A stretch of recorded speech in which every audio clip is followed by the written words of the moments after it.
Hello everyone. I don't want to be here.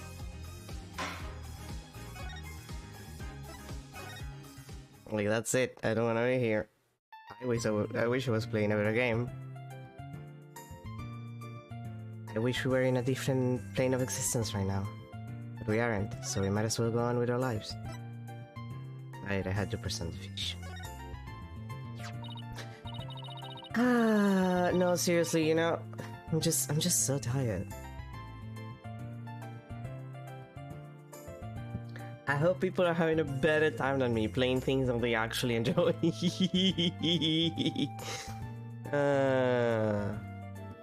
Good. Rifle, I have a present for you. It's chock filled with love. Here you go. I was gonna say, and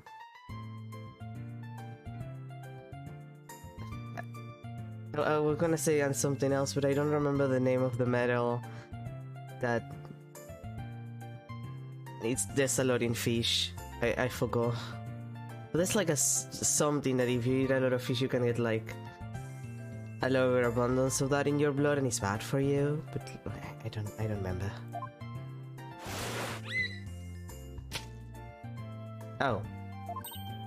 Hey, Orla ate my love-filled fish. At least it looks like she enjoyed it though. I love this orca, it's the only thing keeping me together. I think Orla and I just had a bonding moment.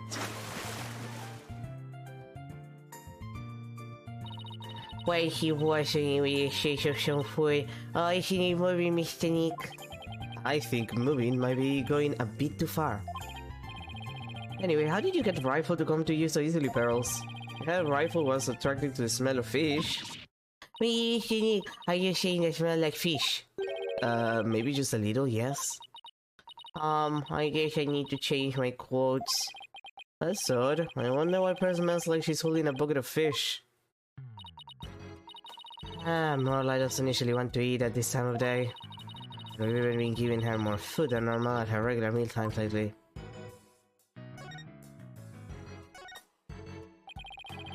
Is there something wrong with Orla's feeding habits lately? Yeah, something sweet. The new guy Marlon feeds all the other animals besides Orla. But the captain and I, her trainer, are responsible for feeding Orla. It was the captain's set to feed Orla this morning. Oh. But Orla keeps coming to me and signaling that she's still hungry. She wants my fish chock filled with love. How long are you going to keep saying that? He sure is excited to make a new friend. But I don't think the captain will have forgotten to feed Orla. Why find a big creature that say that they seem to love each other? This is Orla the orca, Rifle and all our best friends. They belong together like a clownfish and a sea anemone. You do know that orcas eat penguins, right? Try to phrase that in a way us non-biology majors can understand. Oh, so this orca is the suspect. I read in a book once that it's penguins. And seals. Don't you worry about that, Orla. He is really gentle. She never eats anything but fish.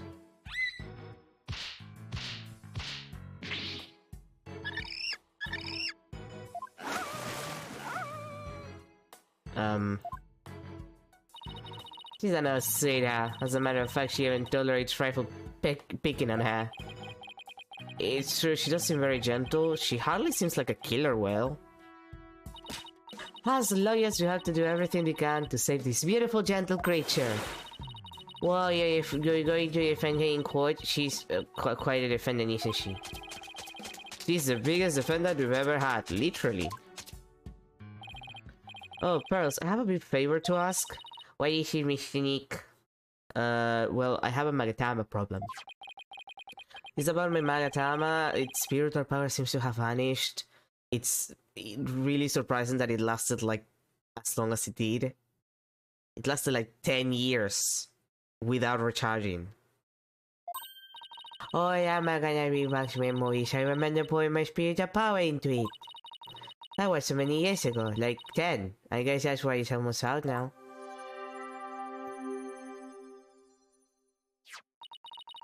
Hey, you want me, Shanique. You should be fine now.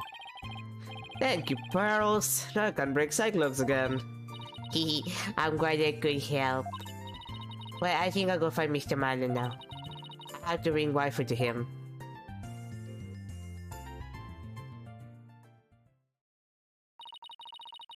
Totally sure seems right at home at this aquarium. You're right, but didn't she say this was her first time here?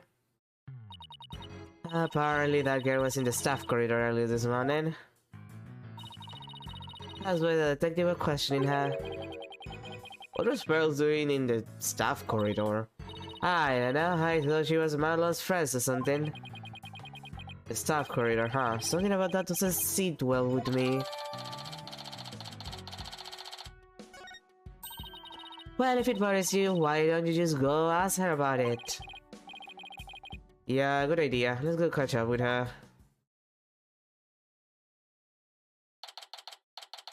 July 20th.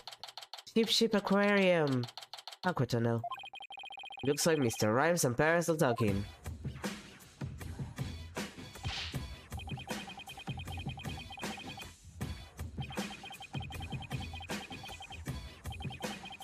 I refuse. I refuse.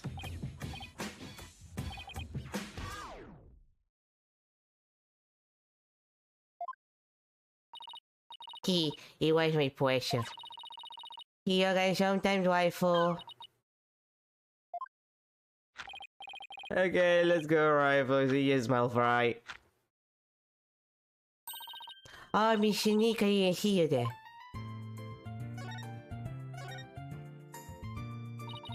Hey, Pearly, you and Mr. Rhymes seem to be really good friends.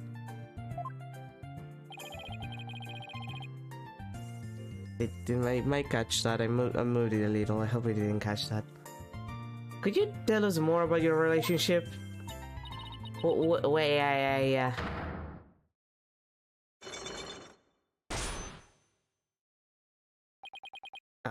Pearls, where do I see a Psylocke? Curly? What crime did you commit, Curly? Curly?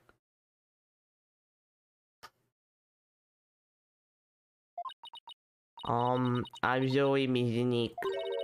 We should talk about it. I don't really feel right about dealing into Pearl's affairs. But she was here at the aquarium at the time of the incident. Whatever she's hiding could help us in court. Sorry, Pearls, but I have to use my Magatama on you. Take that! Immediately.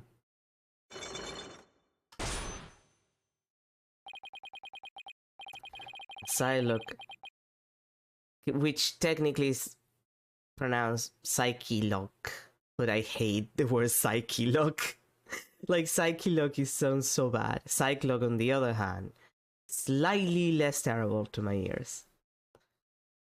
A look on a person's heart that only I can see, unless somebody else has a Magatama, in which case somebody else can see it. Hi, Edward.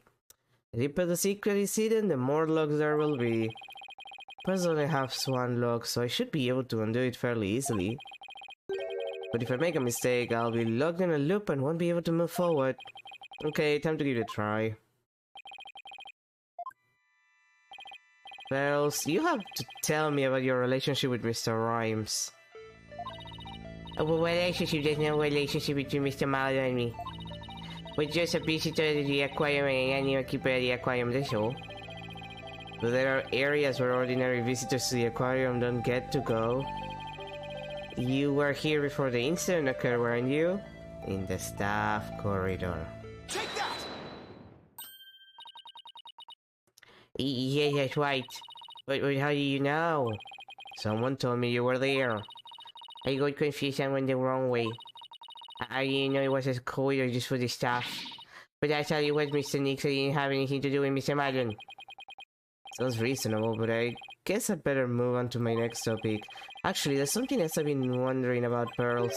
Why do you smell like fish? If fish, what makes you think I smell like fish? Well, as I said, there's someone who convinced me it wasn't my imagination. Take that! waifu. Yeah. He's apparently very attracted to the smell of fish. Rifle didn't want anything to do with Athena, even though she had a bunch of fish. So why then was Rifle so attracted to you, Pearls? I don't know. Looks like she's still not ready to talk about it. You had an object with you that smelled fishy too. In fact, I think this has something to do with your secret. That's the calendar. Take that! The fishy smelling calendar has something to do with your secret, doesn't it, Pearls? I can't lie to you, Mr. Nick. I tell you about me and Mr. Malon and about the calendar. Thank you.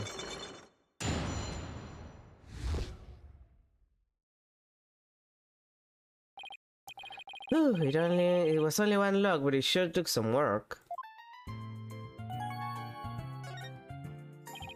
Please tell me about your relationship with Mr. Rhymes.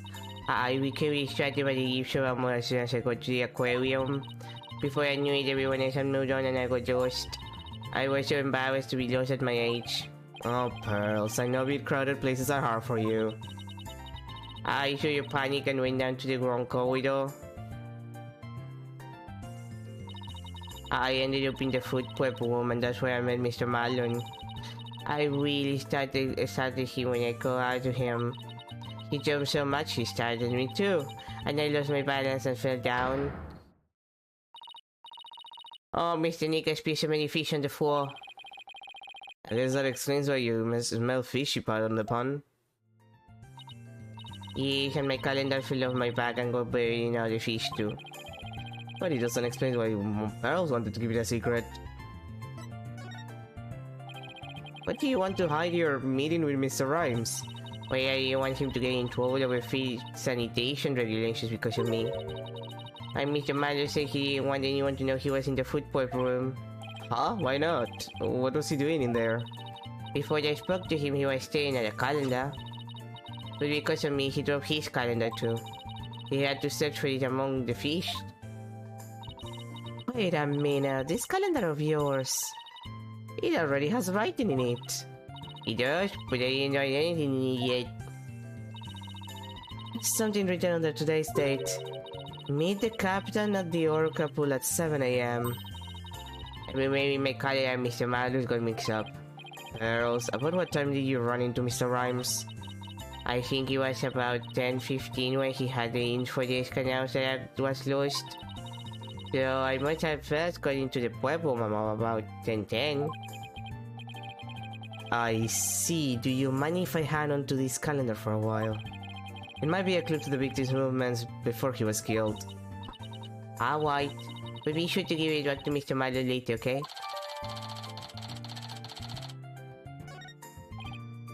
Good, now maybe I'm ready to remove Mr. Bloom's Cyclops too.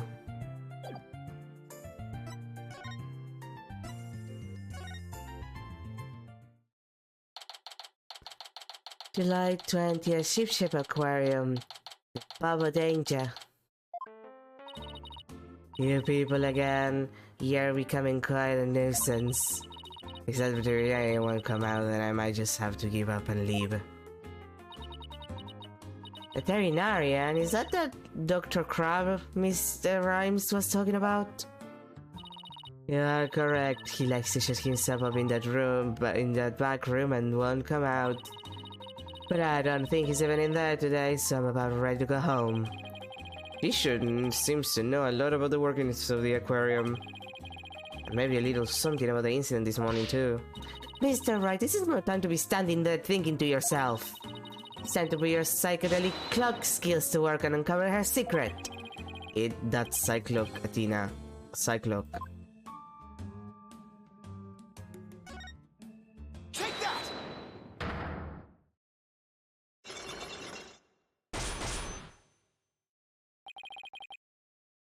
Okay.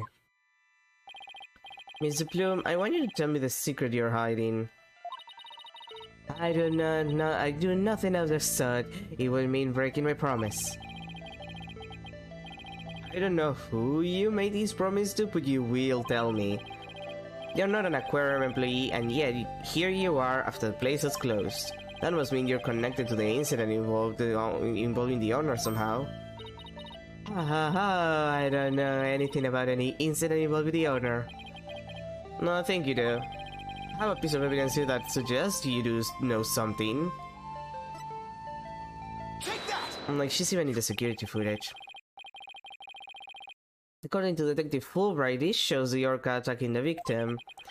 And the person in this footage is wearing an outfit just like yours, Mr. Bloom. I suppose I isn't hiding this bombshell figure, is there? Yes, it is I. And I think I can guess why you're here at the aquarium. You aren't simply a visitor to the aquarium, what you really are is a witness to the murder. You're a visitor who also happened to witness the death of owner Jack Shipley. This is I want to say it, but I promise the police.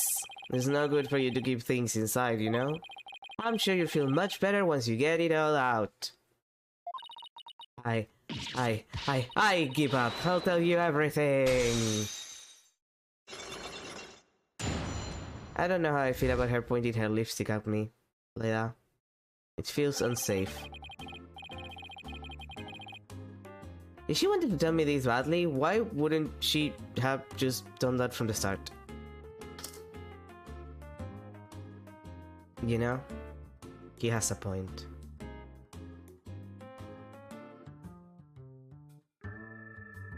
Like he has a point.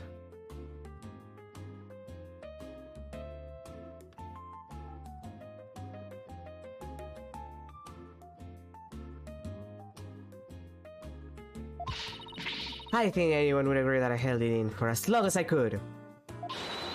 I couldn't be expected to withstand this commoner's badgering any longer. Please calm yourself, Mr. Plume, and that's top-class badgering to you.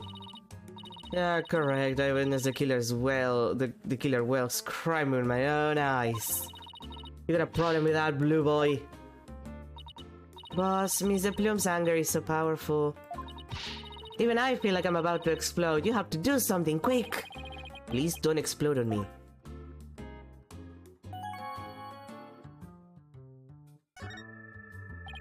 Could you start with telling me what you saw? I witnessed the very moment the killer whale attacked the victim. I told the police what I saw as well. I'm the sort of person who simply can't rest until the truth is known. So what Mr. Plume's statement on the footage point to all of us guilt? Pardon me, but you seem pretty pleased that you witnessed this incident. What, please? Shame on you! Are you implying that I'm happy about an innocent man's death? No, of course not. I just don't get the sense that I just don't get the sense that you were afraid of Orla. It's more like you were interested in her. Are you? You know, I wasn't sure, but I was thinking that maybe. Are you perhaps one of my fans? Is that how you knew? That I am the non-fiction writer Norma the Plume? Oh, that Norma the Plume! So, big of a fan, huh? No, I've never even heard of her. Well, now that you have figured me out, there's no sense in trying to hide who I am, I suppose. Talking to fans is part of a writer's duty, after all. But I'm not a fan, I tell you.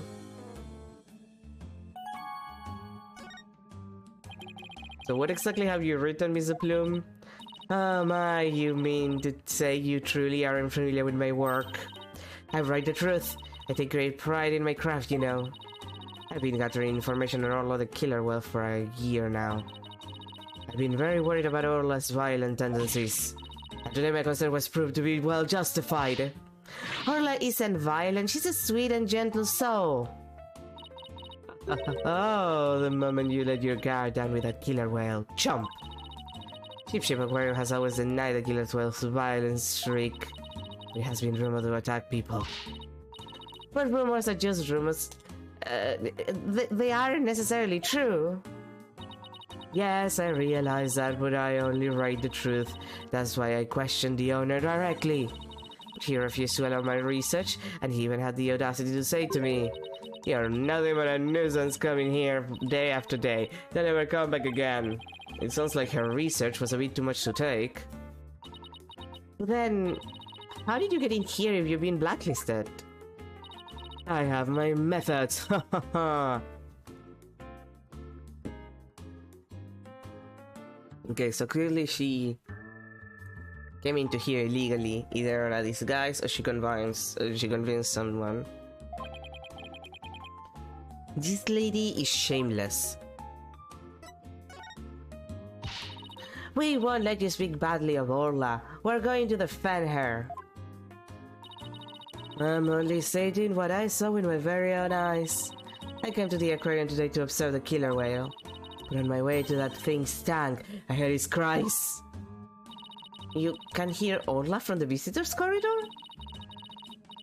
There are speakers there in the corridor up near the ceiling. Apparently the speaker is there so visitors can hear the killer whale's sounds. In any case, as I approached the killer whale's tank, I heard its cries. And when I arrived, I saw something terrifying. What do you see? The killer whale stealing the Schwarzblocker spectacular hat the owner was wearing. And then the moment it bit him and shook him mercilessly to death with its jaws. What did I say, claws? This thing doesn't have claws. What? Orla beat the owner to death? Okay, but if that's the case, his body is way too well maintained. Oh, I'm so sleepy. And this game does not manage to wake me up. Injustice we trust! So I take it Mr. Plume just finished telling you what she saw. Detective Fulbright! I guess you've already heard it too. Yup, when we took her statement earlier. As you heard, I'm afraid that accidental death is really the only thing it could be. Yes, and a dangerous creature like that cannot be allowed to harm anyone ever again. But she's not dangerous. Sorry for the prosecutor's office said the case didn't have enough merit to go to trial. There was one prosecutor though who expressed an interest in the case. Really? Then could we have that prosecutor take a look at the investigation reports? Unfortunately, I doubt he'd take action without evidence of a homicide. Look, I understand how you feel, Mr. Lawyer, but maybe you should give up on this one. Not a chance. We'll just re-examine the crime scene and strengthen our case. Well, if it's your version of justice, I won't stop you. We won't rest until we find proof it was an accidental death, Detective. You'll see. Let's go, Mr. Wright. Time to check out that crime scene one more time.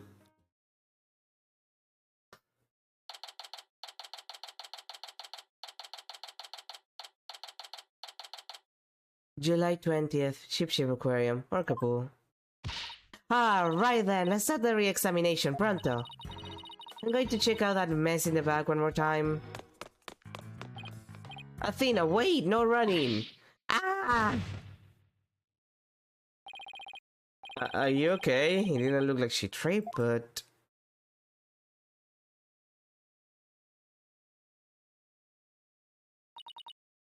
I slept.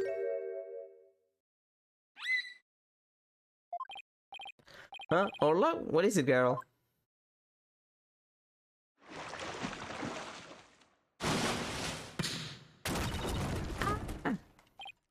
Athena, you're right? She crashed into all that stuff behind her. I tried to get out of the way, but all I did was slip and fall. Again. That was a pretty amazing wipeout. Are you hurt? I'm okay. But why did Orla spike that ball at me? After all the fish I gave her, I thought she liked me.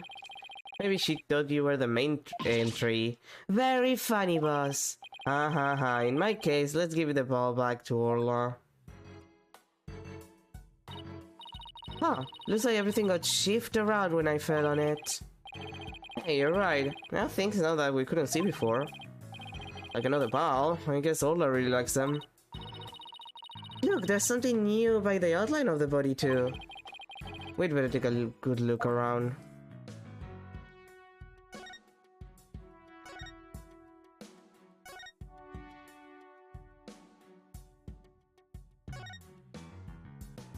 Thank you, that's what I wanted. God forbid the game put me in the position I want. Hey, look at this mark on the floor. What do you suppose it is? That's where we stand when we want to play volleyball with Orca. Volleyball, huh? Yeah, if we stand there, she spiked the ball right at us. So when Orca spiked the ball at me earlier, that was one of her tricks. It doesn't mean she hates me. Nah, she wanted to play with you. She loves volleyball. She used to play with the captain all the time. Aww. Sasha looks so sad. Okay, time to snap out of it. This is no time to be able to jake that I'm up like a bobfish. That's right. Time to put on a smile and stay strong, right? What's a blobfish? Or do I not want to know?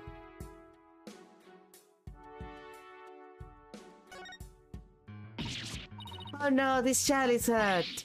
What color envelope? Hey, it's just a dummy. It is. I mean, of course it is. I was just testing your response to an emergency. Well, I guess we just found out that you don't bluff well under pressure. I guess I just have to keep practicing then. I wonder what the dummy's for anyway. Ah, that. We use it to train Orla. It's smaller than a human, but it does the job. Some of our tricks can be pretty dangerous, so Orla practices them on the dummy fast. Forget the tricks, those white marks look pretty dangerous.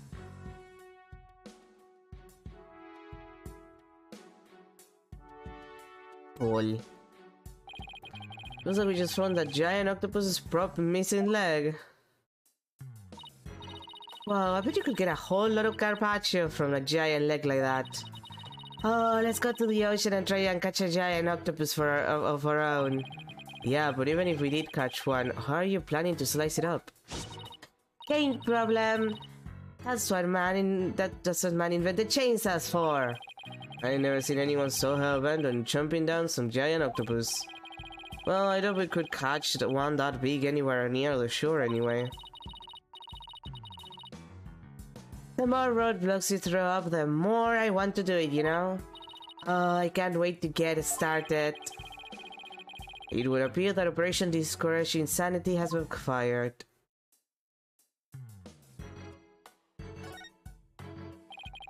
What's this? A coin? Mr. Wright, there's blood on it. You're right, but it's right. Do you think it could be the victims? And what was it doing all the way over here in the first place? I'm not sure, but now that we've found blood outside the pool, it just might help us prove that there's more to this case than just accidental death. Hey, you're right. Orla certainly can't leave the pool after all.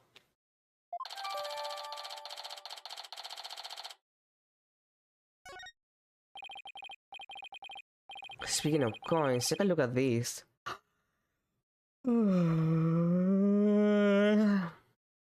Again, sorry, I'm so ippy, and this game does not help. There are a few coins around the body here too. You're right, boss. Where did they go? They aren't here anymore. You don't think somebody picked them up, do you? Hey, Sasha, would you happen to know anything about this coin? I guess I missed one. I just finished cleaning up the rest of them. You picked up all of the coins already? That's right, after the police finished their investigation, they gave me the go-ahead. I haven't found them all yet, though. I'm still missing a few. Well, if they aren't beside the pool, maybe they're in the pool. Let's go to that ladder over there and take a peek at the bottom of the pool, boss.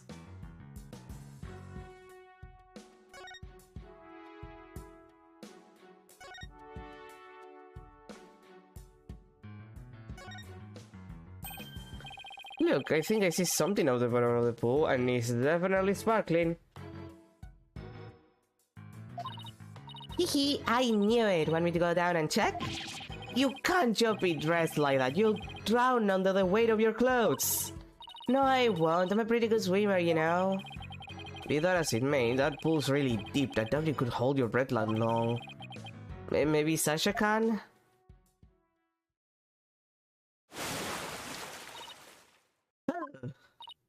Phoenix, look at all these coins I found at the bottom. Thanks, Sasha. So there really were more of them down there, huh? I seem to be finding them all over. I wonder how many there are altogether. including the ones I put away. There are 300 of them. They're for the show. Sounds like they'd be heavy. About 7 pounds, I'd say, a little lighter than a stringfish. Well, I better go put these coins away where they belong. So 7 pounds of coins scattered around the scene, one of them with blood on it. They have to be related to the case. I wonder how the blood got on that one coin. Wait a minute, could it be? Remember how Detective Fulbright said that they couldn't find a murder weapon? Well, what if these coins were the weapon? Huh? How could a little coin kill a grown man? Well, one coin by itself isn't much of a threat, but 300 coins together would could definitely be used as a weapon. All you have to do is I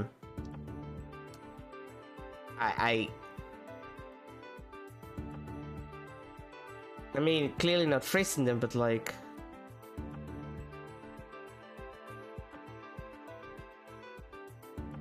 I'm not sure what it wants me to do here, because technically you would need to throw them to use them as a weapon. But arguably you would have to put them all in a bag to do that, so I guess put them in a bag is the correct one.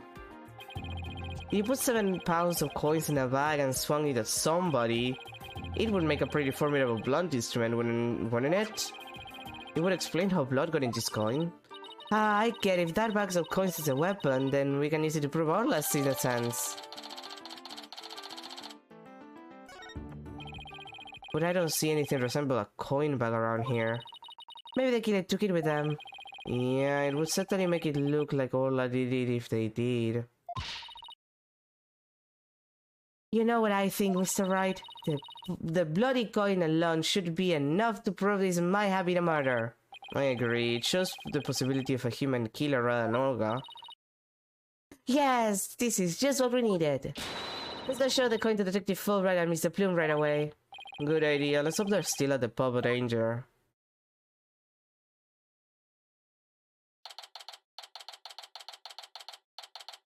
July 20th. Cheap Ship Aquarium, pub of danger. Ah, you're back. So did you find anything? Of course he didn't. Remember, even if you don't succeed, it's the effort you make that's important. Is he trying to console me?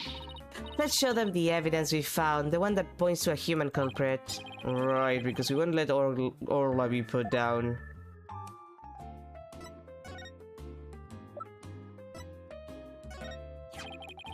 Let's take a look at this bloodstained coin.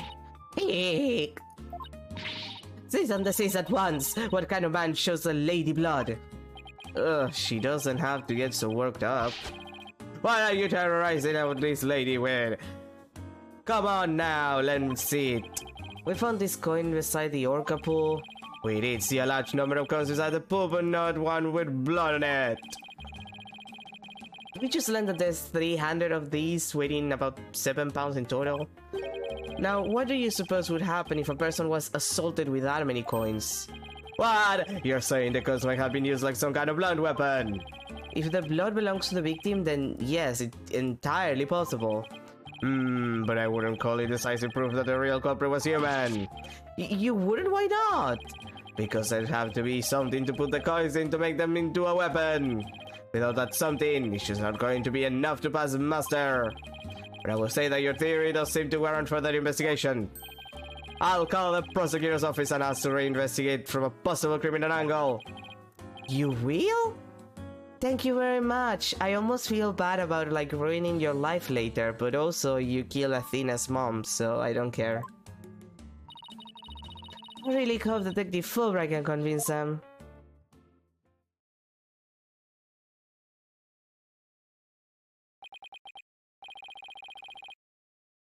You won't believe the answer I got when I explained your passion for this case and the police's investigation.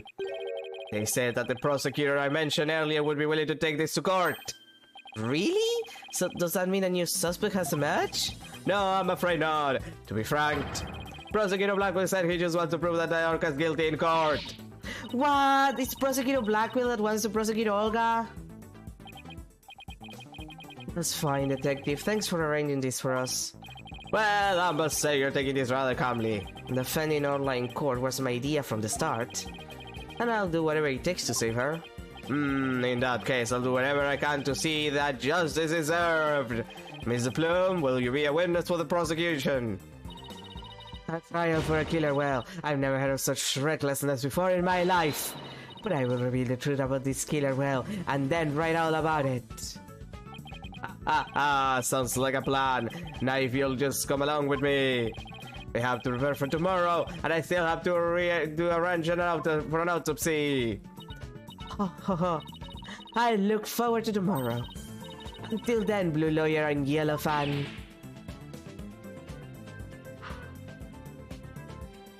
Ma'am? I am not a fan! At least we managed to get the case to go to trial. But how in the world do we defend an orca in court anyway? To be honest, I'm not really sure myself.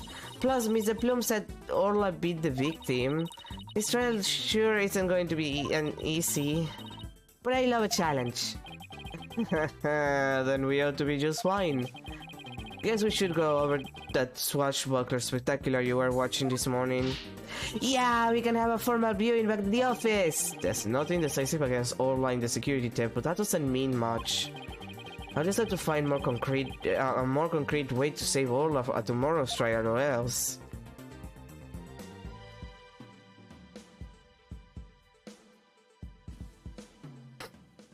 God, I hope this case is doable in a day. Like, I wanna be done today.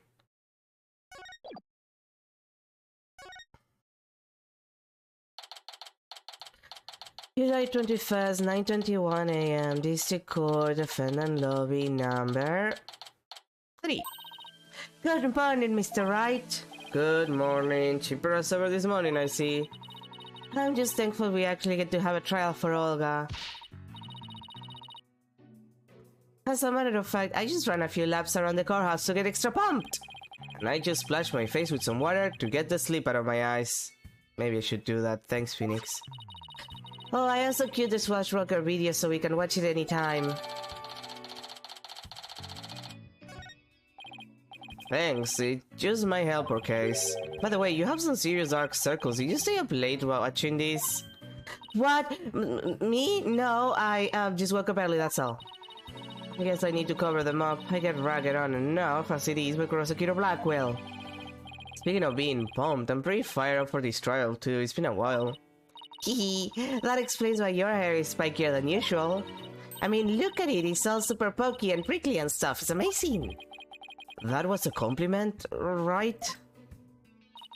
Kuya, I'll be cheering you on from the gallery. Thanks, Sparrows, it's been so long, I'm actually a little nervous. Good morning, Mr. Lawyer. Oh, Mr. Rives, you came to watch the trial. Yeah, Sasha's back at the aquarium with the orca.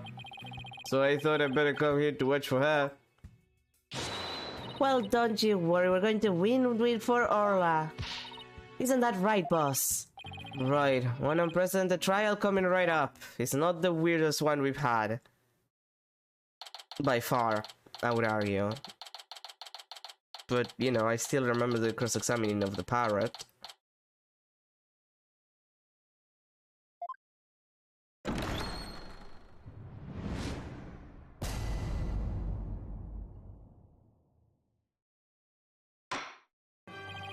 Court is now in session for the trial of Laura Shipley. The defense is ready, Your Honor. Must we waste words in this? Prosecutor Simon Blackwell, known as the Twisted Samurai. He's a prosecutor who's also a convicted felon. They say he never conducts a trial without his loyal Hawk Taka by his side. Hi, Taka! Mr. Wright, it's been quite a while since I've seen you like that. The lawyer image suits you. You look younger somehow. Thank you, Your Honor, and you look as young as ever yourself. Well, I have to keep up with you folks after all. By the way, has the defendant arrived in court yet? Surely you jest your boldness. Do you not receive the memo? The defendant, Aura Shipley, is an orca at Ship-Shape Aquarium. An orca? Yeah. Our arrangements for these trials were made only yesterday, so I didn't have time to review. But an orca as a defendant is patently absurd! Direct your comments to the defense. He's the absurd fellow who insisted on defending the orca in court in the first place. Absurd I'm not, I will carry out my duty to defend my client. It's not the first time I dealt with animals in court. Your duty to defend your crying ant? Don't you mean your crying orca, Mr. Wright? If we are to proceed, we must treat the orca as we would any other defendant. Every soul, be it a man or beast, is of equal value. The question is whether the soul is painted in black or white. Take Taka for example. He is as human in spirit as you and I. The real question is, am I in for more pain as always? Yes, Phoenix, you are. Orca or not, I suppose the defendant is still a defendant. And I'm about to render my verdict fairly and impartially. Ahem. Now then, Prosecutor Blackwell, your opening statement, if you would. I suppose I can hardly leave it to someone who knew nothing of the defendant. Very well, listen carefully. The orca murdered the owner of Ship Aquarium in the aquarium's orca pool. The orca apparently toyed with the victim mercilessly as he died. A sadistic orca, what a chilling thought! And where exactly is his defendant now? Inside this. A cell phone, Prosecutor Blackwell? Time marches on, your boldness, with or without us.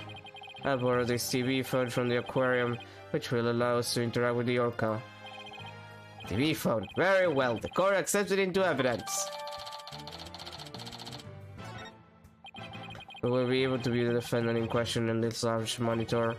Alright, prepare for the transmission. Ha ha ha! You got it, Prosecutor Blackwell!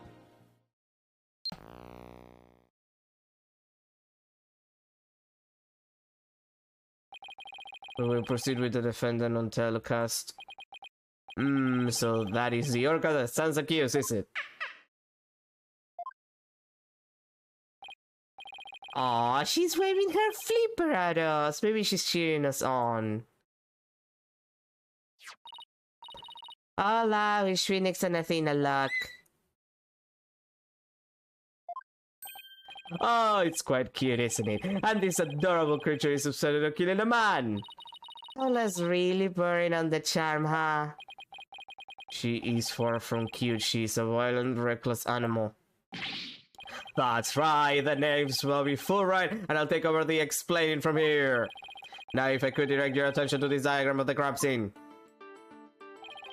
Following the report of an orca attack, the police raced on over to Ship Aquarium. There we found a guest who says he saw the orca and the victim from the visitor's corridor. As the witness was watching, the orca suddenly went crazy and attacked the victim. The orca was the only one there, therefore no one else could have committed the crime. It's not quite finished, but I have a portion of the autopsy report here. Instant death from a brain contusion. There are signs of blunt force trauma all over the body. Okay, but are the signs of blunt force trauma post or pre-mortem? If it's post-mortem, then he got killed and then orca fucked around with him. And that's technically not a crime for an animal. Like, it's no reason for her to get, like, put down. I can't imagine the terror of being attacked underwater by such a large creature. What attack it did. Prepare yourself for the grisly details, your boldness. The prosecution must introduce our witness. Fulbright. You got it, Prosecutor Blackwell. In justice we trust. One brave lady whose fine sense of justice compelled her to speak coming right up. Oh, god damn it. Oh, there you make me wait, don't you know I'm a busy woman? I could have written an entire book for all the time I spent in that lobby. Prosecutor Blackwell? Well... I am Norma the Bloom and I am a non-fiction writer. Am I the only one who isn't telepathic here? Looks like you can read into people's words just as well as I can read into people's hearts. Not everything needs to be a competition, Athena. What? Norma the Bloom, the great non-fiction writer, Miss Norma the Bloom herself! I've read all of your books and enjoyed them immensely.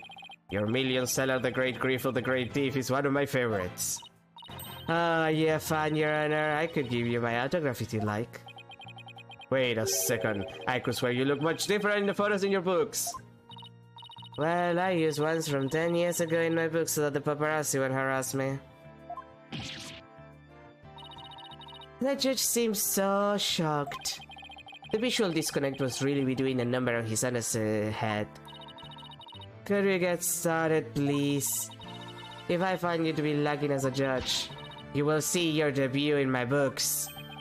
Such a hard comment! You really must be the real Norma the Plume. Who knew Miss the Plume was so famous? Enough jabbering, tell the court what you saw and keep it brief. I would thank you not to order me around. I am perfectly willing to tell everyone what I witnessed. It was the moment of the murder. Very well then, please proceed with your testimony.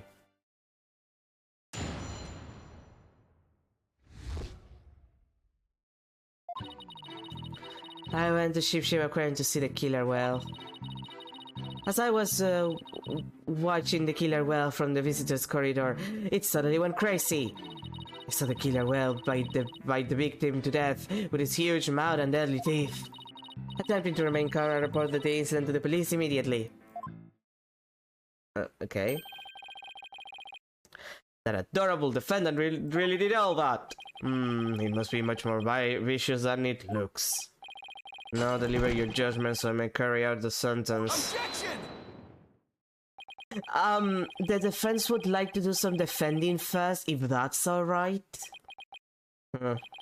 Would you drag this out with your tomfoolery? Hold it! Yeah, I have to. The defense always has the right to cross-examine the witness, you know. A fellow inmate told me just this morning. If you want something signed, all you need is a document and a witness. Let me guess, they were convicted for contract fraud, right? All we need in this case is the evidence and a witness to convict. It's as simple as that. Feels like I guess right. Sorry, but as Miss Sykes said, the defense has every right to cross-examine. Isn't that correct, Your Honor? Yes, of course. You may proceed with your cross-examination, Mr. Wright. Come on, don't be so difficult, Blackwell. I shall relish the sight of you thrashing around in vain. I'm gonna kick your ass. I did it before. I did it 4 times.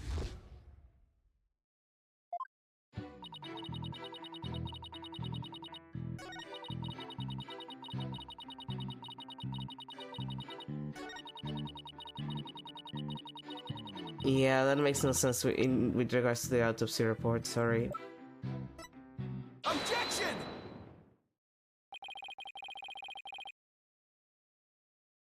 It would seem that you are mistaken, Miss Bloom. I beg your pardon. The autopsy report does indeed say death through thought to be the result of orca attack, but the actual cause of death is contusion from head trauma, not being beaten. What? But I'm sure the victim was beaten. I don't believe that can be true. Security footage doesn't show anything of that kind. Objection! Just as I suspected. I knew you would pick out the footage behind Fulbright's back. Well, what did you expect when he wouldn't play nice and share? But unfortunately for you, the footage you saw was only one small part. Huh? Yesterday, after I decided to take this case to trial, I re-reviewed all of the evidence.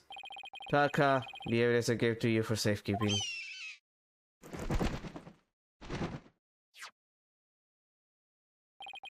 Guess that Hawk is higher up on the pecking order than Fulbright is in Blackwell's book.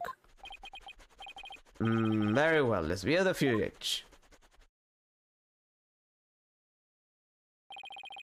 What's this? The orca is biting the victim. No way!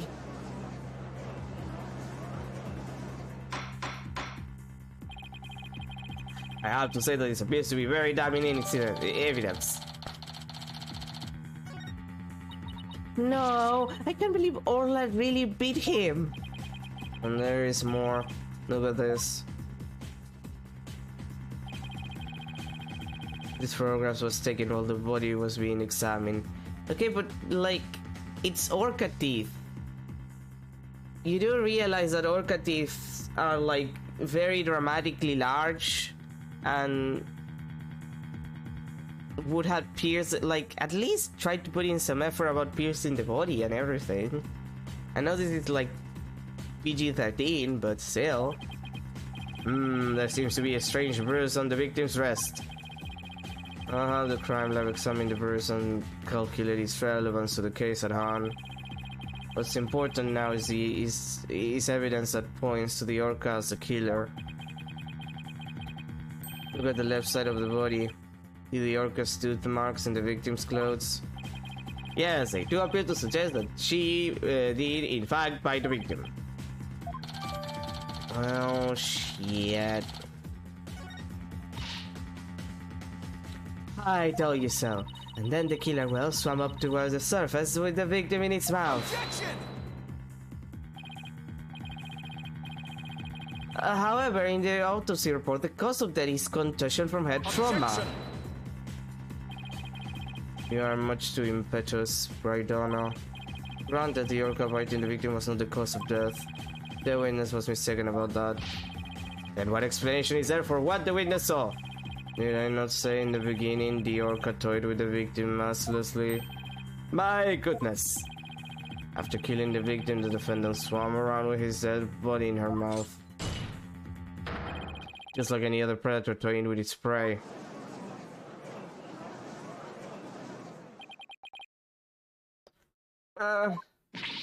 Mr. Wright, the hearts of the people in the gallery are suddenly filled with fear. Fear of Orla. Does the defendant find the victim after she had killed him?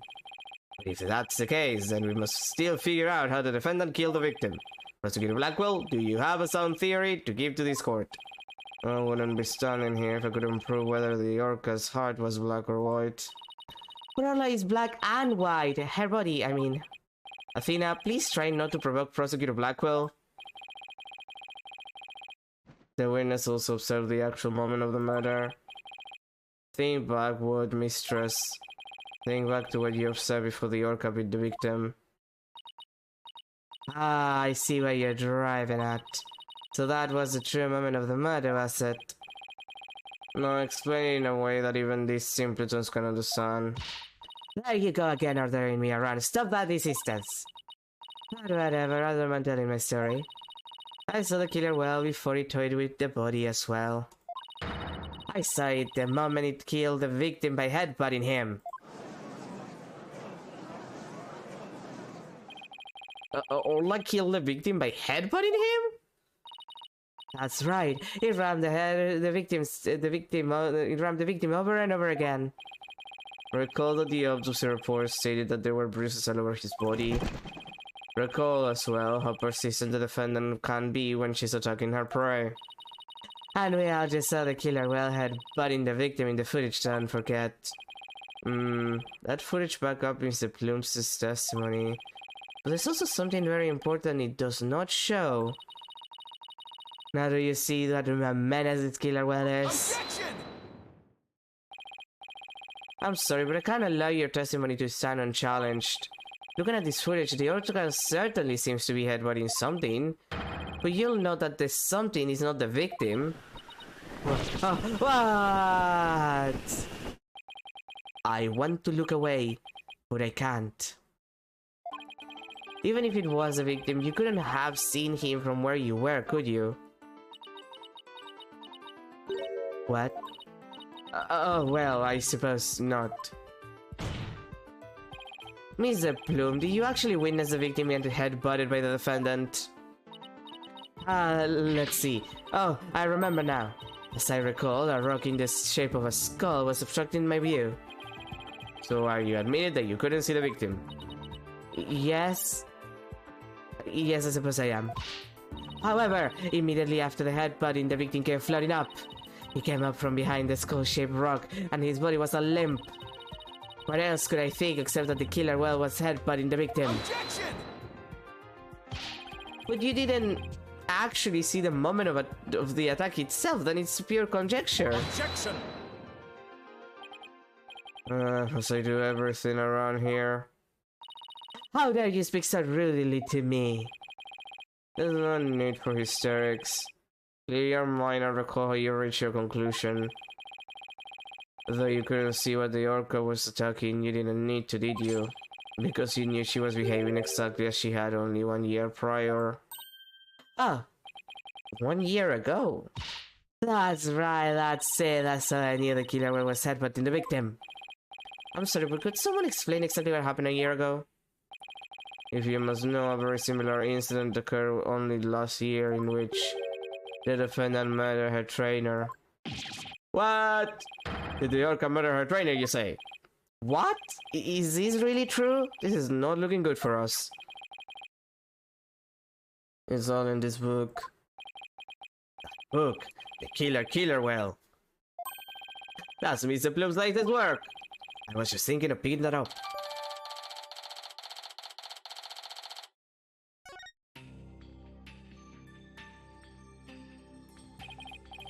Last year, the defendant killed her trainer in the middle of a show.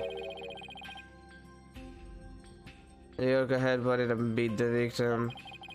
Same thing she's accused of in this case. That orca killed 2 people! That thing is a menace. Guilty, guilty, I say. I never want to go to the beach again. No, now everyone's even more convinced that Orla did it. We were doing so well, but now everyone in the room has a bad impression of Orla. I don't want to think she did it, but it's hard to keep on believing in somebody who can't even tell me her side. Phoenix, Dina, you gotta believe in Orla.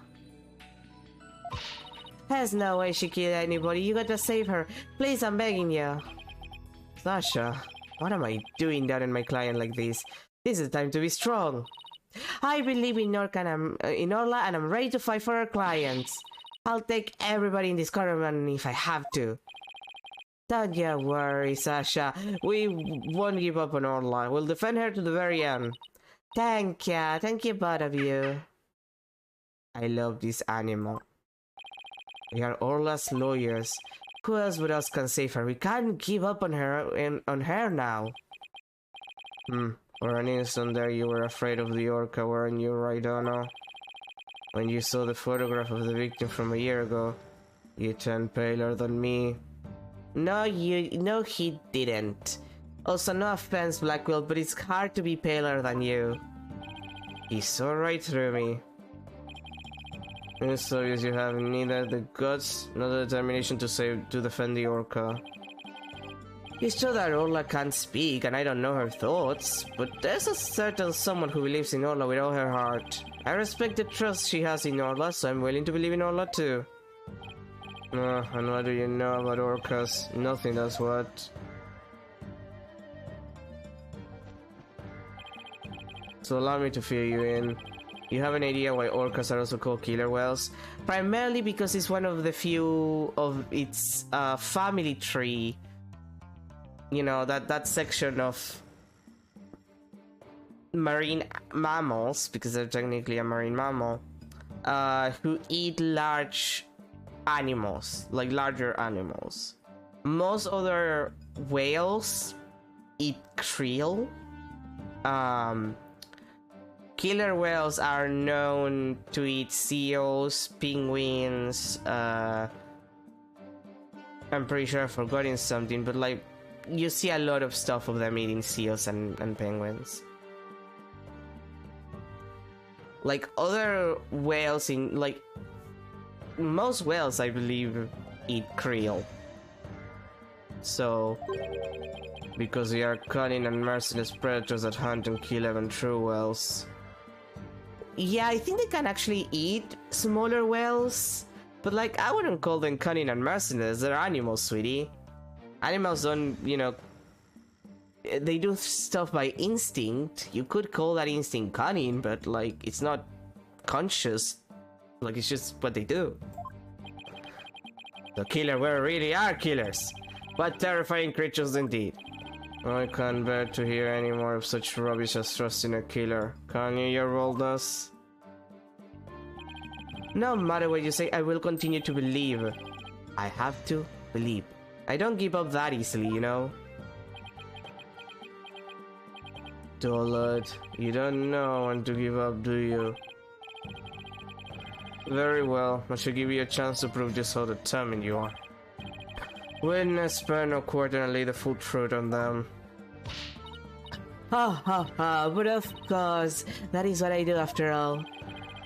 Prosecutor Blackwell, what will you have the witness testify about? I shall have her testify about what she saw and what she heard. What she heard? Very well, Mr. Plume, please tell the court what you saw and what you heard.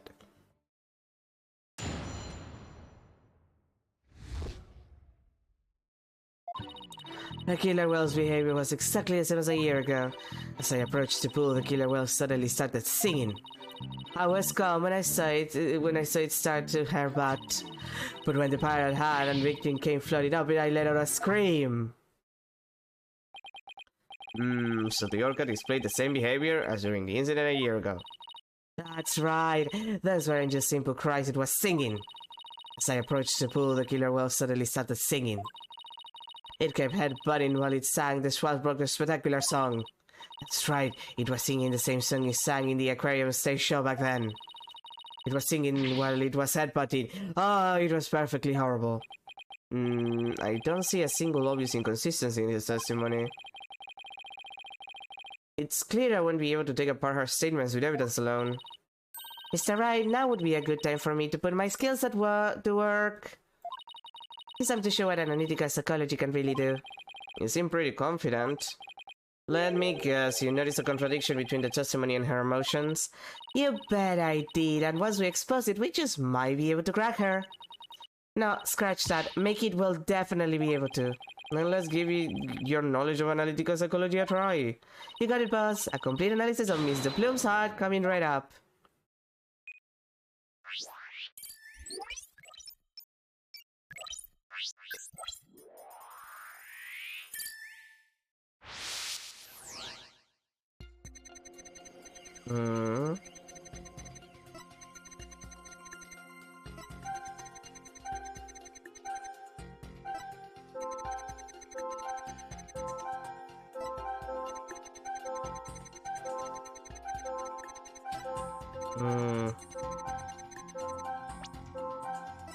Got it!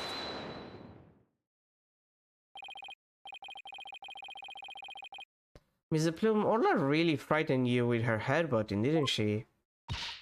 Don't be upset, I certainly was not frightened by the likes of any killer whale. It must have been something else that scared her then, boss. However, I do remember being very afraid for some reason while he was doing that. It sounds like maybe you saw something we haven't discussed yet. Take your time and try to remember what it was. What do you see? This is practically turning into a counseling session.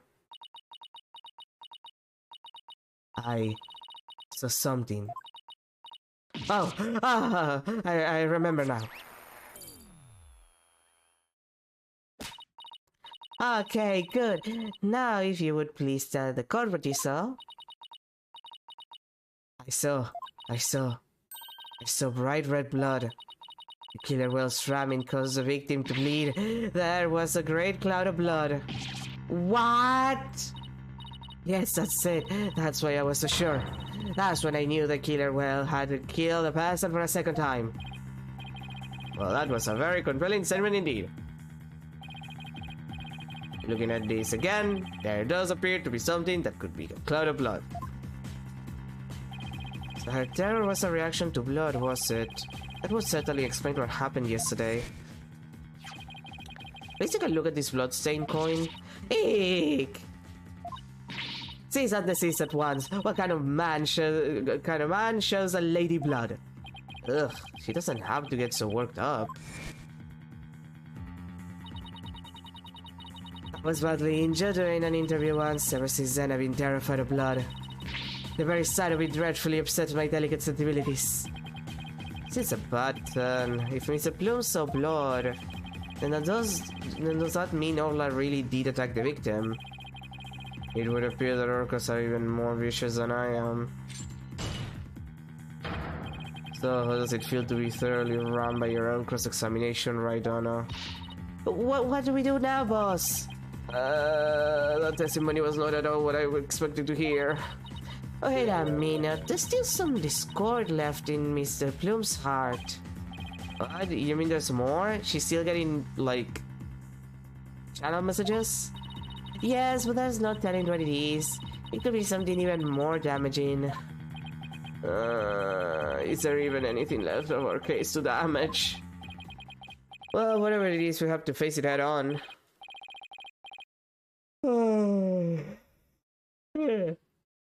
Sorry, I'm so sleepy. I don't know why I'm so sleepy. Athena, you believe in Orla, right? If so, there's no reason for us to shy away from the truth. Yeah, you're right. I know we can handle the truth, whatever it is, so let's delve a little deeper. You got it, boss.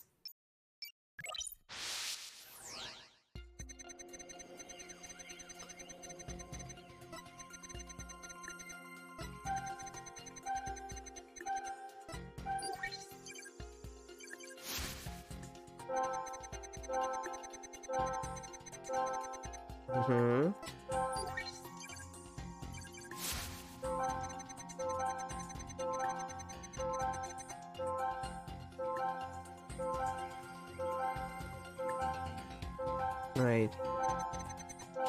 There's a lot less fear.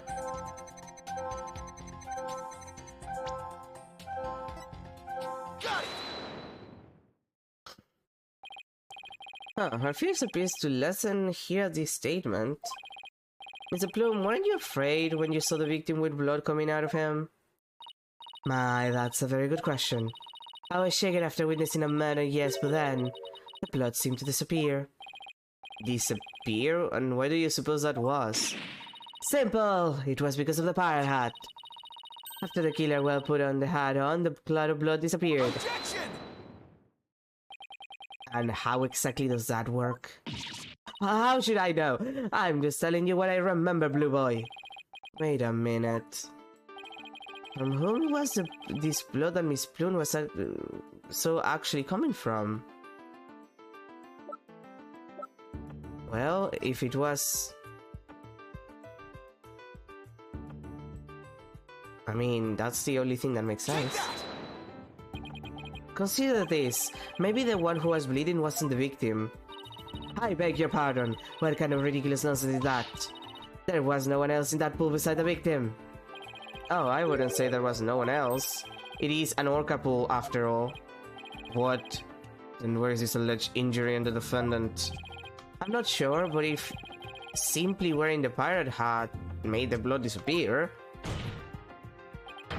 then the blood must have been coming from somewhere on Orla's head. What? The orca said. What are you prattling on about? Please think about it again, Mr. Plume. Think back to what you really saw. That is... The one who was bleeding was not the victim but the killer, well.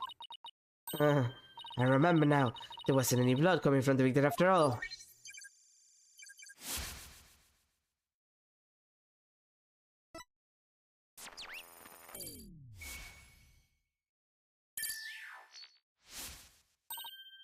We did it! Analytical psychology got us what we needed from her. That was a huge help, Athena. It was also pretty dicey for a while, though. Well, this is a surprise. Blood the witness saw was the defendants, not the victims. That is correct, and since there was no blood coming from the victim, there's only one thing we can conclude. That what Mr. Plume witnessed was not the moment of the murder, as she claims. Objection! I thought you were unarmed, but it turns out you were concealing a sword all along. Nevertheless, it is far too dull to cut to the bone. Meaning? I grant that what this witness saw was not the victim's blood, but it proves nothing. After all, being rammed doesn't always result in a wound that bleeds, does it? I mean, it does bleed, but it's internal bleeding, which doesn't come out. So... yes and no, I guess. That from internal hemorrhaging is also a possibility. He has a point there. If you wish to challenge me to a duel, you need a sharper blade than that, right, Anna? I demand evidence that proves the witness did not see the moment of the murder. There must be something. Think, Phoenix. If I'm correct, then the victim's death occurred before the plume saw it. If the victim was already dead when Orla started headbutting him, then that would mean he died sometime before Mr. Plume was watching her. The events Mr. Plume witnessed took place at around 10 a.m. I must have something that can tell us about what happened before 10 a.m. Well, the security footage. Take that! We've only seen the footage from 10:09 to 10:10 a.m., which means there's still footage going further back we need to check. Your Honor, I request that all of the security footage should be placed for the court. All of the footage? Mr. Plume witnessed a cloud of blood at around 10:10 a.m., but I believe the victim was already dead by that time. So the assertion is that the murder took place before Mr. Plume arrived. Exactly, the security camera footage starts at 10 a.m. when the aquarium opened. And I believe there is vital evidence in the 10 minutes before. You are quite a gambling mind, right, Anna? Are you honestly willing to risk everything on those mere 10 minutes? I bet on Slimer chances before, but when he puts it that way... My boss is not coward, Prosecutor Blackwell, so I suggest you get ready to eat humble pie. I can't back that now. Well, if the defense is that confident in its importance, Prosecutor Blackwell, the security footage. Fulbright. Roger! I have the rest of the security footage right here! Very well. Please play it for the court. Please, please have something for me.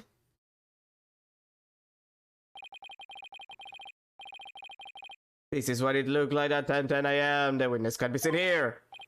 Alright, I'll just go back the footage up to the beginning now. Yeah? Yeah? It appears Mr. Plume hasn't arrived yet at this point. I have to see if I can find something before this point in time.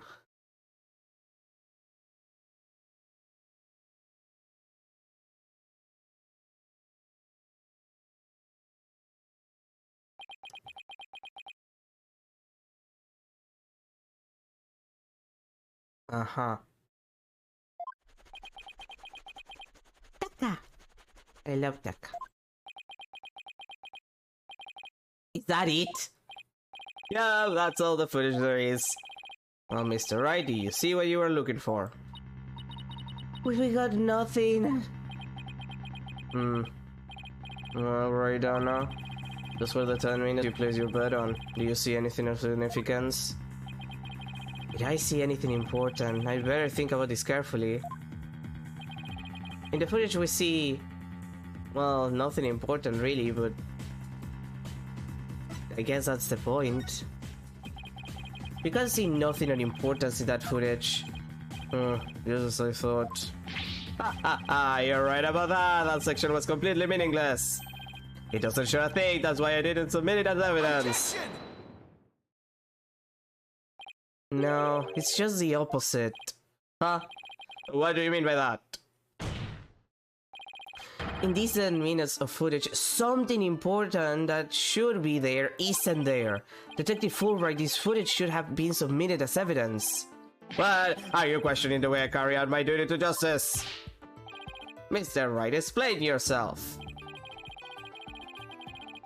What is this important thing that you say you should be in the footage but isn't?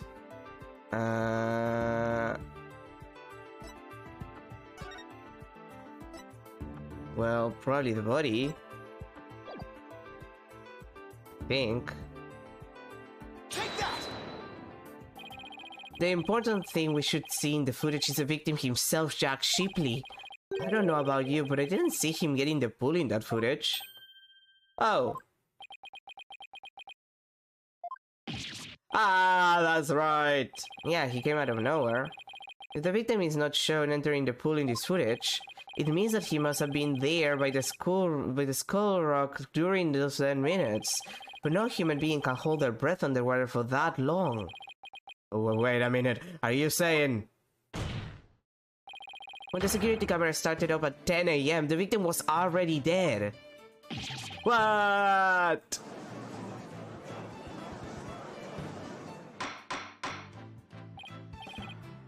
Order in the court. If that's the case, then when was the victim murdered? I don't know, Your Honor, but we know it had to have been sometime before 10 AM. Therefore, this footage can no longer be called decisive evidence against my client. There is no one else who could have killed the victim. Not necessarily. The defense believes that the true culprit may have been human, and we have evidence to back up our theory as well. Do you know? I would be very interested in seeing this evidence. Defense trump card. The thing we found during our investigation yesterday. I wouldn't go as far as calling it decisive, but... now it's the time to play it. Very well, Mr. Wright, please submit your evidence. What evidence shows that the crime may have been committed by a human? Coin? Take that! What was this, a coin? Yes, a fake coin used in the aquarium's pirate show. We found it beside the pool. This coin is quite possibly the real murder weapon. This tiny little coin is a murder weapon. Mr. Wright, if this is another one of your bluffs? As I say, the bolder the presentation, the less confident the solicitor. This is no bluff, and this isn't the only coin. There are 300 of these coins in all, weighing a total of about 7 pounds. This one just happens to have blood on it. Do you have the blood analyzed to see who it is? Not yet. But there were coins scattered all around the body, and the victim had a head wound. Taking these things into account, I believe it has to be the victim's blood. So to put it together, we have about 7 pounds of coins by the side of the pool. One of them with a blood stain on it. I think the answer is pretty clear here. Your Honor, the defense proposes that the victim was killed beside the pool. The side of the pool. But if the murder took place there, it would be difficult to say the orca did it. I realize you're trying to defend your client, but that theory is preposterous. How could 300 coins possibly be made to hit someone all at once? It'd be pretty easy if they were in a bag or something of that nature. So where is this bag the coins were in? Unfortunately, Your Honor, we recovered nothing of the sort from the scene. It's possible the culprit took it with them. They took it. The true culprit used the coins as a blunt instrument to commit murder. They then threw the body into the pool before the security cameras started up. And then they left, taking the bag the coins were in with them. They got rid of the evidence that points to a human culprit to pin the blame on Orla. That was brilliant, Mr. Wright. You found a way to introduce the possibility of a human perpetrator. Yeah, somehow. This one might look holes out. I wonder what Prosecutor Blackwell hasn't said anything. The possibility of a perpetrator other than the defendant has now been suggested. But if we hold this possibility to be true, then what is Miss the Plume witness? That's right. He saw the killer whale attack the victim. Just like he did a year ago singing a song. I guess there's still... that. Even with somebody else as a culprit, Ola's behavior still seems pretty bizarre. I wonder why she was doing the same thing she did a year ago. But is it really that bizarre? What do you mean? To explain the inexplicable, all we have to do is turn our thinking around. Turn our thinking around, sounds good to me. Time to give the old turn my thinking around method a try. Instead of trying to figure out why Orla did the same thing she did a year ago, I should consider the results that were produced by her behavior this time around. Orla sang a song, did some headbutts, and beat the victim. If the real culprit wanted to shift the suspicion onto Orla, then they would have needed to give people that reason to think Orla did it in the first place. Mr. Wright, as a lawyer, how do you explain your client's actions? I believe we should think of it in this way, Your Honor. What kind of effect did Orla's actions have on the case? Very well. Then why don't you explain it for the court? How did the defendant's actions affect the case? They created a witness by having this bitch around. Miss the Plume focused her attention on the orca pool because she had a song. The orca's act of singing a song created a witness. Created a witness? Isn't it possible that fabricating a witness was the real culprit's true intention? After all, Mr. Plume witnessed two things. She saw Orla headbutt something over and over, and then she saw the orca bite the victim. Those two actions of Orla's might have been the real culprit's plot to make the witness think the orca was attacking the victim. Are you saying that the defendant was being manipulated by the true perpetrator? Exactly, and that would explain Orla's actions perfectly. But the defendant is an orca. Is it even possible to manipulate her? Yes, there is a way to manipulate Orla's behavior with this. Where's the, there it is, the whistle. Take that!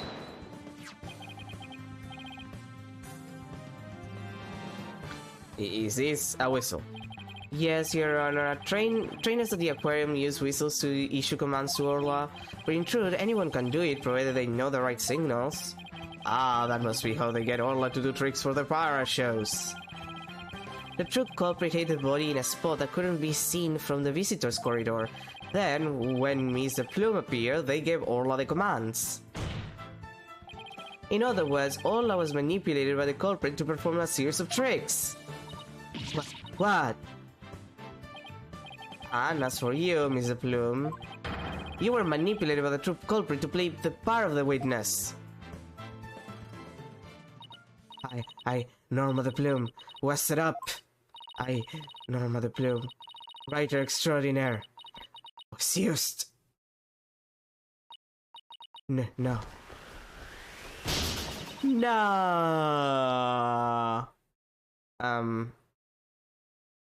Ma'am, close your jacket. Mr. Plume, please do something about your attire.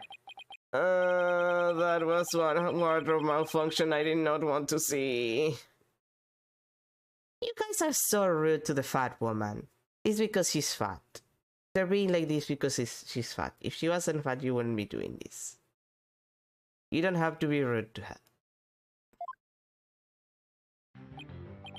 It would appear we need to shift our suspicion towards someone other than Orla.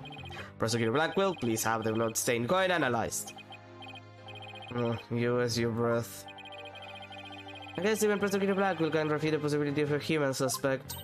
You did it, boss! If the crime happened beside the pool, there's no way an orca could have done it. Now, if only we could find the bag the coins were in. In light of the new discovery, it would appear that the orca couldn't have done it. Exactly, Your Honor. If the blood on the coin proves that to be that of the victim, we can unequivocally overturn Orla's accusation. Objection!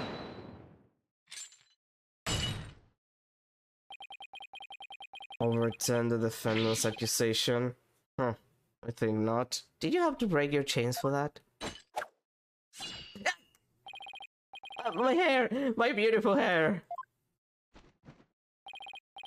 Yesterday, a new inmate was brought into the prison. He said the moment you relax is when you're most vulnerable. And what did this man go in for?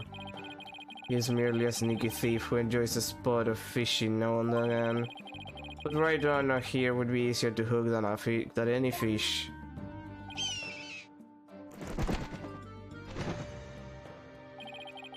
That hog sure does love the judge's head. What's this? The coin from before and some sort of bag. A bag? I don't think I'm gonna like this.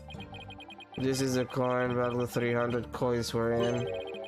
I believe you were looking for this. How did you get that? I never said we didn't find it at the crime scene. The bag had blood on it, so naturally I had it sent to the crime lab. And does the blood belong to the victim? It does indeed, as does the blood on the coin. I knew it, so the blood on the coin did belong to the victim. The bag was open and the coins had all spilled out. But the bag alone wasn't proof enough to say that it was used as a murder weapon. However, thanks to the defense and their coin, I am more than satisfied that it was. Prosecutor Blackwell, Are you conceding that the true culprit committed the murder with the bag of coins? I shall consider the victim was put into the pool after his death. However, even with the bag, it doesn't change the fact that it was the orca that killed the victim. What? How can you still suspect Orla? She's not capable of, like, waving that bag around. You said that the true culprit manipulated Orla's behavior, but Orla isn't the kind of orca that would let someone control her. If anything, Orla used the victim's behavior against him to murder him. What? But... Are you arguing that the orca manipulated a human being? To prove it, I have summoned another witness. Marlon Rhymes, take the stand. Marlon Rhymes is a witness? What is he doing here?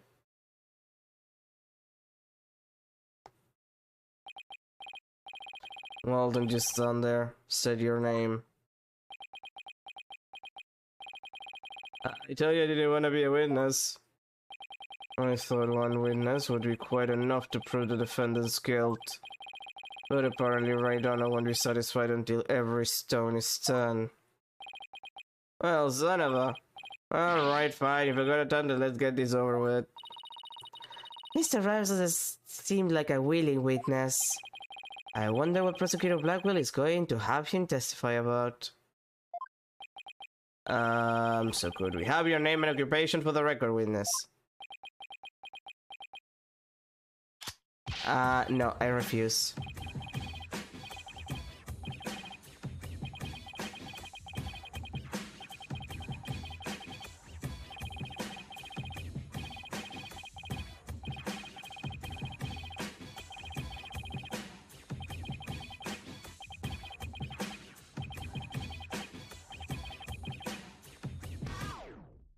Yeah, enough. Oh my, I'm afraid I couldn't understand a word you said. Is that flip-flop, that flip-flop music young people nowadays like? So close, Your Honor. So close and yet so far. Please proceed with your testimony, witness, without the flip-flop. Okay, fine. But I don't want to do this, I tell ya. I feel like I'm selling Sasha out.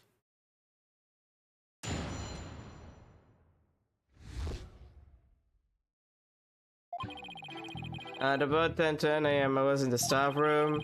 I heard a loud noise from the pool room. I went to the door to look in. I couldn't see the captain or the orca, but I saw a bunch of coins scattered around.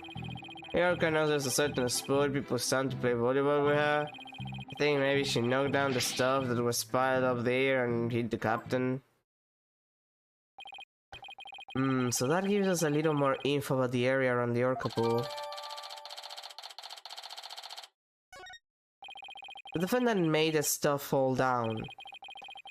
Oh god, for a moment I thought it was him. But then crates and assorted pros were scattered over the pool room floor. There is no doubt that it was the orca that caused the mess. But could she really have done that from within the pool? As I said, the orca is the only one that could have performed such a feat. The pool and its room were tidied the night before, including its various odds and ends. But when our rhyming Marlin took a look-see, over 400 pounds of props had fallen. To move it all in one go would challenge even the brawny prisoner in the cell next to mine. What is he, the jail gossip? Yes, Phoenix, did you not notice that he just knows everything about everyone? Clearly, he loves gossiping with the other inmates. Duh. So how did 400 pounds of items fall all at once? I'll tell you how. The orca pulled on the cloth that was underneath them. A way that would be all but impossible for a human to move. Was child's play to an orca. During a friendly game of volleyball, the defendant made the crates fall, and the bag of coins that was among the items fell on the victim's head and killed him. The orca then toyed with the victim's body underwater, which is what Miss Plume saw. Objection! But the witness only said he heard a loud noise. That doesn't automatically make it the sound of Orla making the items fall. Oh, so why did you only look in on the pool room anyway, Mr. Rhymes? The orca sometimes makes a loud noise to summon a trainer, but I'm still a newbie, so I don't have a security card to get into the pool room yet. Even if she tries to summon somebody, there isn't much I can do about it. I see. So the witness couldn't enter the crime scene. Objection! If Mr. Rhymes could enter the room, there's at least one thing he can't be sure about. His statements that the orca was playing volleyball is purely speculation. Silence! Whether the orca was actually playing volleyball or not is not the issue. Traces of the orca's saliva were found on the cloth that was underneath the crates. More importantly, the important point is that the orca is the only one that could have moved the items. I have to discredit that statement somehow. If I don't, it mean that Orla was the culprit even if the victim died beside the pool. Well, this is easy. You were supposed to meet the victim, like, on the same day earlier.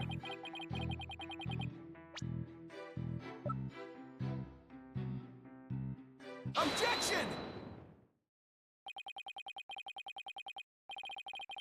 You say you were in the staff room, but is that really true? Of course it's true. Why would I lie about a thing like that? I am now.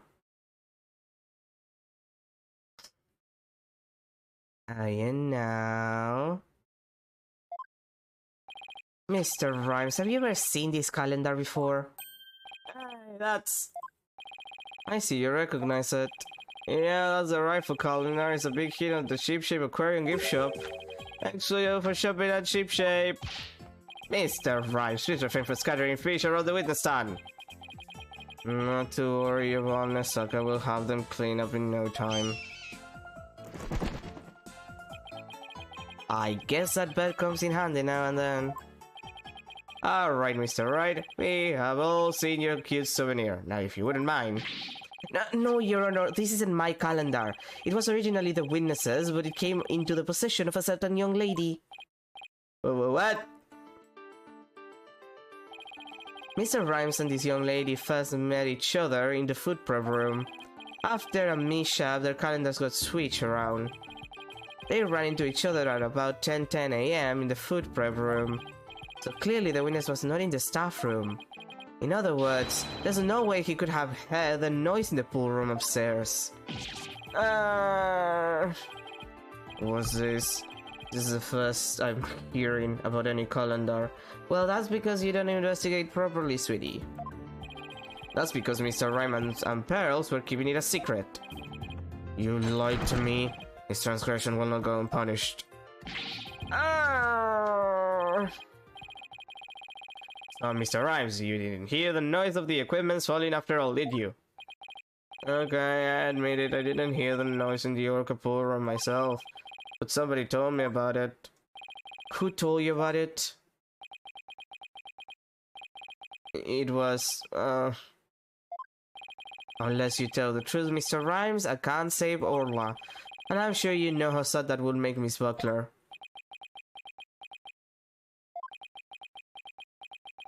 I heard about it from Sasha. What? From Miss Buckler? But that doesn't make sense. What is going on here? Now it's the trainer, so who has to drive the orca into a corner. How do you like being beaten by your own client, right, Donna? I certainly didn't see this coming. What perfect timing. There was something I wanted to ask Miss Buckler about the orca. The prosecution calls the trainer Miss Sasha Buckler to the stand. Yes, I suppose it would be a good idea to hear what the orca's trainer has to say.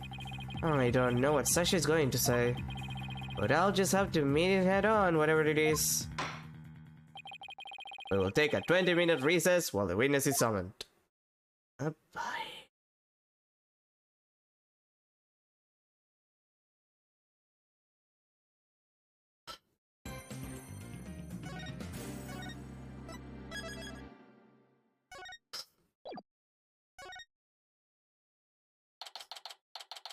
July 21st, 10:39 a.m. District Court. Defendant lobby number 3. Mr. Wright, are you going to cross-examine Sasha? I guess I'll have to ask her about the noise from the stuff falling down. Mr. Wright, Mr. Rhymes, why do you lie? I didn't want Sasha to have to appear in court. I thought if anybody had to testify, I should be the one to do it for her. But why would you go to all those lengths? You see the entry for the 20th on that calendar? The note about meeting the captain at the orca pool? Yeah, I found that calendar in the nab room. Oh, so it's not yours. I think it's probably Sasha's. What? Then that means... I guess it does look more of a woman's calendar than a man's.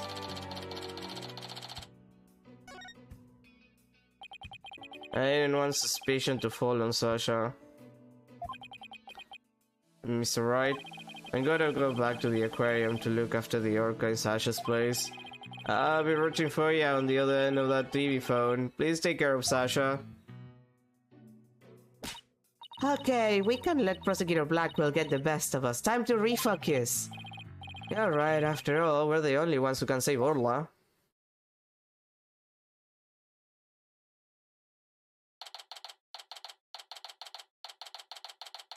July 21st, 11:02 a.m. District Court. Court number 4. Quorum will now reconvene. Prosecutor Blackwell, please call the witness to the stand. Again, you waste your break. My name be Sasha and I be one of Captain Orla's swashbucklers. I came to rescue me bucker from the first charges put on her by Dread Pirate Nostash. Nostash? I guess Nostash refers to Prosecutor Blackwell this time. Well, it can't be the judge. He has a mustache, man a full beard. Now then, Captain Judge, shall we bring in the pirate cart? Captain Judge? I rather like that. It makes me feel like a salty old sea dog. Unseen. How was that for a self-intro? The court is not a show. State your full name and occupation. I'm Sasha Buckler. I work at Sheepshake Aquarium. I perform in a swashbuckler spectacular pirate show alongside Ola as a trainer. Well, you seem like a completely different person now. I'm really... you really think so? Thanks. I was in my pirate show persona, son. Prosecutor Black will say I could introduce myself any way I like. I bet money he didn't think you were going to do it like that. And what will this witness testify about? The orca manipulated the victim into playing volleyball and then knocked the items down. The witness will report about hearing the noise that caused the victim's death. Now wait just a minute, sure Ola uses the ball to break props sometimes. She even spiked the ball at the giant octopus leg yesterday when I was cleaning. So Orla was the one who broke that leg, huh? But she couldn't have knocked down that huge stack of equipment with her little ball. I thought you were paying attention to the trial or the telecast. We apparently know nothing of what we have been discussing. The orca knocked down the equipment by pulling on the cloth that was underneath it. No one said anything about the orca knocking it down with a ball. What? Is that what we were talking about? I came here to give Prosecutor Snash a good keel hauling. But now I'm the one getting caught on ankles. He's as vicious as a tiger shark. Miss Buckler, just focus on your testimony and you'll be alright. Don't worry, we'll take care of the tiger shark for you. Thank you, Tina. Okay, I can do this. My testimony will be phenomenal. No, stop with the puns. Alright, Miss Buckler, please proceed with your testimony.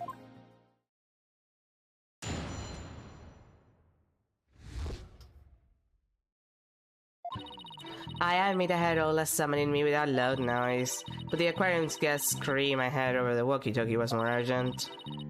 I talked to Noma the Plume first and then went to the pool room with a security guard. The equipment was everywhere and the captain was lying in the middle of it all. Her story doesn't seem to be much different from Marlowe Rhymes' testimony. Or does it? The circumstances are different. The actual order of Orla's actions depends on the order the witness had the two noises. If she had a scream fast, the prosecution's claim don't stand up. Unfortunately for you, she doesn't remember the order what she heard. She doesn't? I was distracted at the time, so I don't really recall which one I heard first. I was lost in thought until the guard brought me back to myself. Sorry, I'm no help. As long as the order remains unclear, I shall not alter the prosecution's claims. After killing the victim with the bag of coins, the orca toyed with the body in the water. I have to do things around here somehow. Unless I can prove the sound Sasha heard was not the sound of the victim's murder, Blackwell's claim that Orla pulled down the equipment to kill the victim will stand. If I want to save Orla, I have to find a contradiction no matter how small. Very well, your cross-examination please, Mr. Wright.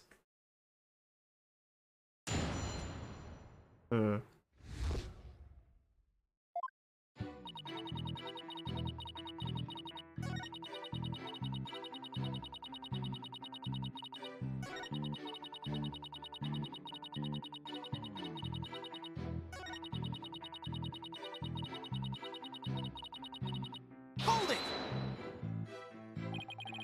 What do you recall about the scene exactly? I don't remember much, to be honest. I was in total shock from seeing the captain like that. If he asks me something specific, I might be able to remember though. Specific questions, huh? Okay, let's see. What should I ask her about? Well, we'll get probably a better autopsy report in a minute, so... The scatter things? Will you tell me more about the things that were scattered around?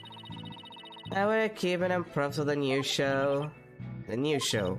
Yeah, we were supposed to be a brand new Swashbuckler Spectacular yesterday. We already defeated the giant octopus and Nostage after all. We're going to have a new nemesis, Red Stash. He's on the flyer.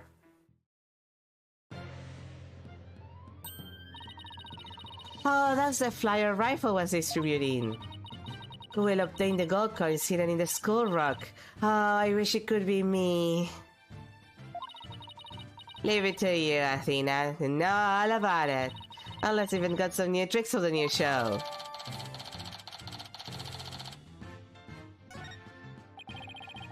So all the stuff that fell down was for the new show, is that? Is that it? That's right, a bunch of props in crates and other equipment stacked up. Your Honor, for the record, I like that information added to the witness's testimony.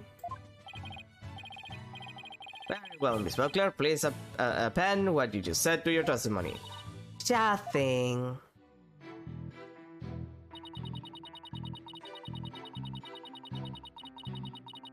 Hold it! Feel sleepy. These props for the new show, what kind of things were they? A blown-up dolphin, an anchor, Westish costumes, about coins, stuff like that. The captain was wearing his usual costume and the new props were all there. Wait a minute. Something about that doesn't seem right. Is there a problem with Sasha's testimony? Yeah, kind of. You said the captain was wearing his usual costume, but is that completely accurate? Come on, Felix, why are you nitpicking my testimony for? If we look at the body, we see that there's a discrepancy between that and your statement. You said that the victim was wearing his usual costume, but you'll notice that the victim was wearing a red scarf around his neck. I imagine this red scarf is part of his costume for the new pirate show. Ah, you're right, it's written right here in the flyer of the new show. Featuring the dashing red stash with a fluttering red scarf. Although I have to say, it just looked like a red scarf was added to his old costume. Yeah, well, the captain was never one to spend much money on costumes. Oh yeah, no, the captain wasn't wearing that red scarf. In this photo, I believe I see a red scarf. Yeah, but it's not wrapped around his neck. It was just wrapped on top of his neck. The red scarf was packed away with the rest of the new show's equipment. It must have fallen on top of the captain when the equipment fell down. Oh, I see. It looks like your discrepancy wasn't really a discrepancy after all. So the scarf doesn't have anything to do with the case. There's something about the timing and the stuff falling that bothers me. Hold on, the timing of the stuff falling. Timing. Maybe my theory has been wrong from the beginning. Maybe the bag of coins is the murder weapon. Also, your last cross-examination ends its failure as well. You should know that such a feeble slash will never hurt me. As I said, the orca made the equipment fall and then toyed with the body in the water. Objection! I'm sorry, Prosecutor Blackwell, but based on the circumstances of the scene, the defendant couldn't have dragged the body into the water after the equipment fell. And why, pray tell, is that? Oh, I'll tell you, alright? My theory has been all wrong, then I'll just have to fix it. Yes, Mr. Wright, please do tell the court. What indicates that the body was not dragged into the water after the items fell. I guess the scarf? Take that! This red scarf fell at the same time as the bag of coins. But if the body was dragged into the pool after the bag of coins fell, then the red scarf wouldn't still be on top of the body. What? In other words, the victim was already dead when the equipment came crashing down. Therefore, the bag of coins that fell with the red scarf was not the murder weapon. Silence. But it was the defense who claimed the bag of coins was the murder weapon to begin with. Well, yes, that's true. Do you intend to abandon your original argument? After hearing the testimony, I realized my theory about the murder weapon was wrong. Please recall the facts we learned so far. It's a fact that what Orla beat was the victim's dead body. After all, when we saw the victim on the security footage, he was already dead. But then, Orla carried the victim's body to the side of the pool, and knocked down the equipment for the new pirate show that was piled up there. Maybe Orla was trying to alert the humans to the victim's condition. If Orla knocked the items down on the victim after he was already dead, then it means the defendant didn't kill the victim with those items. But that's preposterous.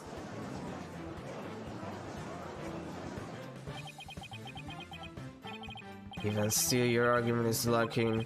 If neither Orca's head body nor the bag of coins were the matter of death, then how do you propose the victim was killed? A very good point. If the defense is now abandoning his original theory, then we would need a new theory as to what the murder weapon was. Alright. I doubt I have no clue will go over well.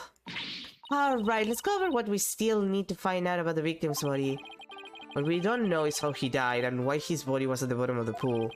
I wonder if there's something that would explain both of these things at once. How did the victim's body sink to the bottom of the pool? On a diagram, it's easy enough to move the body to the bottom of the pool. But in real life, the water would just cause the body to float. Right. Hold on, water? Okay, then what if we flip that around? What if there was no water? Then the body would go right down in an instant. So the real manner of death... So could the real manner of death be... Thanks for the great hint, Tatina. What? I helped you and I didn't even know it? Your Honor, I think we know the real manner of the victim's death. I think we'll do, Mr. Wright. I expect a clear answer. Now then, what was the real manner of Jack Shipley's death? What's the manner of death that moved the victim to the bottom of the pool in an instant? Falling. Please take a look at this diagram of the orca pool. If there was no water in this pool, then it would be very easy to move the victim's body to the bottom of the pool. He would just drop straight down. Oh my, could that be the true manner of death? God damn it, I should have read all of that in the judge's voice. I didn't realize it was the judge. The orca pool is about 60 feet deep. If the victim were to go from the top of the pool to the bottom when there was no water, then he would, without question, have fallen to his death. From a fall.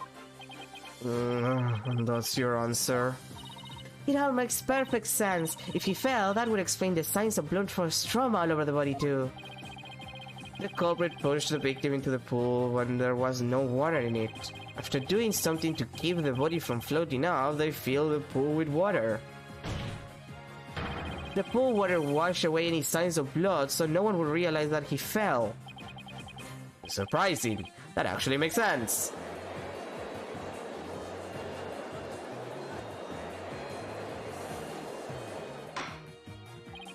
Order! Order in the court. I'm just as surprised as you are, but I must have order. If all it was a matter of death, then does that mean the defendant's behavior was the result of being manipulated by the true culprit as the defense claimed?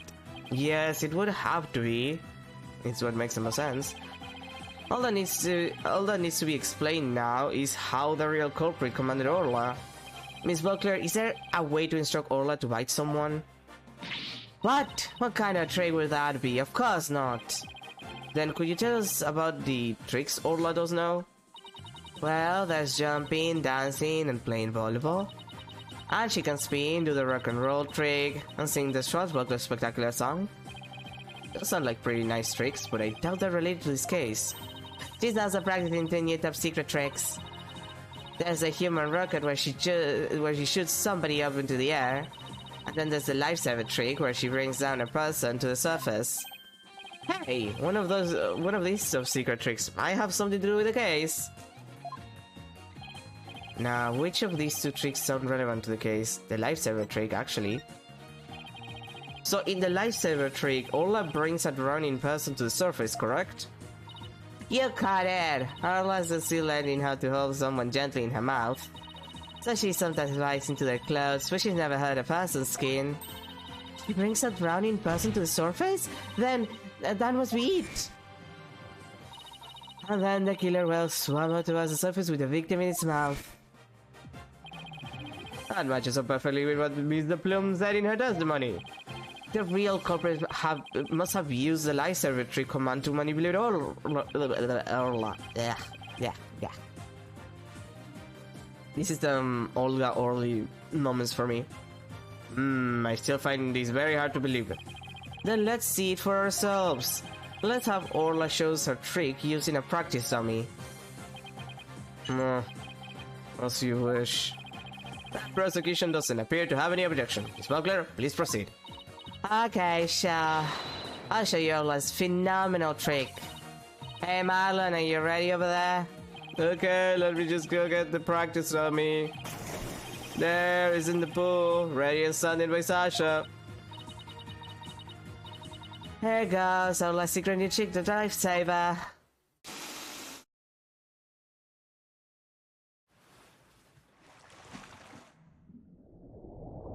Jump.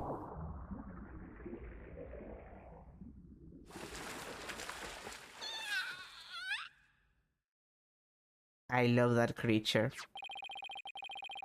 The clothes got turned up a little, but the dummy doesn't have any new marks on it.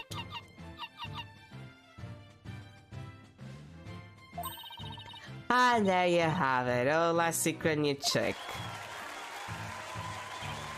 Oh, that orc is really something. A cute thing like that wouldn't hurt anybody.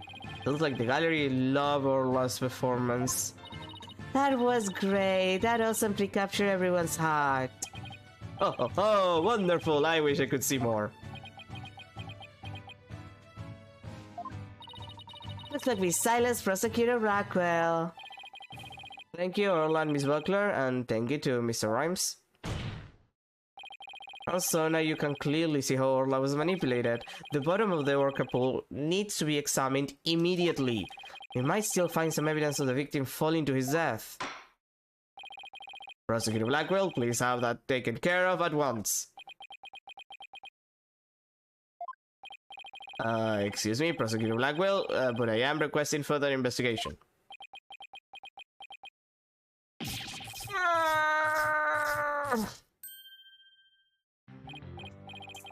Prosecutor Blackwell, you have to answer to the nice judge politely. Oh, that's right. I almost forgot. The thing you asked for just came in. Oh, and you couldn't be bothered to think of a less violent way to deliver it. What did Prosecutor Blackwell ask for? I've been waiting for this. Ooh, and what is that? An updated autopsy report. My bloated! What? Why did it have to come now? During the recess, I ordered the body to be re-examined. Something started nagging at me during the course of the trial, you see. Here. I take it you'd like me to read it. Very well. Cause of death, thought to be from 65-foot fall. Well, well, well. But this is decisive evidence that substantiates Mr. Wright's theory. What? It's something good for a change? That never happens with updated autopsy reports before. If the manner of death was falling into an empty pool, the orca can't be responsible. It seems Orla's complete innocence has been proven. I suppose I can deny that. This is fantastic! You did it, Mr. Wright! Prosecutor Blackwell isn't even trying to refute it! Orla is saved! Yeah, is it really safe to celebrate? It would appear more investigation into this case is necessary. First, allow me to render my verdict. The court finds the defendant, Orla Shipley. Yay! The orca is saved.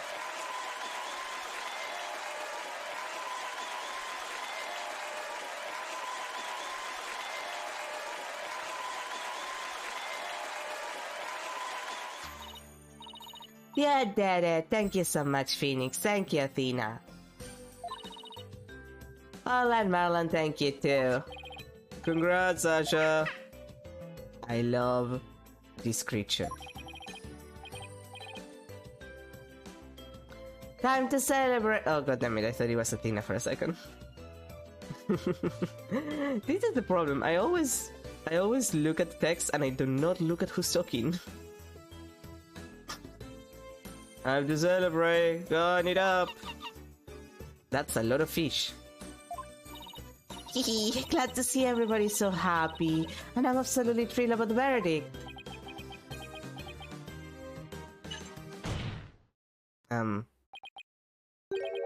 Thank you, right on.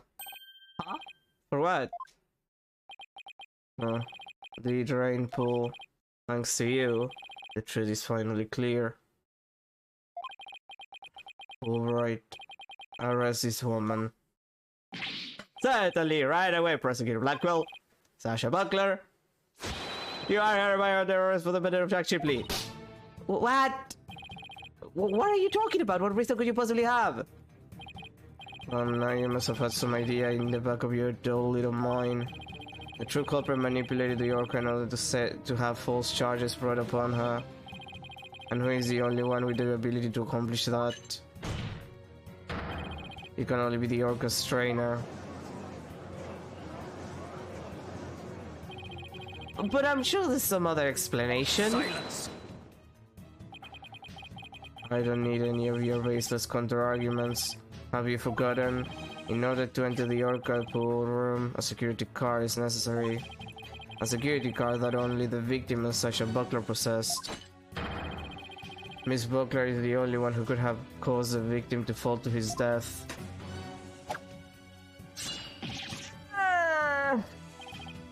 What? No, I don't believe it. Miss Buckler was so upset by Mr. Shipley's death, she couldn't have done it. Alright. We asked the security company yesterday to check the security card logs.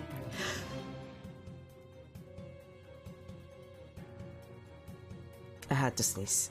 Sorry. The report just came in during the recess. The night before the incident, Sasha Buckler used her car to enter the orca pool room. After that, not a single person entered the pool room. Not until the incident was discovered when Miss Buckler and the guard ran in. Objection!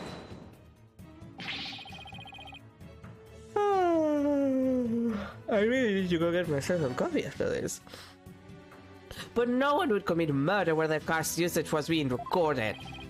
Apparently, the aquarium employees don't know that their cargo usage is tracked. What's more, Miss Buckler was seen arguing with the victim before the incident.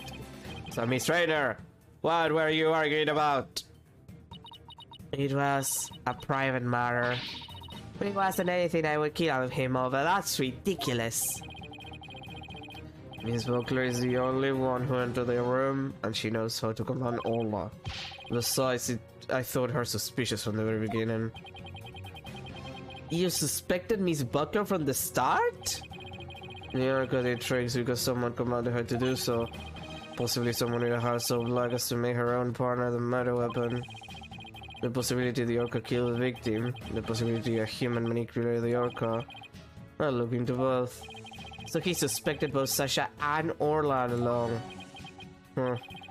Great to you. After all, you were the one who drew out that information about the lifesaver trick. The orca you say was an unwitting victim. A victim made to look like the weapon that killed Jack Shipley. No. Alright, come along then. Let's have a good long talk. Wait, I didn't kill the captain. And I would never try to frame Ola. What would I hurt the ones I love like that? Sasha! Phoenix, Athena, you gotta believe me,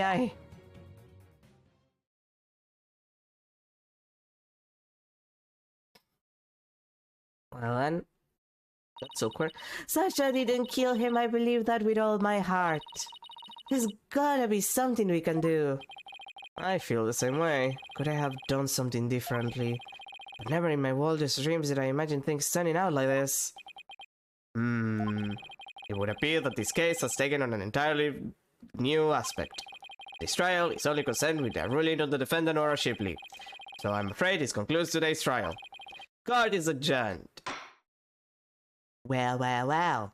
We're kinda fucked. I see how it is.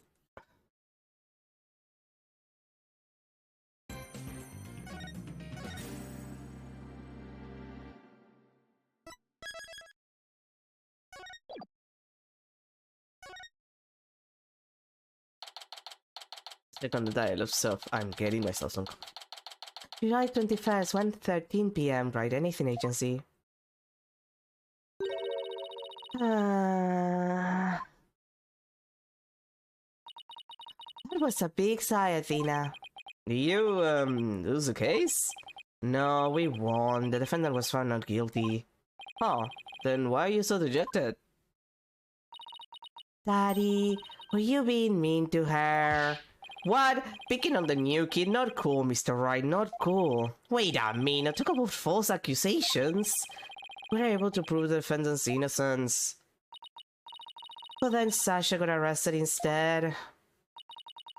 So that's what happened. That's too bad. So what are you two going to do now? We're going to get to the bottom of this. I don't believe for a second that Sasha did what they accuse her of. I don't believe it either. I won't give up.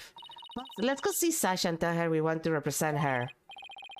Right now, I imagine she's still being questioned by the police. Let's get started on the investigation first and look for proof of her innocence.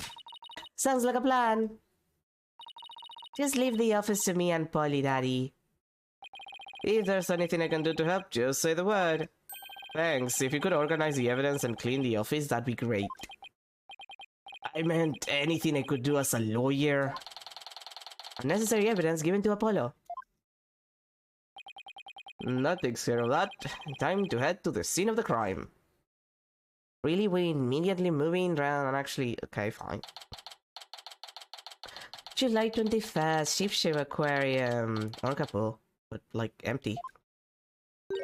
Huh, there's nowhere in the pool. Orla, where are you? I can't hear her at the bottom of the pool. Maybe there's some water down there. Orla sounds so sad. Maybe she misses Sasha.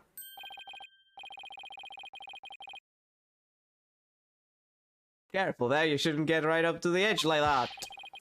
You don't know and to end up like the victim. Besides, the police are still conducting their investigation here. Don't go bucking around. Fucking knew it was him. Detective Fulbright. Is something wrong, Miss Lawyer? You look angry. I object to you arresting Miss Buckler. Detective, I'd like to ask you some questions about the case, if you don't mind. Go right ahead. Yeah, but like after I get myself some coffee. Oh boy, I'm so tired. God, I hope I can finish this one today, because otherwise I'm gonna become the Joker. Okay, I'll go get myself some coffee. I'll be right back.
Okay, I'm back. Oh boy.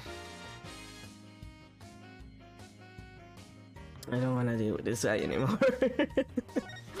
I don't like this guy. Miss Buckley is 100% innocent, so why did you arrest her? I understand you decide to believe in her, but the fact remains that she is suspicious. Right now there are investigators on the scene, so you can come in as you please. But ordinarily a security guard is required to enter this orca pool room. The victim and Sasha Buckler were the only ones who possessed this car. Okay, but like, somebody could have stolen it. And yesterday, the day of the incident, there was proof the suspect car was used. Okay, but like, somebody could have stolen it. Like, the car. Objection! Somebody else could have used Miss Buckler's card. Yeah, that's what I said. Oh, right, I guess that would be one possible explanation. Hee. Didn't I sound just like a lawyer right there? Yeah, we'd kinda be in trouble if you didn't. Except this officer confirmed she entered the room at the time the record states. She said she was here from 3 to 6 a.m. on July 20th. Apparently she was giving the orca pool room a good cleaning. Cleaning? In the middle of the night? Yes, she said that a lot of the heavy-duty cleaning is done at night. That, I mean, I guess that makes sense considering it's, you know, an aquarium and it's open during the day and everything, but... The suspect also admits that she was fighting with the owner before his murder. What's more, nobody saw the victim again after he met with the suspect. Objection! There must be something I can object to in there somewhere. Save your objections for tomorrow's trial. And push comes to shove, just say that that was objectionable. It worked for Edward that one time. Except he didn't. By the way, Detective Fulbright, do you think Miss Buckler's questioning is over? No, not yet. But I told the guy in charge to take it easy on her. Why? Is something wrong? Oops, forget I said anything. It doesn't concern you two anyway. But it does concern us. We intend to represent Miss Buckler. What, you do? In that case, I have a favor to ask. Could you get this medication to her? Medicine? Looks like a prescription from Hickfield Clinic. I spent some time at that hospital myself. We confiscated it from her home when we were doing a search. I can't get away here, so if you could make sure she gets it, that would be great. Medicine, huh? Does Miss Buckler have some illness? I think that's the kind of question you'd better ask her. Injustice with us. Now I need to get back to the investigation. You know, it would help if you told me what kind of medication it is. We can give it to her as soon as they let us to talk to her. And we have to return her calendar to her as well. If we can see Sasha or investigate, we should question people at the aquarium. Well, let's see who's at the aqua tunnel. No one. Papa Danger? July 21st, Sheep Shape Aquarium. Papa Danger. That door is open. It was closed yesterday. Well, you know what we have to do, right? Of course, boss. We sneak in and check it out. Ooh. Hey, you two. Put badges into the person's line without permission. Eek! Well, sorry. My apologies, sir. She insisted. Don't throw me under the bus, Mr. Wright.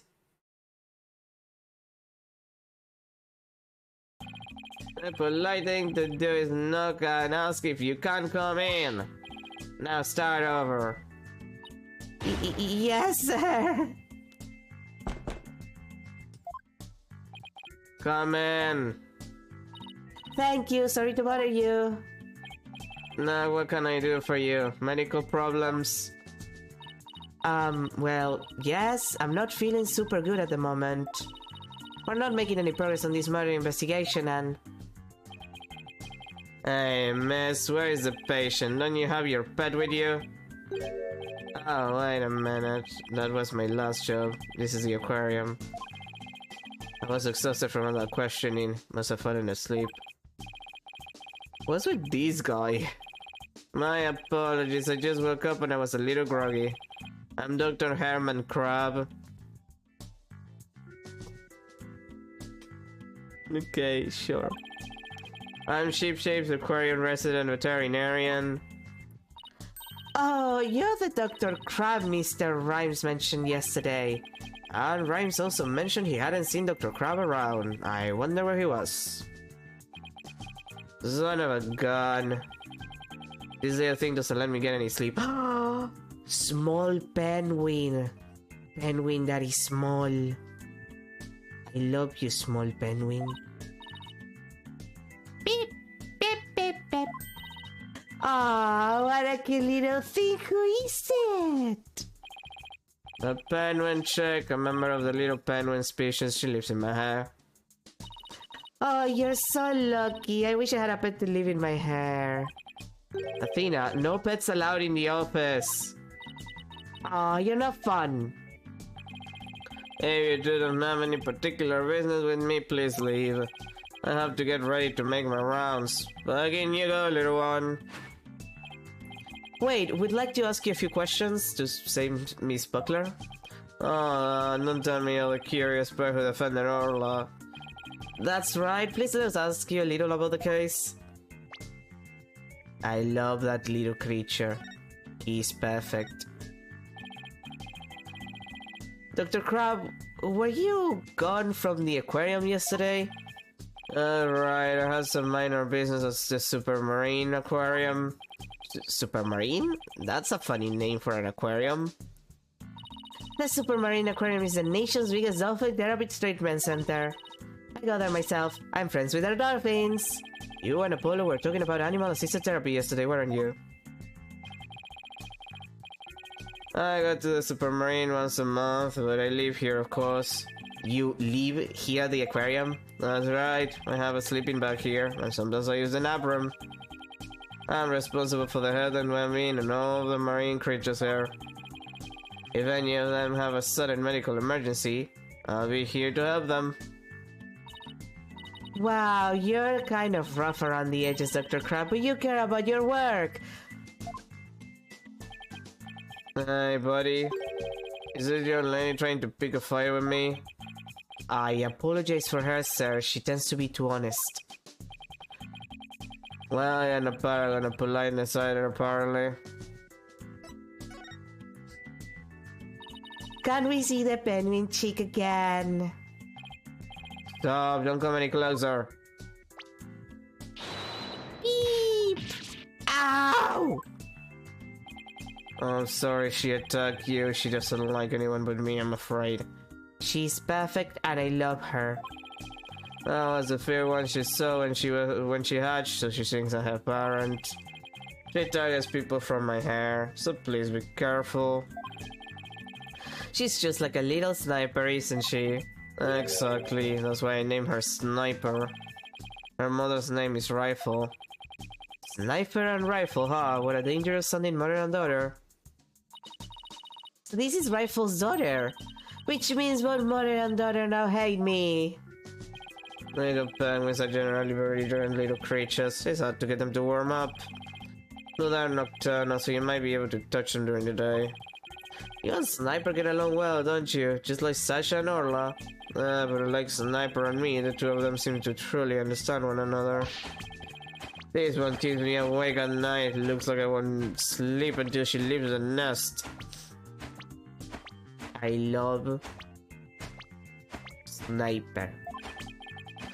It must be rough for him, but he's pretty cute to watch for us. I love you, Sniper. Can you tell me anything about Jack Shipley's murder? I still can't believe Jack is gone. He's the one who brought me on board. How could he up and die on me? Did you and Mr. Shipley get along? I loved animals and fish, but I'm not like that. But I still took pride in my work as a vet nonetheless. You're alone and know as business associates. And it sucks to hear my laboratory is what it is today. It is a pretty amazing laboratory. I have discerning taste, I see. I could tell you more about my life if you like. This place is just filled with electronics. What are those monitors for? Essentially, they're digital medical records for all the creatures here. I can also view the feed from the visitors corridor security camera here. That way I can see that silly mother penguin when she tries to escape. So you were the one who gave the security footage to the police?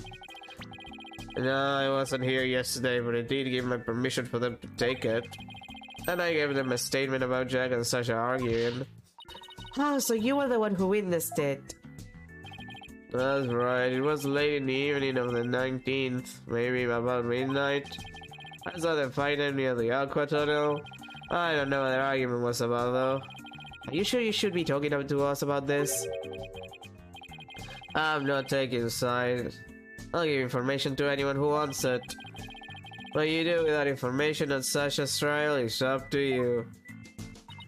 Wow, you're kind of rough around the edges, Dr. Crab, but you're a pretty nice guy. Huh, you are trying to pick a fight, aren't you, young lady? Ah, isn't that cute? He's easily embarrassed. Beep, beep, beep, beep. Oh, son of a gun, are you hungry again already? And that silly mother penguin's nowhere to be found again. Beep, beep, beep, beep, beep, beep. Ah, would you keep peeping in my ear? According to her walkie-talkie rifle is somewhere on the Aqua Tunnel. If you see her, could you bring her to me? I have to examine some other creatures. No sweat, and this time I'll get her to like me too. Rifle has escaped again. What is she, the Houdini of the penguin world? There's no guarantee we'll find her right away, but let's head for the Aqua Tunnel.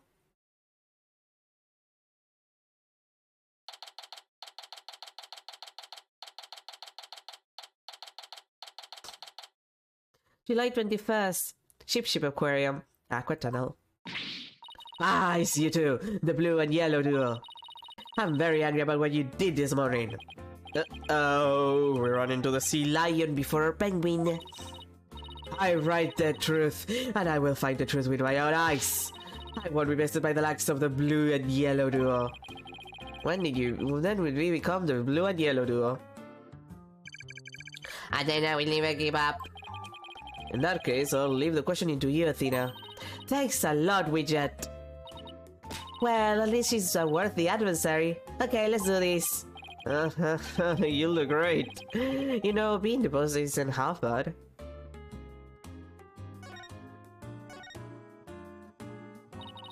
Have you been gathering material about last year's incident ever since?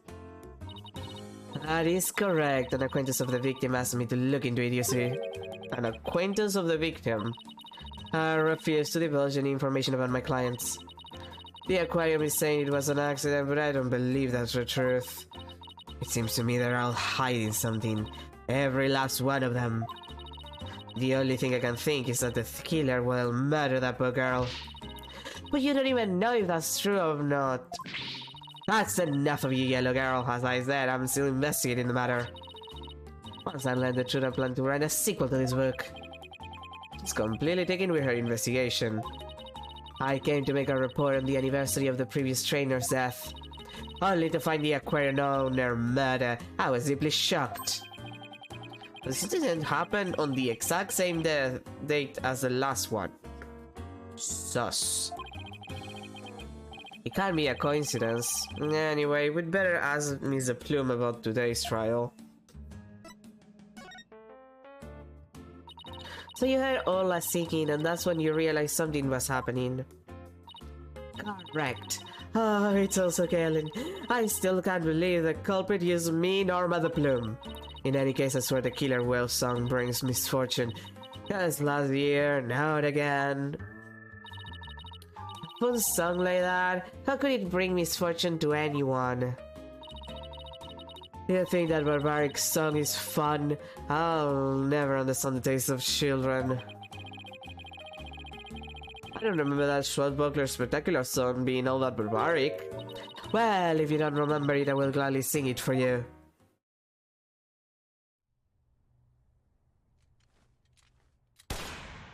Avast, mateys, landlubbers ho, hand o'er all your gold.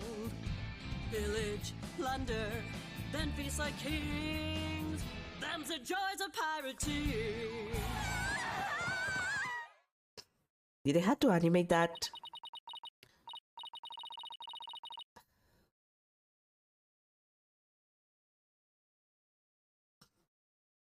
That's how it goes. Now what is fun about those lyrics, Britel?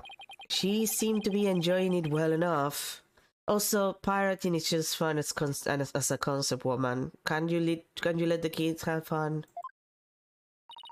Wait a minute, there isn't the Swashbuckler Spectacular song. This is the song from the Swashbuckler Spectacular. Are we gonna have another musical? Oh god, dog. Oh, we be pirates, we love to sail the seven seas. Just a bunch of scallywags who are as free can be. We swim through storms and waves, all because you see, got treasure and adventures waiting just for me.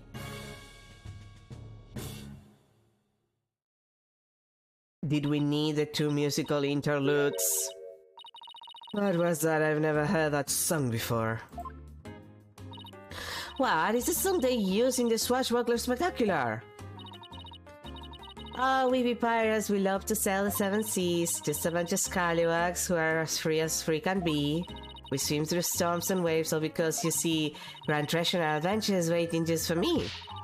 But that can be, it's completely different from the song a year ago.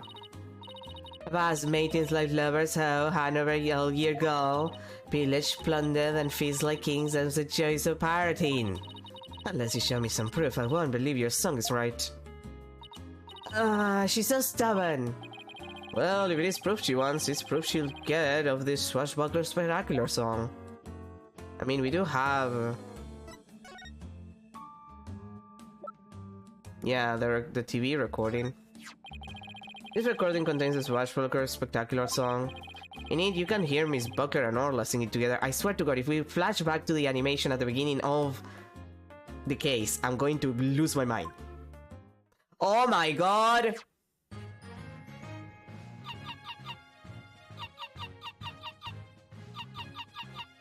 Okay, it wasn't that bad.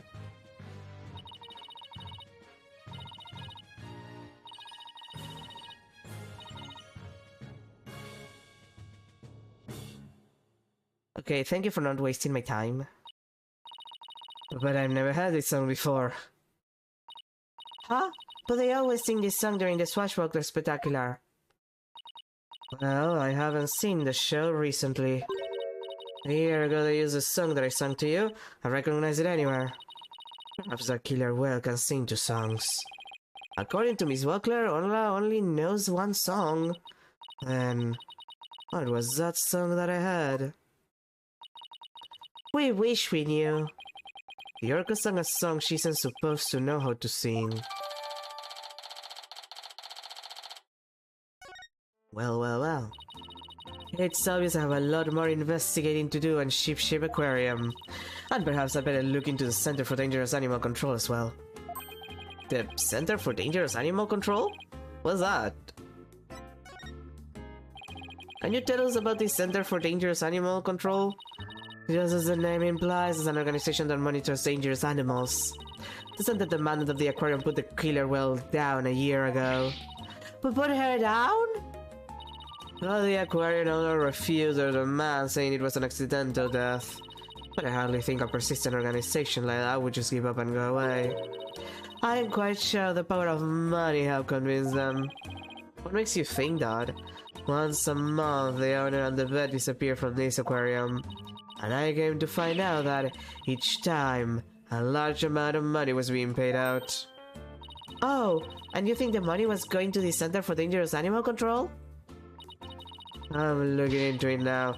You'll have to wait until my book comes out to see. In any case, I can't catch that man out on anything. But that veterinarian is not to be trusted. Dr. Herman Crab. There's still so much we don't know about him. Well, I don't see a rifle here. What do you want to do next? I think we'd better stop by the office and discuss a plan of action. Back at the office. July 21st, right? Anything agency.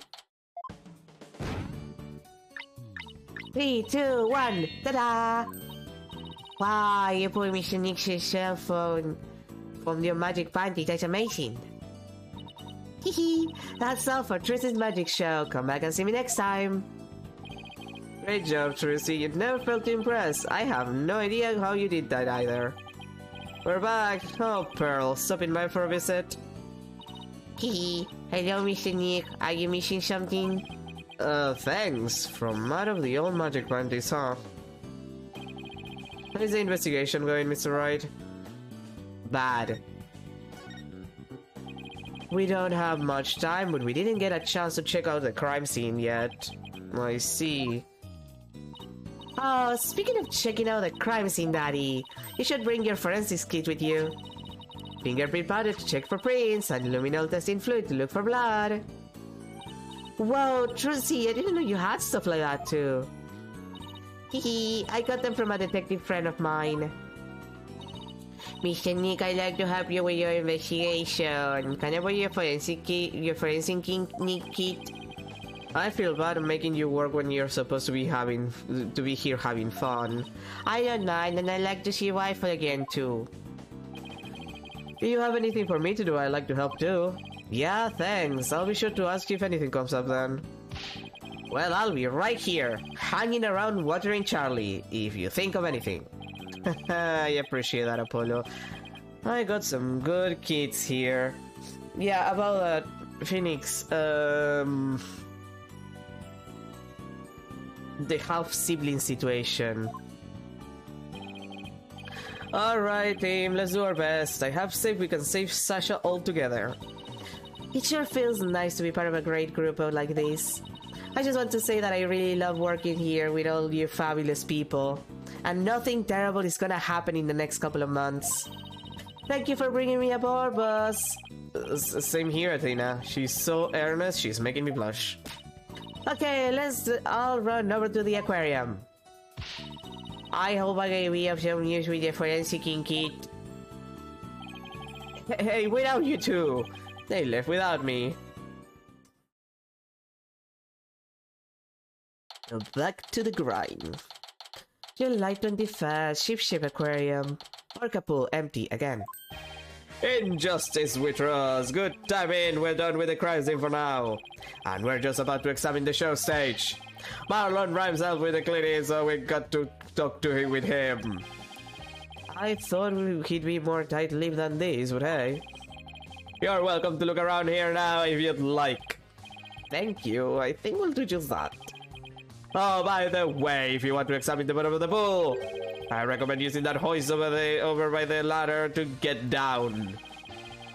That crane-like thing hanging from the ceiling, right? Got it. Just stand on the ladder platform and the police car will operate it for you. Thanks. Why couldn't the pool be less deep? Well, good luck to us both. Injustice we trust. And then he left. Now that Detective Fulbright's gone, we can do anything we want here. The guards is still here, so keep your voice down when you say stuff like that, Athena. Well, might as well go down then. Let's use the hoist to go down to the bottom of the pool. Wee!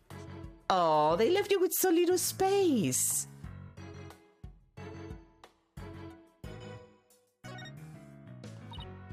Wow, look at all that treasure. Those shoes and that crown are huge. They sure are. I guess everything is size large around here. No, everything is size Orla. I stand corrected.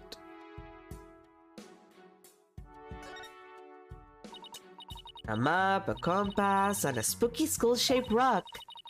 The last room is filled with pirates' pizzas.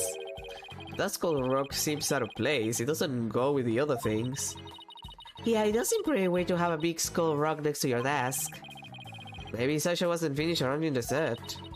When it comes to Orla, Sasha doesn't seem like the type to leave something half done. State of mind when she put it there. That could be the key to this mystery. And I bet it's a mystery I can solve. Never mind that mystery, let's get back to the investigation.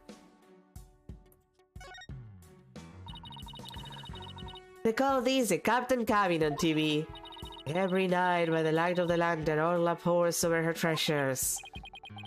Sounds more like a miserly housewife going over the family finances.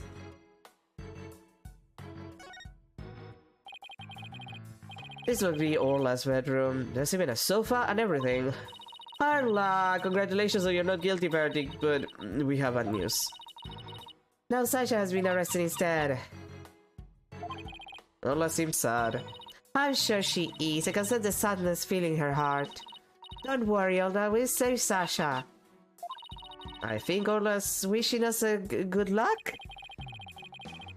Orla really seems to understand what we're saying. She can't understand our words, but I bet she can understand our hearts. Is this a good time to get started, Mr. Nick? Huh? Started with what? This is a crime scene, right? So this should be a perfect place to use to start forensicing. She wants to use the forensic kit so badly she's practically beaming. Okay, let's do it. Forensicing it is. Away! I get to help. Alright, we'll need these. What's with the glasses, Mr. Wright? It's not like they're a fashion statement. We need them to see if there's any blood. Alright, Pearls, you spray the luminum whenever I need it, okay? Go ahead, Mr. Nick, I won't miss an inch. Got your glasses on, everybody? Good. Now check out the bottom of the pool.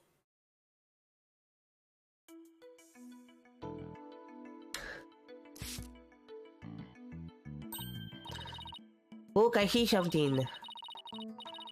If your deductions are correct, boss, I guess this luminal reaction means that the victim hit his skull shake Rob when he fell to his death. I guess so. I guess we found the murder weapon. The actual murder weapon.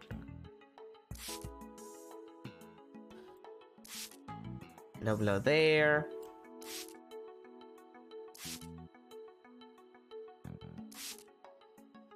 There.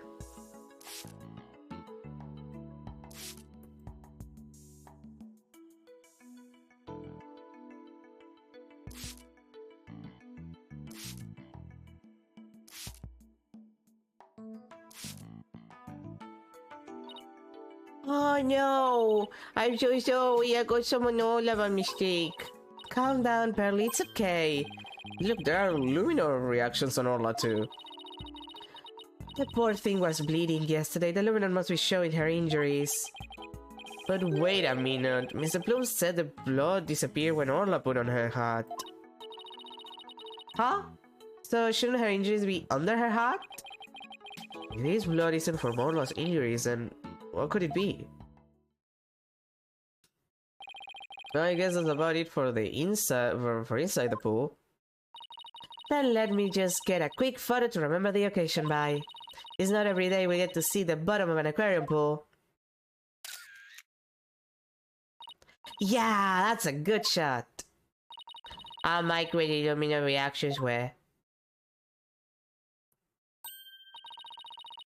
Yay, my first collaborative work with Pearly.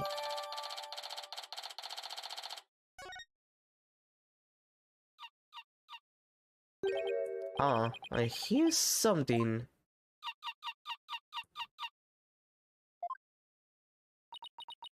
Orla? Boss, something's wrong with Orla. What? You're right. She's listless and she's sinking.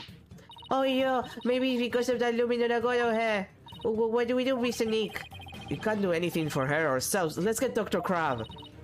I'll run and get him.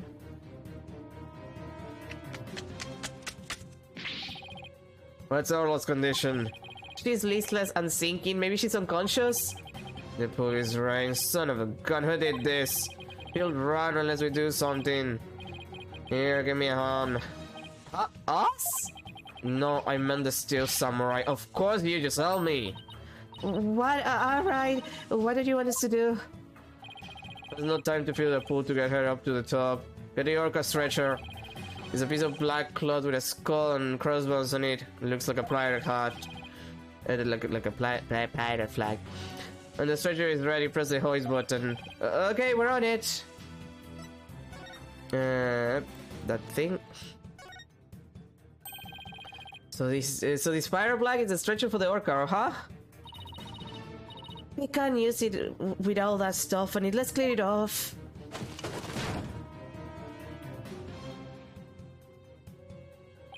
Good. Now push the hoist button and lower the stretcher. The control panel is on the wall to your right. To my right.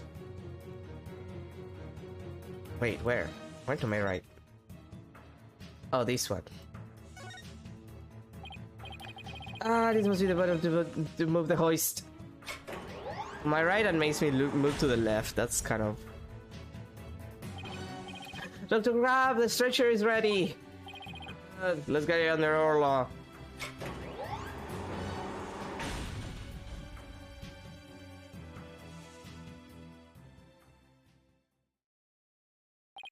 I'll take it from here. Stand back.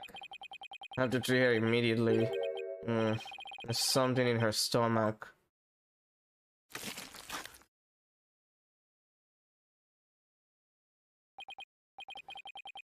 There, I got it all out. Will Orla be alright, Dr. Crab?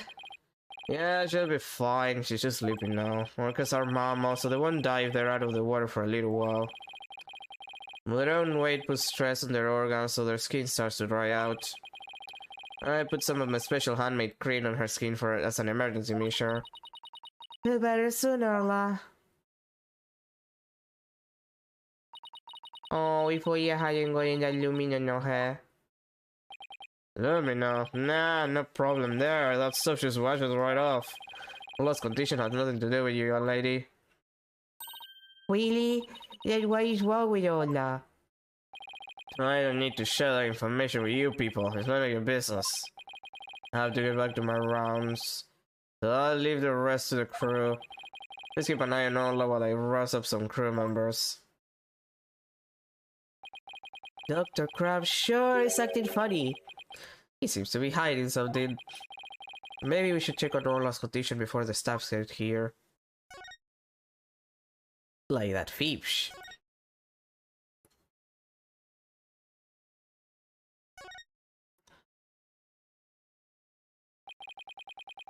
We should check out the contents of Orla's stomach, I guess.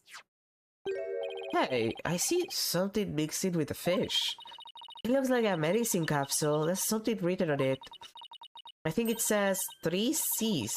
What would it be doing in Orla's stomach? Wait, you mean like the sleeping med?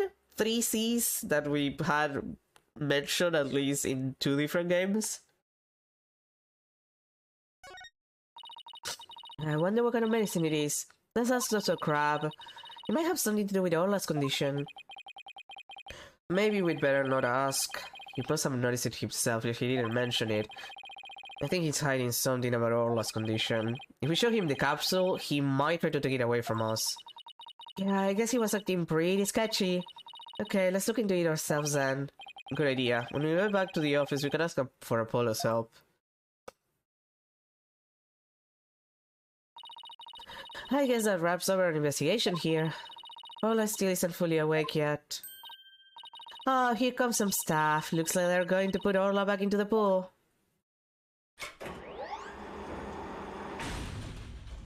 Maybe put water in the pool again? And I guess they're going to fill the pool back up. I bet that will take a while. Well, I guess we can leave Orla in the staff's capable hands now. Right. So where to now? Let's head to the show station X. If we're lucky, the police will be done with the place.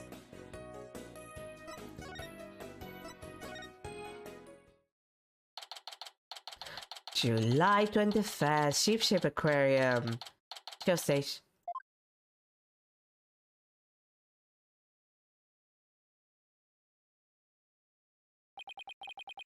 So this is where they hold the Swashbuckler Spectacular, huh? The police are done with their work here. Hey, these new lawyers. How could you let Sasha get arrested? Didn't I ask you to take care of her? We're sorry we couldn't prevent her from getting arrested. But as our lawyers, we'll do everything we can for her. Sorry I got upset. If there's anything I can do to help Sasha, just say the word. My lord, you got twisted, Mr. Nick. I'm going to do what I can to with this forensic kit. I'm going to cover the whole area with forensicing. Ah, the girls, Malfoy. You can have free reign of this place. I want to check this place out, but I better talk to Mr. Rhymes too. I hear you helped Sasha with the cleaning, Mr. Rhymes. Well, not really help, but was just taking care of the orca while she cleaned. Sasha felt bad for making Norla stay up so late, so she asked me to give her a snack. I was a little bit less than her ordinary meals, but she seemed satisfied. Oh yeah, I put Orla on the transport stretcher too. Transport stretcher. See that hoist up there on the right? The stretcher can be suspended from it. This station is the station is right next to the orca pool room, and we use the hoist to move our orca or cargo between the two areas. So the railway in the orca pool room runs all the way here, huh? Wouldn't it have been easier to just have like an orca-sized connection between this pool and the orca pool, and just close or open it when it's necessary? Well, do you want to take a ride? Aerial investigation, huh? Sounds good to me. No, that's okay. It's like, I like my investigations on sweet terra firma. Actually, the hoist can only be operated from the orca pool room. Oh, that's right. I remember seeing the hoist control panel in there. So I'm sorry, but I can't give you a ride without somebody on the other end. No need to be sorry. Ooh, touch that bullet. If it wasn't Miss Buckler or Orla, who else could have killed Mr. Shipley? Well, I know Sasha is innocent, but I'm not so sure about the orca. What? But we proved her innocence in court this morning. But a few days ago, that orca attacked Sasha right here in the show pool. Also, that orca takes Sasha's body into her mouth and squeezed her chest. Her chest? They were probably practicing the lifesaver trick. But Sasha was being crushed so bad she couldn't even blow the whistle. I wanted to help her right away, but look, I hate to admit it, but I froze. I am a weak man.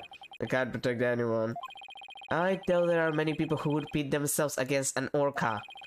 Everybody tried to talk her out of it, but she wouldn't give up on practicing. When we said Orla could kill her, she said she trusted Orla. Yeah, well, everybody else seems to think Orla's a killer. And you trust a creature that can't speak. You can't even know what it's thinking. But with orcas and dolphins, you can have communications of the heart. Also, like, that's the excuse with every animal. Like, why would you trust a dog? A large enough dog could kill you. This colorful sign, does Miss Buckler make it? Well, how do you know? Yeah, that sign is for a new show. Before she went to clean, she painted it and left it dry. She told me to keep an eye on it while I was taking care of the orca. Isn't that the school rock on there on the right? Mr. Rhymes, is the school rock a part of the set for the new show? Yeah, I guess so. If they were going to use it in the show, what's it doing on the orca pool?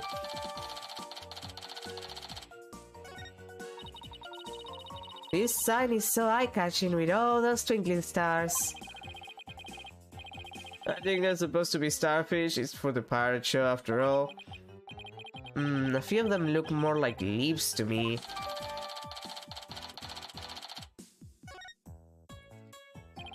I just put so much effort into making this sign for the new show. No wonder she was mad about what happened. Huh, I wonder what he's talking about. I better ask.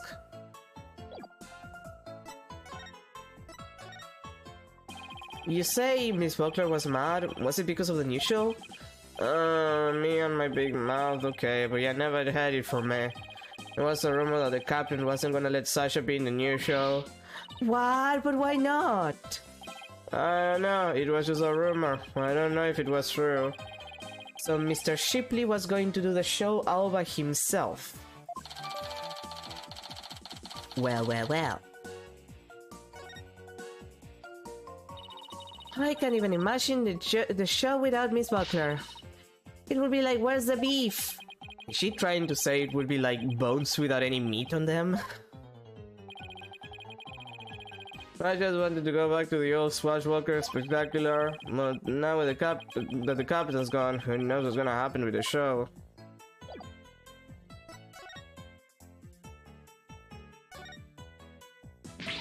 Eek! That's a skeleton adrift!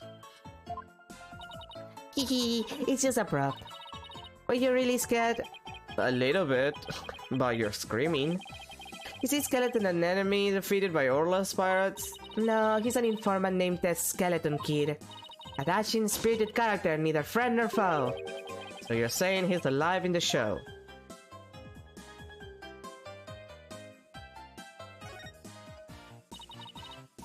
Look at this pool, it's huge! This is where they do the Swashbuckler Spectacular.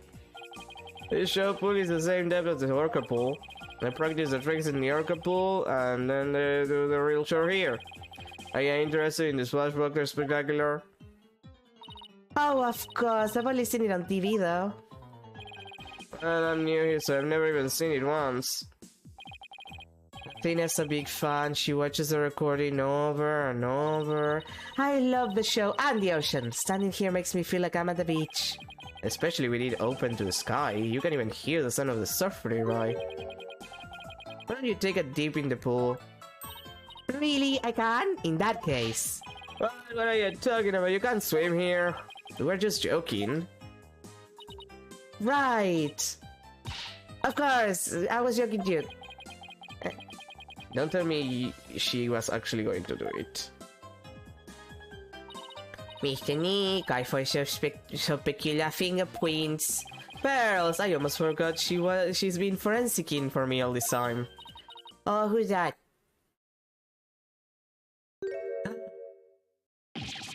Prosecutor Blackwell, what are you doing here? There's some business to attend to. Prosecutor Blackwell insisted, so I brought him along to get a little exercise. Is it business with us? No, not you. My business is with that animal keeper there. Marlon Rhymes, you will be a witness for the prosecution tomorrow. You gotta be kidding me, why would I want to testify against Sasha? What you want does not matter. Now come along. But if I leave, who's gonna feed the orca?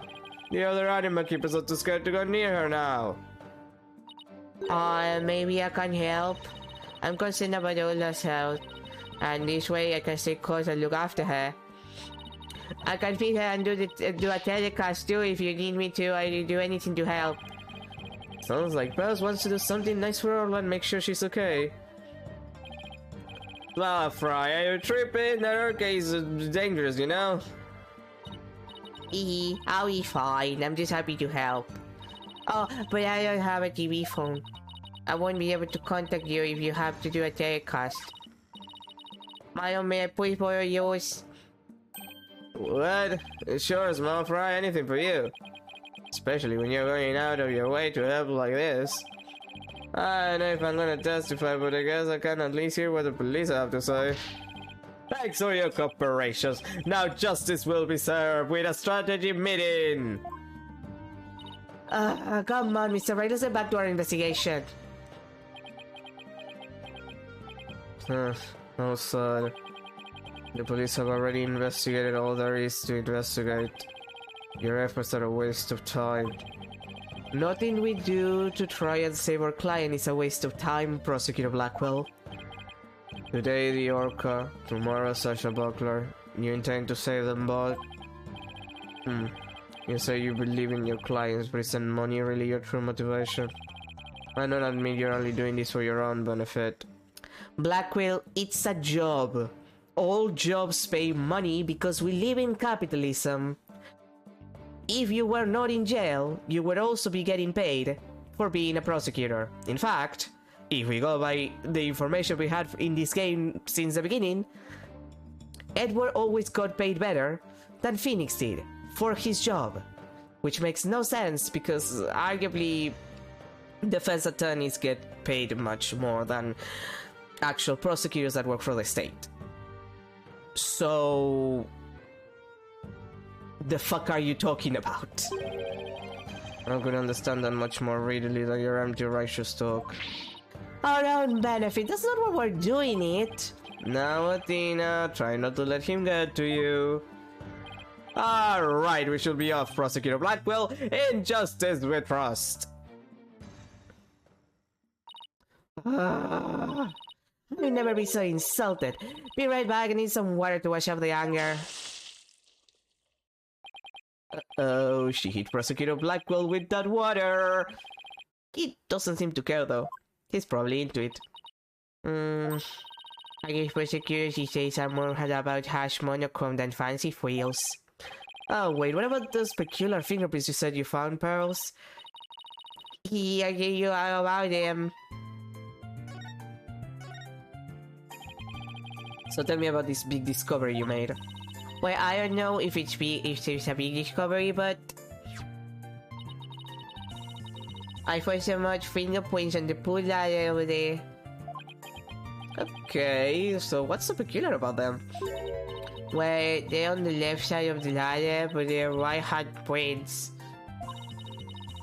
Wouldn't a person usually hold the left side of a ladder with the left hand? Plus, I think they were being made from above by grasping the ladder with the right hand. Now that you're mentioning that, it's strange. I wonder whose prints they are. I compared it with the prints on fire, and it turned out to be Marlon's. How did he manage to leave prints in such an awkward position? So, Mr. Nee, was I helpful? Yes, you were. Thank you very much, Pearls. I don't know if they're related to the case yet, but I'll keep them in mind.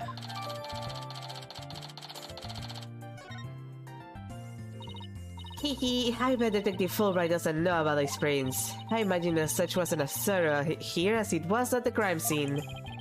You're probably right. I'm sure they checked everything at the actual crime scene. But I guess they can't do forensics on every inch of the rest of the aquarium. But we could, thanks to Barley, and now we have a new piece of information. Oh, yung bawi si Mia Hina. Rifle. Hey, it's Rifle! We gotta catch her. Don't worry, she's being a good girl right here on my lap. Well, I'm glad she's been found. I forgot we were looking for her, actually. Yeah, thank you. Thanks again to Padley. I think somebody's jealous. Well, I think I'll go talk to the staff about Ola. Alright, good luck, Pearls, and thanks again. Well, I guess we're done with things here. What do you want to do next? How about if we have Apollo check out our mystery evidence? Oh, that's right, we haven't done that yet. Good idea, let's stop at the office.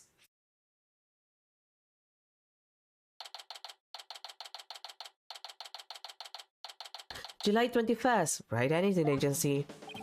Oh, you're back! How is the investigation going? It's going pretty well, but there are still some things we need answers to. Let me know if there's anything I can do to help. There is, actually.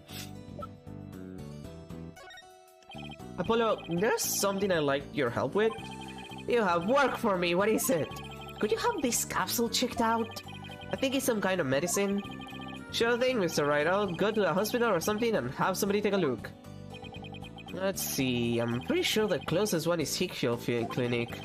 Good luck, Apollo, and thanks. I wonder if they'll let us see Sasha now. It has been quite a while. Let's stop at the detention center and see. You have something to deliver to her too, don't forget.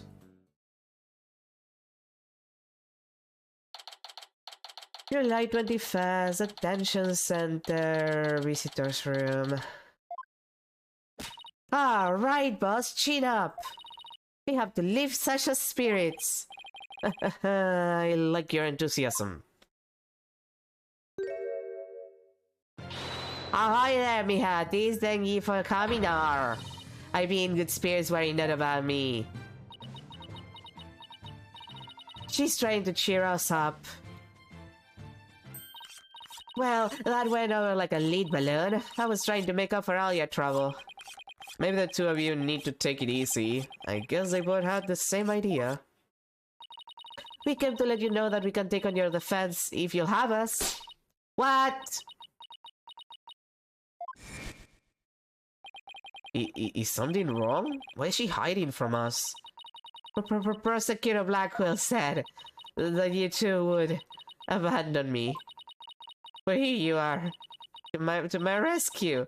That's why I'm so happy. It sounds like she's crying back there. Of course we wouldn't abandon you. Sasha, don't cry. Maybe the two of you need to take it easy. Great, now I got crying in stereo. Okay, I'm alright now.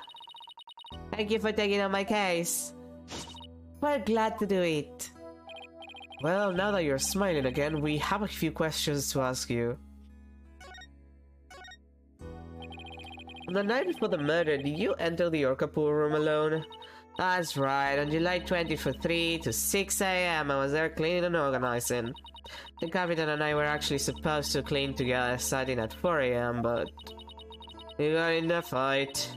I couldn't face him, so I went an hour early and started cleaning. What does the orca pool room cleaning involve? Well, first we have to move all to the show stage pool before we get started. Mr. Rhymes mentioned he took care of Orla in the show stage pool. After Orla was moved, I drained the pool and rearranged the equipment and props. And did the captain never show up? 4 AM came and went, but he never showed. I bet he was mad at me. I wish I'd apologized to him instead of being all prickly and angry like a scorpion fish. I'm glad we could prove Orla's innocence, but we didn't know you would get arrested. As long as Orla's safe, I'm happy. I'm so glad I found you too. You guys are the best. I'm glad you found us too. You're the best, Sasha. I never imagined all those tricks would ever be used to commit a crime. Could you tell us more about the lifesaver trick? Yeah, sure.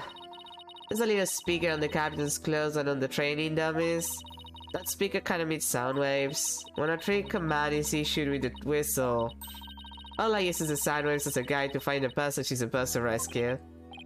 I see. Does anybody else know about how the trick works? The entire crew knows about it, but it takes quite a bit of practice to be able to command the lifesaver trick. It wouldn't be easy to do for anybody who wasn't a trainer. And that's why they suspected Sasha. And Orla can only perform one trick per scene now. In other words, she can't perform 2 tricks at a time. Wait, so she can't do the singing trick and the lifesaver trick at the same time. So what was that song Mr. Plum had? Oh, Mr. Wright, I just remember. We have something to return to Sasha. Oh yeah, you're right. I have it right here in the evidence. And we have to give Sasha that item to take the full regulars to. Okay, they have the meds first. Detective Fulbright asked us to give you this medicine.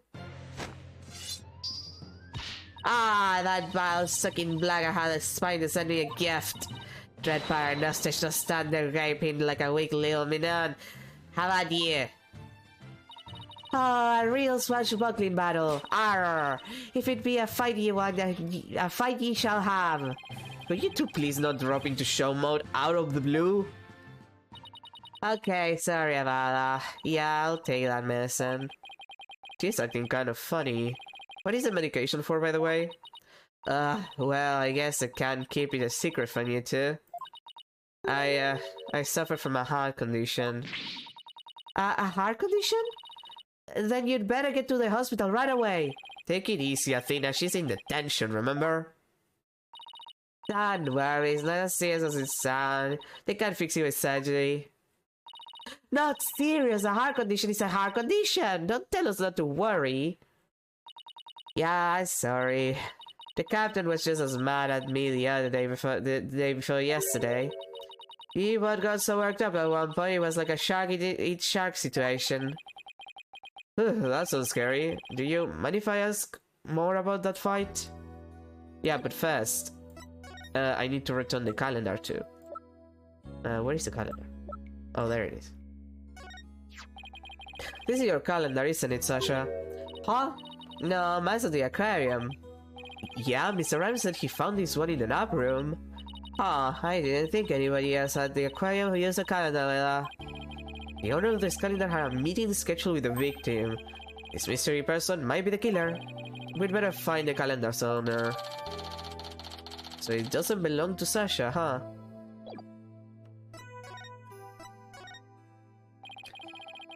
Why were you arguing with Mr. Shipley? That captain knew about my heart condition and he was worried about me.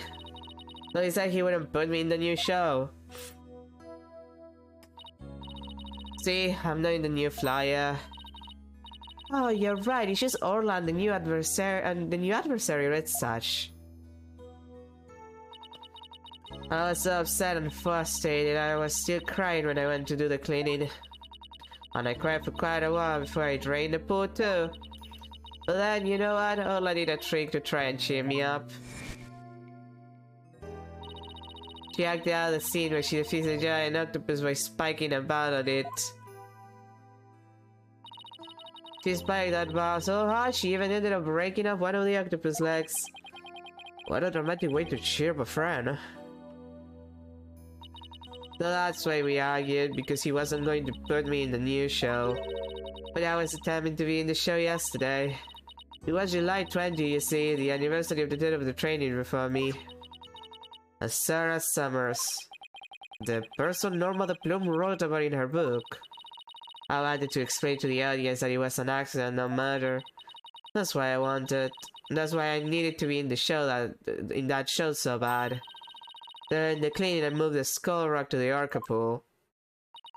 What? But why? It was a key prop. I figured the show couldn't go on without it. I thought they'd be forced to switch back to the old show. Whoa, that was pretty extreme. Not really. If anything, that's pretty simple as far as like... I don't know, like fucking around with it.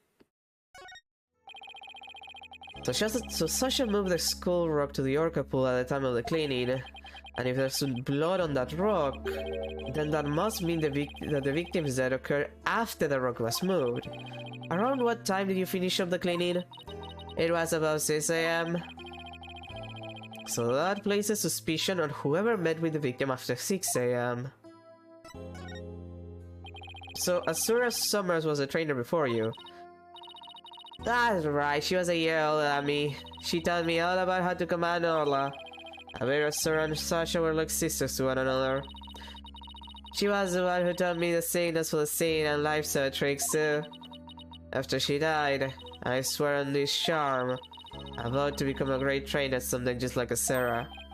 What is that charm? It's a keepsake to remember Sarah by. She always wore it. She told me once that she and her boyfriend had matching charms. I never found out who he was, so I couldn't give this one to him. I've had it ever since. You're keeping the memory of Miss Summers alive. The captain always carry around a memento of Asura too, a walkie-talkie. Huh, did the victim have a walkie-talkie on him? Maybe I should show Sasha the victim's photos and see what she has to say.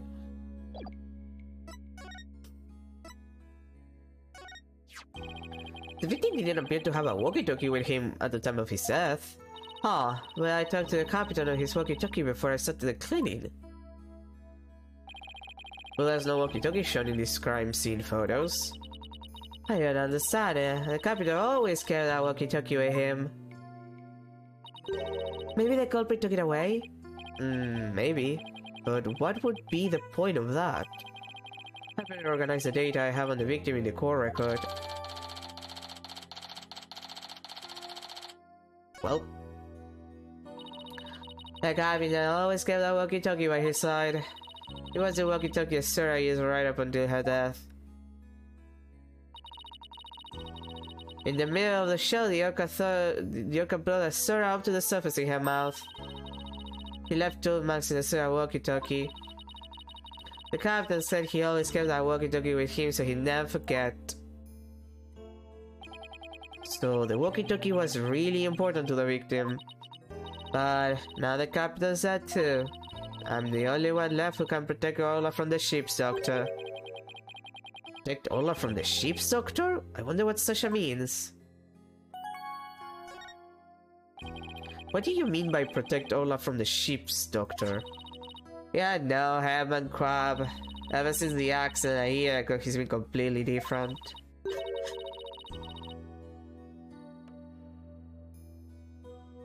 I had to sneeze. When Asura died, he said he was going to euthanize the orca. Before that, he always used to say that euthanizing animals was a despicable act. Euthanize the orca? That's horrible. Yeah, I thought Asura's death was the orca's fault.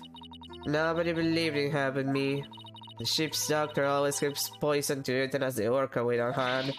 And if Ola had been pronounced guilty in yesterday's trial, he would have used it.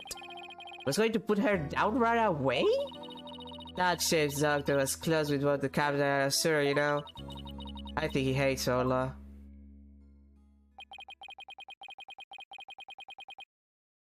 I guess we better look into Dr. Crab a little more. Boss, let's go see Dr. Crab. I was just thinking the same thing. We have a lot of questions to ask him.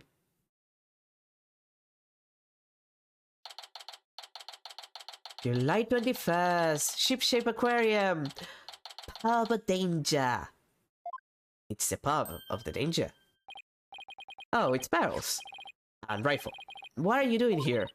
Rifle came in here, so I followed her. Oh, that's right. We were supposed to deliver a rifle to him. I completely forgot. Ah, rifle.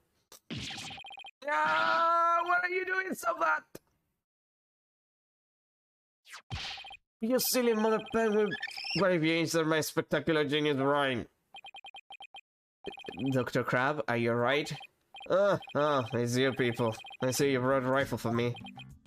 Rifle was really laying into you. Well, she hates me because she thinks I took her baby away from her. Beep! Gee, Rifle looks so happy. Is she actually playing with Sniper? Stop with all this cacophony! The biological parent and the caregiving parent locked in a struggle over the child.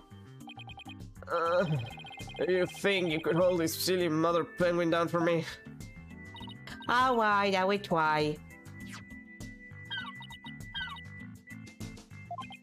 What are you doing? I think Rifle just threw something up. I'm getting food for a Sniper and a Rifle. Mother penguins toggle food on their babies in their stomachs. They break it down in there so that it's easier for the baby to eat. Wow, you should know a lot about animals. He's a veterinary. You're trying to pick a fight with me again, aren't you, young lady? Yes, I know a lot about animals. I'm a licensed veterinarian. Raffle certainly is in a bad mood even for her. Is Rifle okay? Hold on, I'm checking her now. Girl in the strange outfit, could you turn over Rifle on the back, please? Over on her back, please?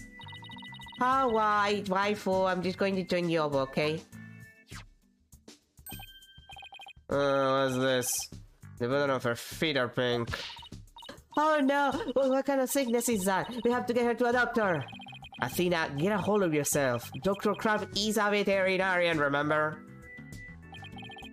It's just something she stepped in by the looks of it. It's her stomach that's the problem. There's still something in there. Here we go.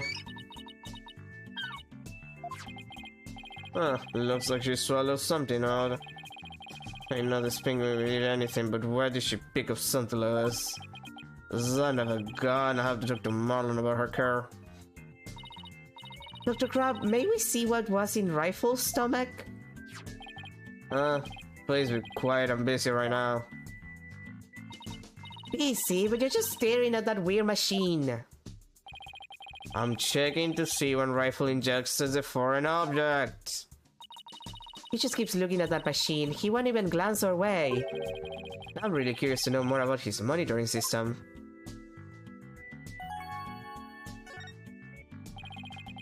Could you tell us about the monitoring system you have here? There's a collection of electronic medical records for all the creatures here. With this system and the camera footage, I can monitor the creatures 24/7. I won't tell you any more than that, it's private company business. But medical records are usually just a history of past medical exams and data. I never heard of any that could monitor 24/7. Good point, Mr. Lawyer. I can see there's no fooling you. But why would you want to fool me? Oh.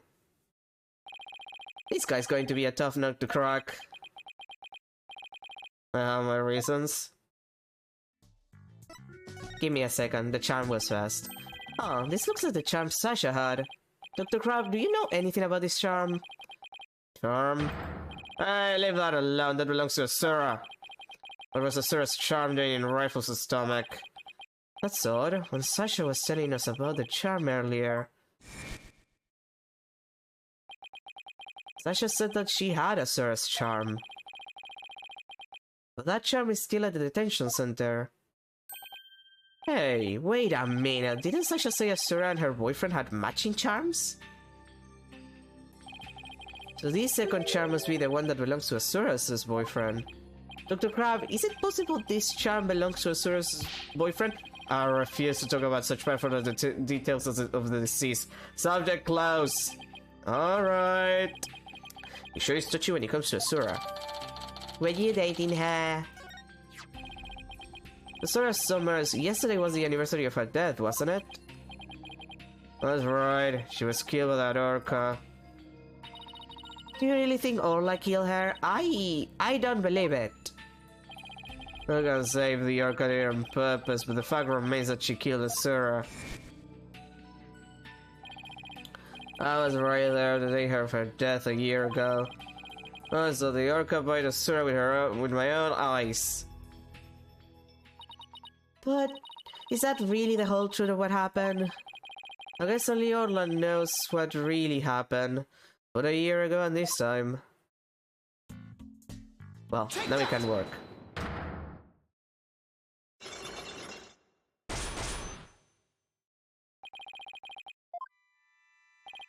I want you to tell me about the monitoring system here.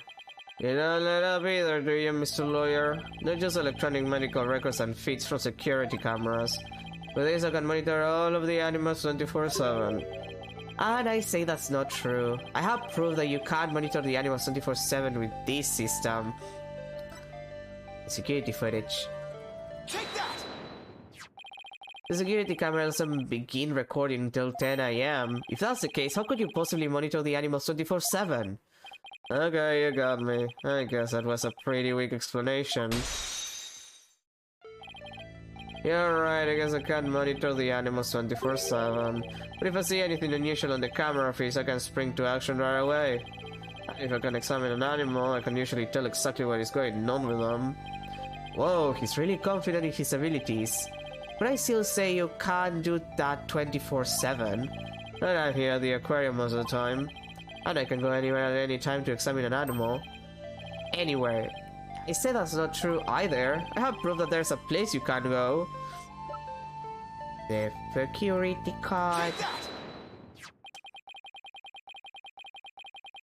The only people who have access to the orca pool are the owner and Sasha. So how can you say you monitor all of the animals? Damn. Son of a gun, you knew about the security card, did you? Yeah, it was kind of important.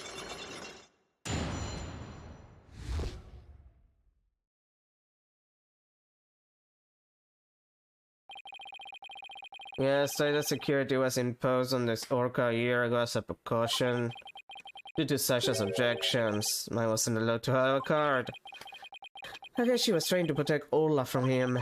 So you're monitoring the animals with a system that's private company business. But I have to insist you tell me about this monitoring system. Now you're trying to pick a fight with me? Very well, I suppose it's only fitting that the spoils go to the victor. I'll tell you about Ship-Shape Aquarium's ecological data organization system. So what does that machine you were using do? Is the same ecological data organization developed in Europe? I call it the Torpedo. What do you think? Pretty impressive name, isn't it? Torpedo, as in man the boat, but the battle station and all that? No, it's the name I gave to this data organization system. Torpedo, it stands for Teleobservation Real-Time Pertinent Data Organizer. Okay, but is it super admin restricted, desktop access password protected?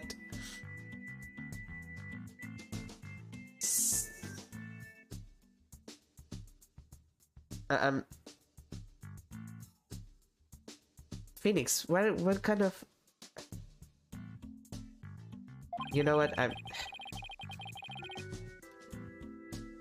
The torpedo that collects data through sensors placed on or near the objects, temperature, heartbeat, vocalizations, etc. It gathers this information 24 hours a day. All of this data is then sent to my terminal on these monitors. Wow, this torpedo sounds amazing. Does Rifle have a sensor on her too? Yeah, she does. Where and what kind of sensor is attached depends on the animal. The penguins have theirs attached to the ID tag at the base of their flipper. The torpedo doesn't tell me where Rifle is when she escapes though. It's hard to attach sensors to the orca or fish, so theirs are on the tags themselves. Places where the creatures don't normally live, like the show station or hub sensors. Okay, here we go. It's telling me the time Rifle swallowed a foreign object. Approximately 4 AM on July 20th. I don't know time. That was when Sasha was doing the cleaning. Maybe that's why she wouldn't take my fish, because she was full from the night before. But at least Orla ate it, so that's okay. Orla ate another animal's food? That's odd. She's never done that before. And then she had that episode too. I better take a look at her data. Huh. He didn't eat anything from the evening of the 19th to yesterday afternoon. So Rifle had a late night stack, but Orla went hungry, huh? Yeah, I guess so. Well, let's see.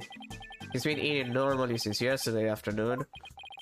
Come to think of it, Jack was supposed to feed Orla yesterday morning. Maybe he died before he had the chance. I'm worried about Orla's condition. I better remember this torpedo data.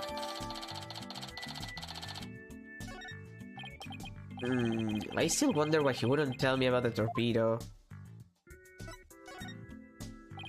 Dr. Crab, why do you want to hide the existence of the torpedo system? Well, it's a safe system that has been approved for use in other countries. But it hasn't been legally approved in this country yet. That's why I always carry this terminal around with me. It's not something I want the police poking their nose into. You mean you're breaking the law? Which is why I was keeping it a secret. It would create a problem for the aquarium. Jack's permission. He felt the animal's care was more important than the legality. But we wanted to shield the rest of the stuff, so we kept it a secret. But breaking the law is breaking the law! But in some cases, lives can be saved by breaking the law. Yeah, it's almost like the law is sometimes unfair. We simply allow the lives of our animals to be lost while we wait for laws to change.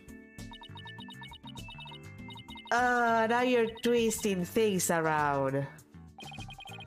I'd like to use this evidence during the trial tomorrow, but it may result in you and Sheep Shape Aquarium being brought up on charges. Well, I followed my own convictions and I have no regrets. You're only doing your job. I can't blame you for that, Mr. Lawyer. I appreciate that. He's being reasonable.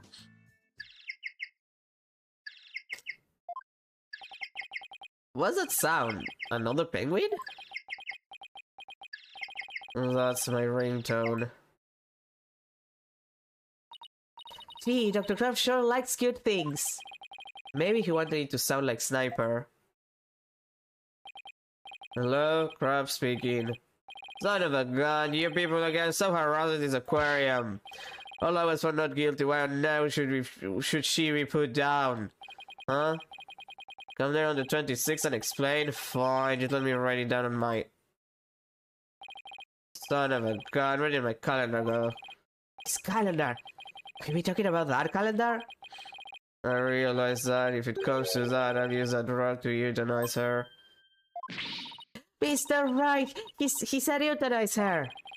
We better ask him more about this. And I should try presenting that calendar to him too. Okay, let's give him the cat. God damn it, I forgot that it's on the first page. Dr. Crab, isn't this your calendar? Yes, it's mine. What are you doing with it? Mr. Rhymes found it in the nap room. Oh, I must have forgotten it in there when I tried to get some rest. It sure is a cute calendar. I guess you're crazy about penguins. Somebody gave it to me, okay? No, please don't tell anybody about it. It's embarrassing. I should have designed this calendar. This one here is a prototype. She designed a calendar for this year, and then she died before it went on sale. Were you and Miss Summers romantically involved? Why would we give that idea? It's just that I sense sadness in your heart when you talked about the calendar. Of course we weren't romantically involved. I don't believe in romantic feelings. He looks shaken though. By the way, did you meet Mr. Shipley at 7 AM on July 20th as scheduled? No, we were supposed to meet, but Jack didn't show up. Is that really true? Tasha finished cleaning the orca pool room at 6 AM. If Dr. Crab managed to get in the pool room somehow and met with the victim, then he would have had the opportunity to kill Mr. Shipley.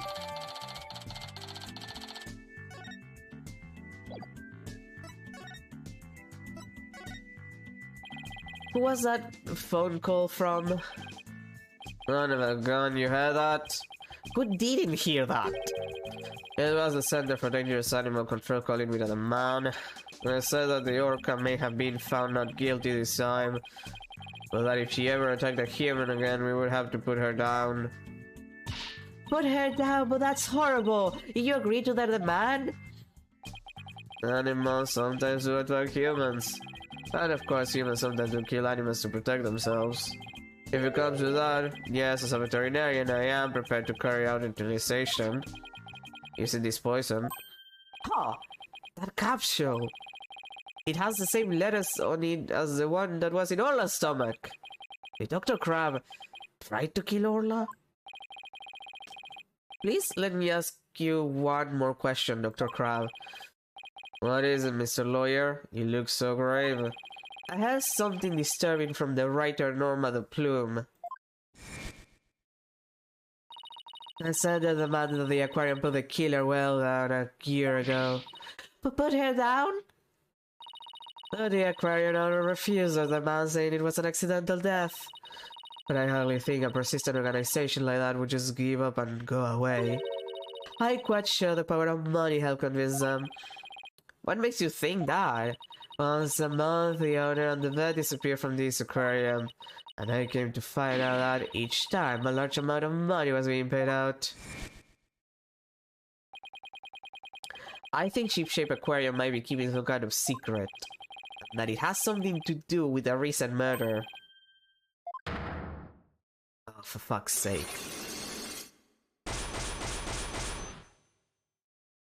Okay then. 5 Cyclops? That writer, he just has to stick some nose in everyone's business. Son of a gun, I should have dealt with it out more carefully. How am I ever going to remove all those locks? Huh? Sorry to interrupt, but we're back with one Dr. Crab!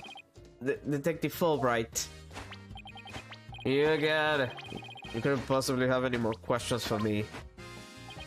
Well, you see, we're having a little problem. We were going to call the animal keeper as a witness for the prosecution, but he's being very stubborn and refusing to testify. And so we thought we'd ask you to be a witness in tomorrow's trial. You really know? Well, I'm not taking sides. I'll tell what I know. No more, no less. That would be fine. Now if you would please come along with me. Well, it looks like we'll have to continue our talk at the trial tomorrow. I don't know what secret you and this aquarium are hiding, but I'll uncover if it'll help save Miss Buckler. Maybe your best shot then. I'll see you tomorrow. Well, it looks like it will be going up against Dr. Crab in tomorrow's trial. I bet he'll be one tough customer. Okay, we'd better get our evidence organized for tomorrow. I haven't seen a hold to the evidence I don't think I'll need in court.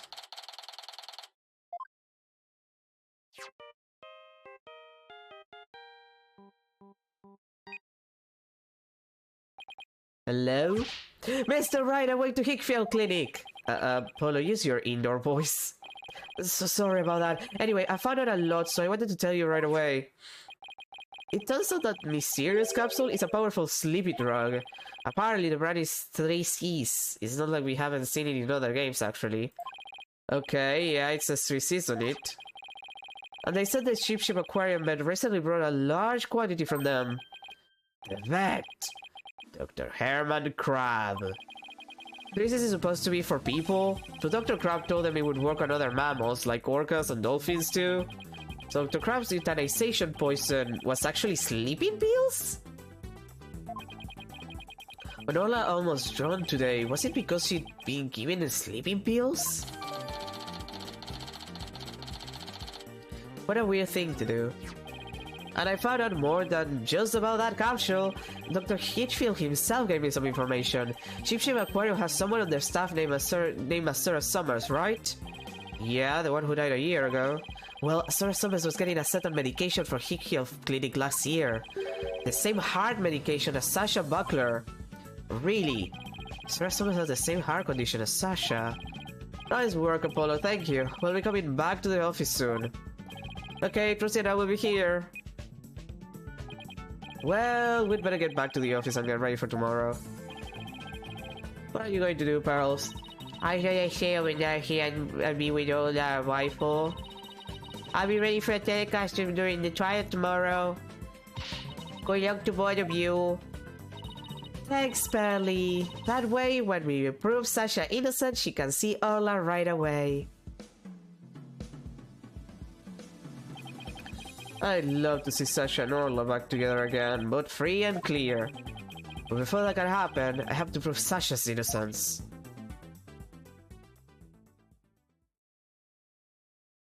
God.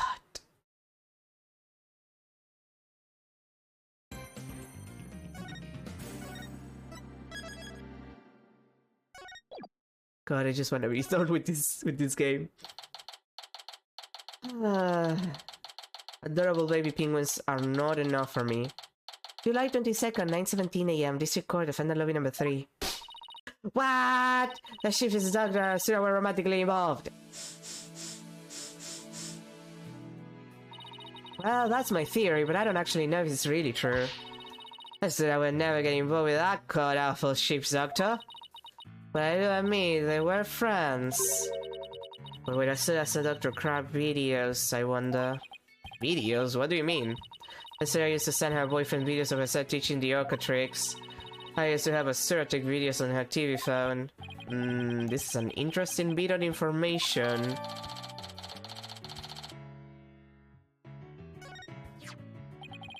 Well, the TV phones can shoot videos too, huh? My dumb phone sure can't. Yeah, because you're using an old phone, Phoenix.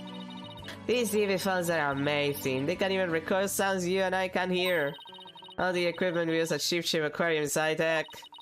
The ship's doctor sends away help for all kinds of electronics. So all the high-tech stuff is Dr. Crab's doing, huh? Anyway, I still highly thought that Sarah's boyfriend was a ship doctor. But Dr. Crab found a charm yesterday and he was really shaken by it. Charm? Hey, leave that alone, that belonged to Sarah.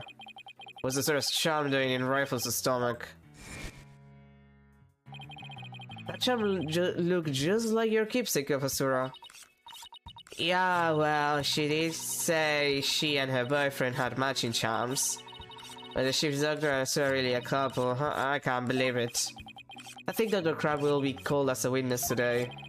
There are still so many unanswered questions. But I hope to solve them all in today's trial. I believe in you two. I know you can do it. And we will, Sasha, we promise. July 22nd, 9:30 AM, District Court, quorum number 4. Arise. Arise, arise, chicken, arise. Court is now in session for the trial of Sasha Buckler. The defense is ready. Ah!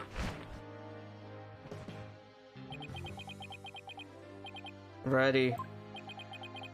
Oh, I'm completely thrown off. Very good. It appears both the prosecution and the defense are ready. Yesterday, it was proven that the orca was not guilty and that the victim fell to his death. Prosecutor Blackwell, did your investigation of the orca pool area turn up anything?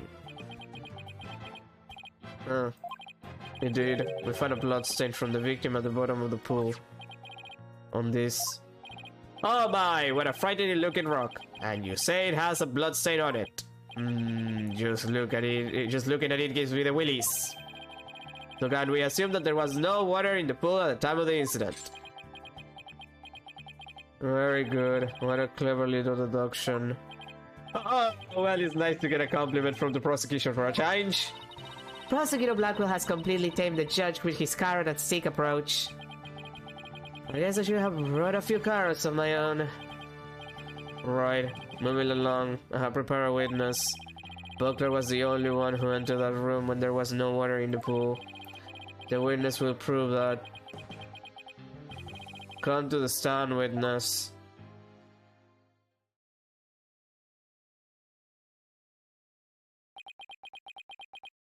Name and occupation. Dr. Herman. Beep! Sniper, stay there! And who is that cute little creature? Such a restless bird. Quite unlike Taka. Beep! Whoa! Chuck one up for Taka. He shut Sniper up with a single sound. Son of a gun. Dr. Herman Crab, Shapeshift Aquarium's veterinarian. And could you tell us the name of your cute little friend there as well? Your Honor, please focus on the case. But it's important to learn all we can about the witness. The judge is just, he's just like me for real. This is Sniper. Beep, beep, beep, beep, beep, beep, beep. He's the offspring of a penguin named Rifle. Sniper lives in my hair. She might cause a commotion now and then, but please try to ignore her. I was originally going to call the animal keeper to the stand, but he refused to testify, so I settled on the veterinarian. Now tell us, why was the defendant in the orca pool room when the water was drained?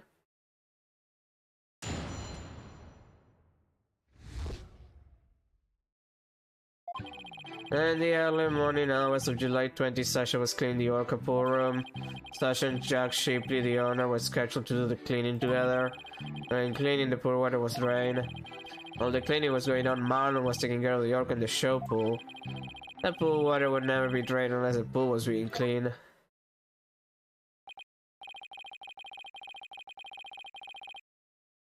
And your claim is that the victim was made to fall to his death during the cleaning.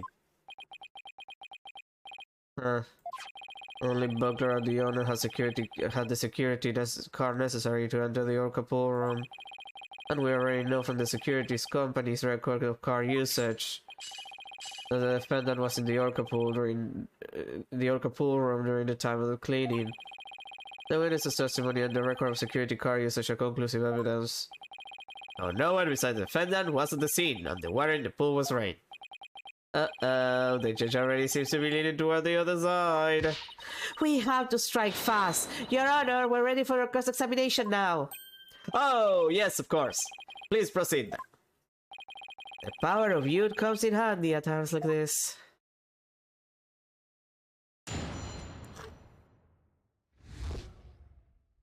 We're definitely not finishing today, huh? Like, I just saw what time it is.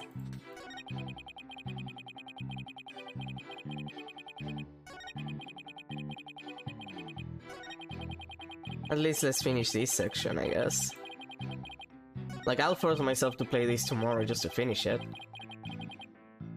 Hold it! There's no possibility it would be drained at any other... any time other than during cleaning. Nope.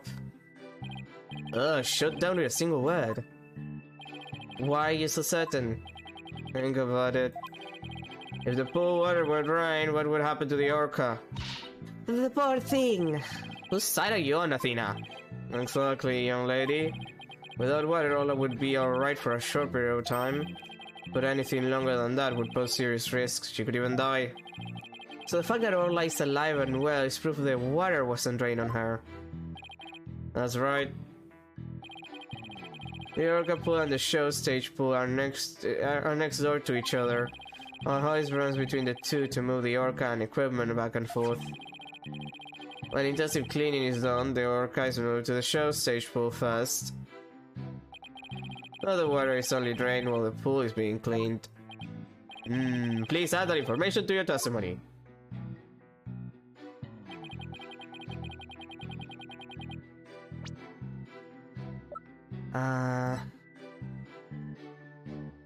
Objection! If the water in the pool is drained, you say the orca could die. But is that necessarily true? What are you talking about? There is a way to let the water out without harming the orca, isn't there? Your Honor, please allow me to submit this photograph.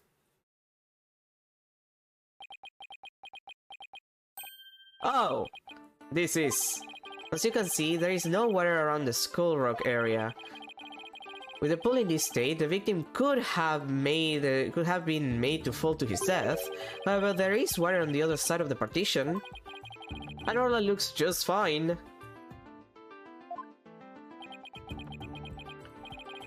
Son of a gun.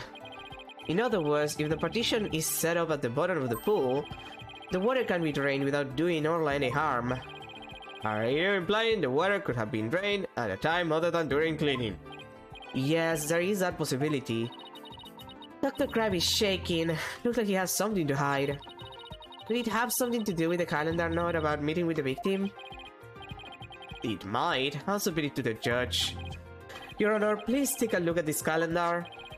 Ah, you waved that around in court yesterday. No need to drag out your souvenir today. Actually, I would like you to make note of the entry for the day of the incident. Let me see here. Meet the captain at the orca pool at 7 AM. It's not about a meeting plan with the victim. What? The defense would like to argue that at the time of that meeting, the pool may have been drained of its water. Whose calendar is that?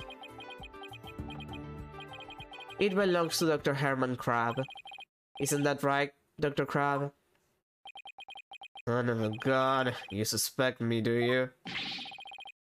What is the meaning of this calendar entry, Dr. Crab? Scrape yourself! Fine. I was supposed to meet Jack at the orca pool at that time. But I ended up not going.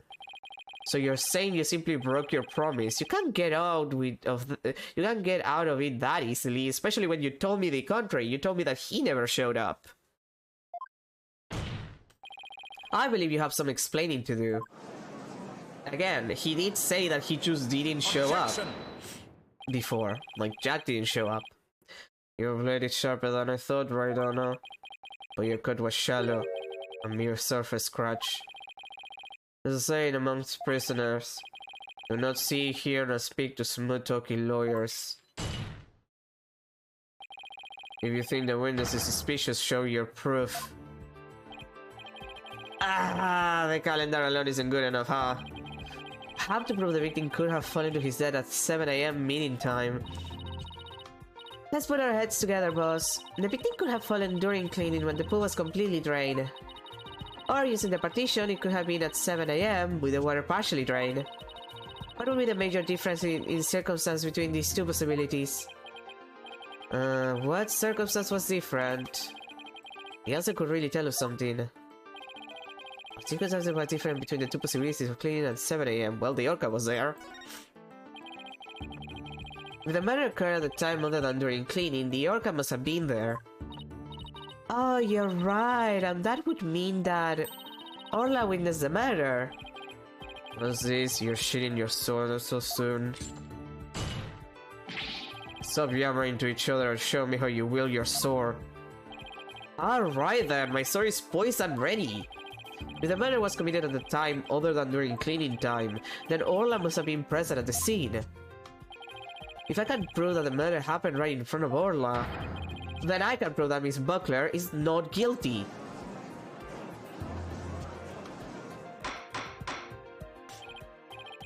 Order in the court. Mr. Wright, are you implying that the orca was a witness to the crime? That is exactly what I'm implying. How do you intend to prove the orca witnessed the murder? What are you going to do? Put the orca on the stand and cross-examine her? This is a critical point. I better think about it carefully. Also, I did it with a parrot. The defense will... I wish I could, but this probably, like... I'm pretty sure that is presenting evidence, like... Crab is useless, and unlike the parrot, orca cannot actually speak, so... The defense will present evidence that will prove Orla witnessed the murder. You're going to present evidence. Knowing the defense, I thought surely you would try to cross-examine the orca. I must say, I'm a little disappointed. Gee, sorry to get your hopes or Your Honor. Very well, let's see this evidence then. What evidence shows that the murder took place right in front of the orca? Well, probably the skull rock, according, you know, by what Sasha said. Like, she put it there while she was cleaning, so it has to be after cleaning. I have no idea how that evidence is relevant. I thought maybe if I presented it with confidence, it would all work out somehow. Wait, what? It's not that? Nothing to say for yourself, is that it, Mr. Wright? I must have some evidence here somewhere that shows her. Okay, so it's probably the photo then. Your Honor, please allow me to present a different piece of evidence. Very well, let's see this evidence then. Honestly, like it makes a difference. Take that! This photo indicates where we discovered luminol reactions yesterday. Oh, is the luminol really? By accident, we got some of the luminol testing fluid on Orla. We were then very surprised to see luminol reactions on Orla's body. Objection! So what of it? There's nothing odd about that. As was discussed in yesterday's trial, the orca was bleeding. Traces of the orca's blood were also found on the skull rock. The orca must have injured herself when she rammed the rock. So that clot of blood Miss the Plume saw was from Orla headbutting the skull rock, was it? Those luminous reactions you saw on the orca are most likely from her headbutting. Objection! Yeah, but how do you explain the ones at the back of her body? But that's odd. But what's odd is the position of those bloodstains. Please take a good look at the photograph. Yesterday, Miss Plume said the blood disappeared when Orla put on the hat. That testimony indicated that Orla's injuries were under the hat area. However, these luminal reactions are in two entirely separate areas from her injuries. These bloodstains can be Orla's own blood from when she was headbutting. Then, where did that blood come from?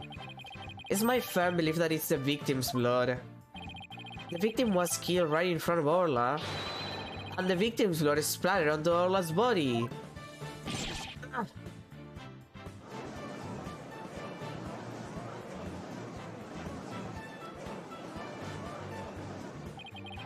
Now it finally all makes sense.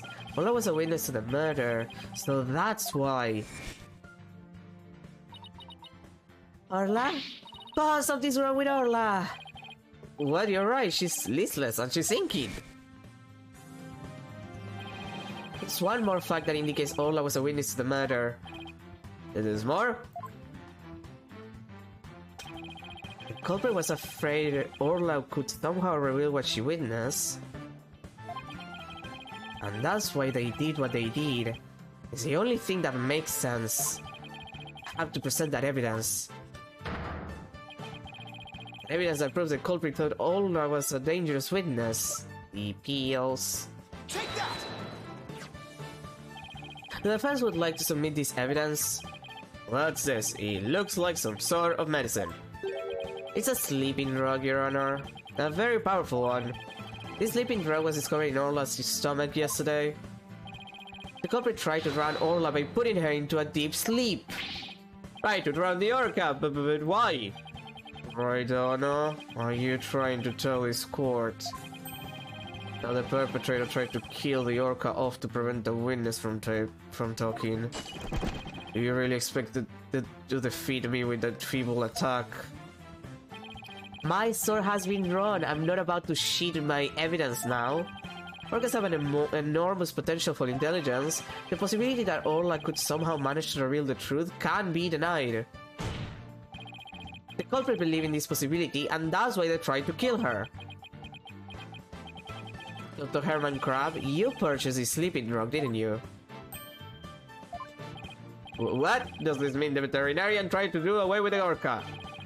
Who would a veterinarian would better know how to disguise an orca's death? He could even prevent the police from examining Orla's body. Why are you actually accusing me of trying to murder the orca? How dare you! How dare you slander the noble profession of veterinarian! Eek! My goodness, one could cut the tension in this courtroom with a knife! Yes, I admit to purchasing the sleeping drug. However, it was subsequently stolen from my lab. That's such a flimsy excuse. It's the truth. What else can I say? Any of the crew members could have entered my lab. I guess that weakens my evidence quite a bit. Besides, think about it for a minute. Who was it that treated Orla after she swallowed the drug? It was I. But as I recall, it took you quite a while to give that treatment. You didn't even come on your own, we had to go get you. Son of a gun, you just remember all sorts of little details, don't you, Mr. Lawyer? The orca pulled out the logger far apart. It's little wonder he didn't know Orla's condition. Objection! Didn't know? That's highly doubtful. As far apart as they were, Dr. Krabs still had a way to know all about Orla's condition. The defense would like to submit evidence that the witness knew about Orla's condition. The torpedo data. The torpedo. You just had to bring that up, didn't you? With this advanced data system, surely you would have known Orla's condition. Objection! Wait just 1 minute, what is this torpedo? Dr. Crab, how dare you bring a weapon of mass destruction into my courtroom? The torpedo or teleobservation real-time pertinent data organizer is a data system. Until yesterday, only Dr. Crab and Mr. Shipley knew about the torpedo. It is illegally approved in this country, so it was kept secret from the police. It's illegal? With Dr. Crab, I demand an explanation. Son of a gun, you and your big mouth, Mr. Lawyer. Ah, he's trying to help the baby. Yes, it's true. I'm using an illegal system to monitor the creatures of the aquarium. The system uses sensors like this, and yes, there's one in the orca pool too. The sensors send sound waves through the water to gather data on the creatures. If it finds abnormalities in their condition, the torpedo alerts me with a sound. Oh my goodness, so very high-tech. But if it is illegal, I will not turn a blind eye. This matter will be appropriately dealt with at a separate time. Now then, Mr. Wright, please continue. With the torpedo, I'm sure Dr. Crab noticed the danger Orla was in, but he made no attempt to come to her aid on his own. And the reason for that is that Dr. Crab wanted Orla dead. The torpedo didn't give me a warning message. That's why I didn't know there was anything wrong with Orla. The sensor in the orca pool wasn't working during the police's investigation. Objection! Can you prove that statement? Objection!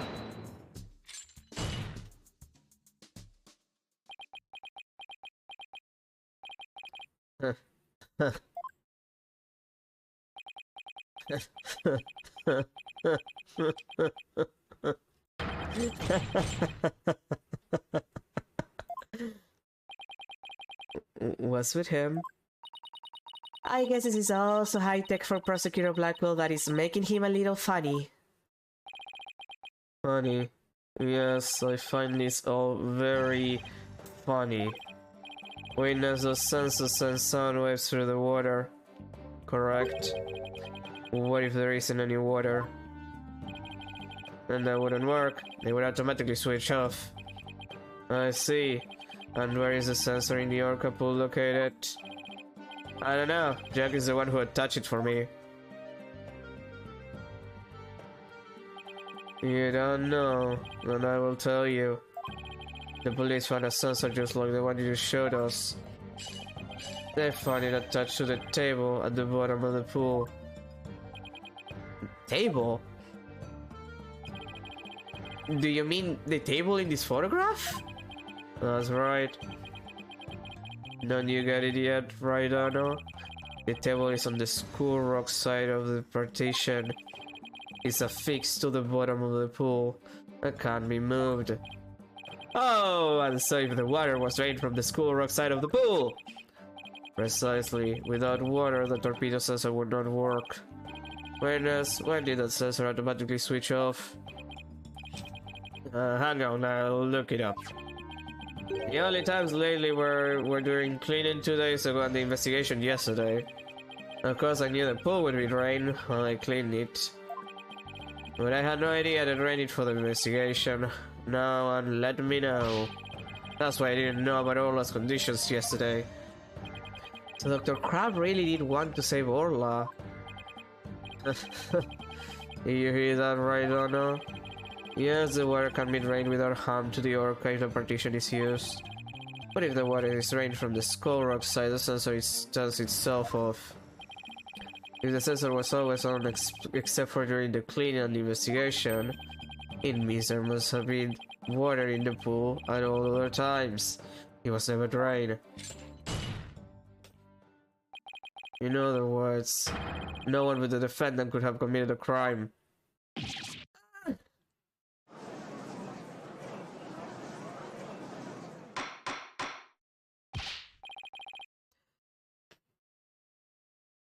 Order in the court. This completely shatters the defense's argument. But the fact still remains that Orla was nearly killed with Dr. Crab's sleeping rod. Objection! And you're forgetting one important question. When was the sleeping drug given to the orca? You're right, that hasn't been discussed yet, has it? The orca's pool is the scene of the murder. The police were there all day yesterday. The only way to give the drug to the orca on the deck is to put it in her food. Yesterday, someone gave the orca food during the trial. Someone did. I'm afraid I don't remember that. You don't remember? You're not that old yet, are you? It was the defendant, Sasha Buckler. So that is the orca that stands accused, is it? Aw, she's waving her flipper at us. Maybe she's cheering us on. Hola, wish Phoenix and Athena luck.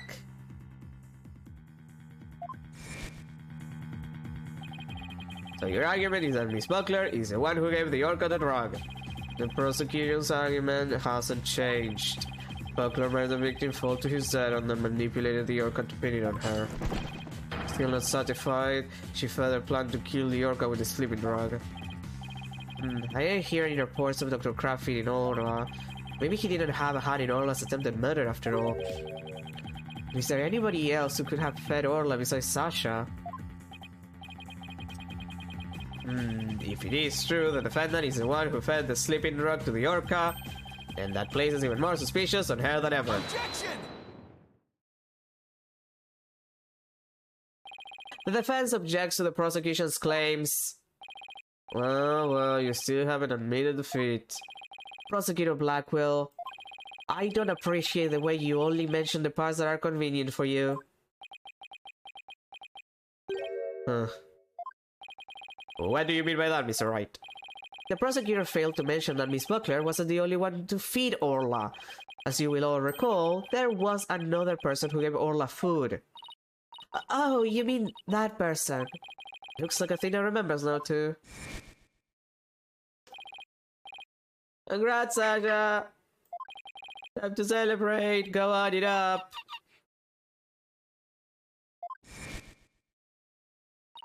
Oh, Mr. Right, no! I don't want to believe it either, but we kind of know the truth. The other person who fed Orla during the trial was... where is he? Where is he? There you are. Take that! Please recall when Orla was found not guilty yesterday, Marlon Rhymes gave the orca a large quantity of food. If the sleeping drug was mixed in with that food, it could be given to the orca without arousing police suspicion. Now that you mention it, I do remember that flip-flopper feeding the orca. Objection! So you remember, did you? I see the time for a true sword fight has come. I call Marlon Rams to the sun. Mr. Lawyer, one Miss Orca Lover and Marlon Rice are important members of our crew. I don't want to suspect either of them, but I'm ready to accept whatever truth you find. Here, take this. That charm. It's a charm that matches the one Asura Summers had, isn't it? So you and Miss Summer were romantically involved, weren't you, Dr. Crab? What? No, of course not. Sorry to disappoint you, but this doesn't belong to me. At the time I thought it was Asura, so I grabbed it. But it wasn't hers. Now it's up to you, Mr. Lawyer, to figure out whose charm it is. I will. Thank you, Dr. Crab. After all, I'm interested in the outcome of this trial, too. Now then, please summon Marlon Rhymes to the witness stand.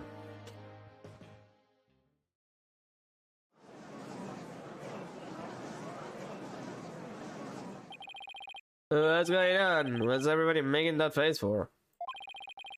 I haven't been watching the trial and nobody's told me anything. Marlon Rhymes, you are under suspicion for the attempted murder of the orca. I see. Well, if it's already out... Mr. Rhymes? Is he really going to admit it? I'll tell the truth.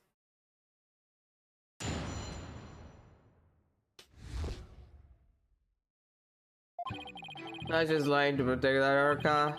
At 3:30 AM on the 20th, there was still water in the orca pool. The incident happened before the orca was moved to the pool, to the show pool. Orla killed the captain by bashing him 30 feet high and making him slam into the water. I thought the orca should pay the consequences. Now we're back to the orca again. I did not see that testimony coming. Now wait just 1 minute. Yesterday Orla was proved innocent. Besides, you said Orla was in the show pool during the cleaning. I didn't want to sell Sasha out. That's why I didn't tell the truth. But the fact is, all three of us, the captain, Sasha, and me, were cleaning the pool room. Dr. Crab and Miss Buckler both said you were at the station, at the show stage. Well, the only thing Dr. Crab knew about the cleaning was what I told him. I didn't give him a whole lot of details either. Maybe he misunderstood. As she's lying to protect the orca, she can't tell the truth. Sasha put blood on the skull rock herself to make a fake blood stain. I think it's pretty brave of her to let herself get arrested to protect the orca. Mr. Rhymes, how can you lie like that? It's the truth. Besides, wouldn't it be better for you if you wasn't lying? If the orca did it, you win your case. What? This is all very hard to believe. But if Mr. Rhymes' story is true, the smuggler would be innocent and the orca would be the killer.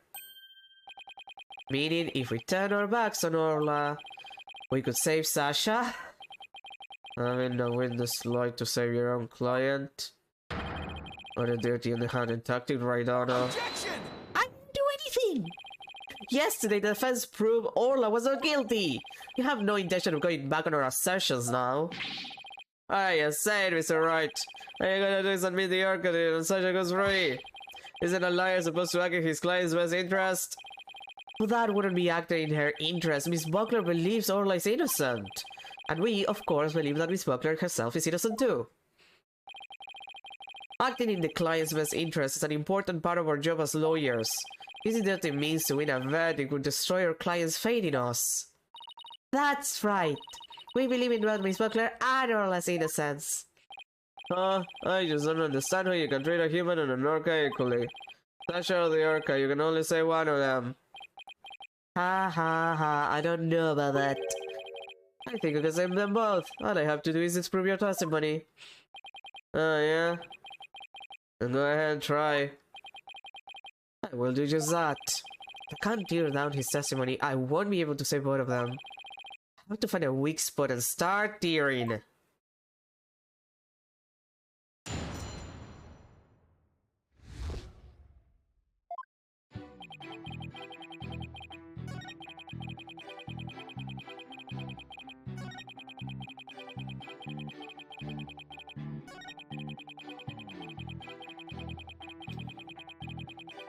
Hold it! Oh, wait, no, I didn't mean to press. Can an orca even do that? Send a person flying up in the air like that? Yep, of course. I've seen orca bashing seals 60 feet into the air. My tiny little body. So naturally, Orla could do that to the captain too. What a frightening thought, and you mentioned it so casually, Mr. Rhymes. Well, that's what I say is the truth. Mr. Rhymes is claiming that Orla killed the victim by sending him flying into the air. But would something like that even be possible in the orca pool room? There's something about that statement that bothers me. Yeah, I was gonna present evidence, but I misclicked. So you witnessed the moment the victim was killed by the orca, is that right? Exactly. Okay, just go back to it. Let me present my data, which I have. Objection! That proves that the murder didn't happen like that. Where lies are piled on top of each other, contradictions start to emerge. This time is no different. Are you saying there's some kind of inconsistency in my testimony? That's exactly what I'm saying. You claim that the victim was sent flying about 30 feet into the air.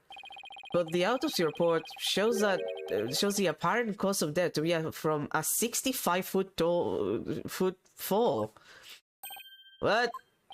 Additionally, in your testimony a moment ago, you said at 3:30 AM on the 20th there was still water in the orca pool. With the pool being 60 feet deep, there's only 30 feet between the water and the ceiling.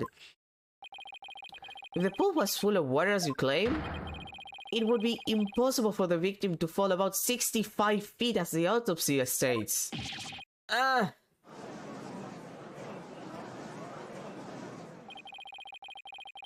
Mr. Rams claims he was in the orca pool room so he couldn't make these statements. But the truth must be he was at the show stage just as Dr. Crab and Sasha testified. I believe that brings us back around to the orca didn't do it. I didn't believe the witness's testimony from the outset. I am grateful to you, Raidana, for shutting the witness up. As I thought the only person who could have killed the victim is Sasha Buckler. The fact still remains whether the witness was the one who tried to kill the orca or not. Never. Mr. Rhymes was right about one thing. His testimony was advantageous to our case. But pointing out the contradiction in his statement will only drive us into a corner. As Prosecutor Blackley said, suspicion against Miss Buckler is now deepened.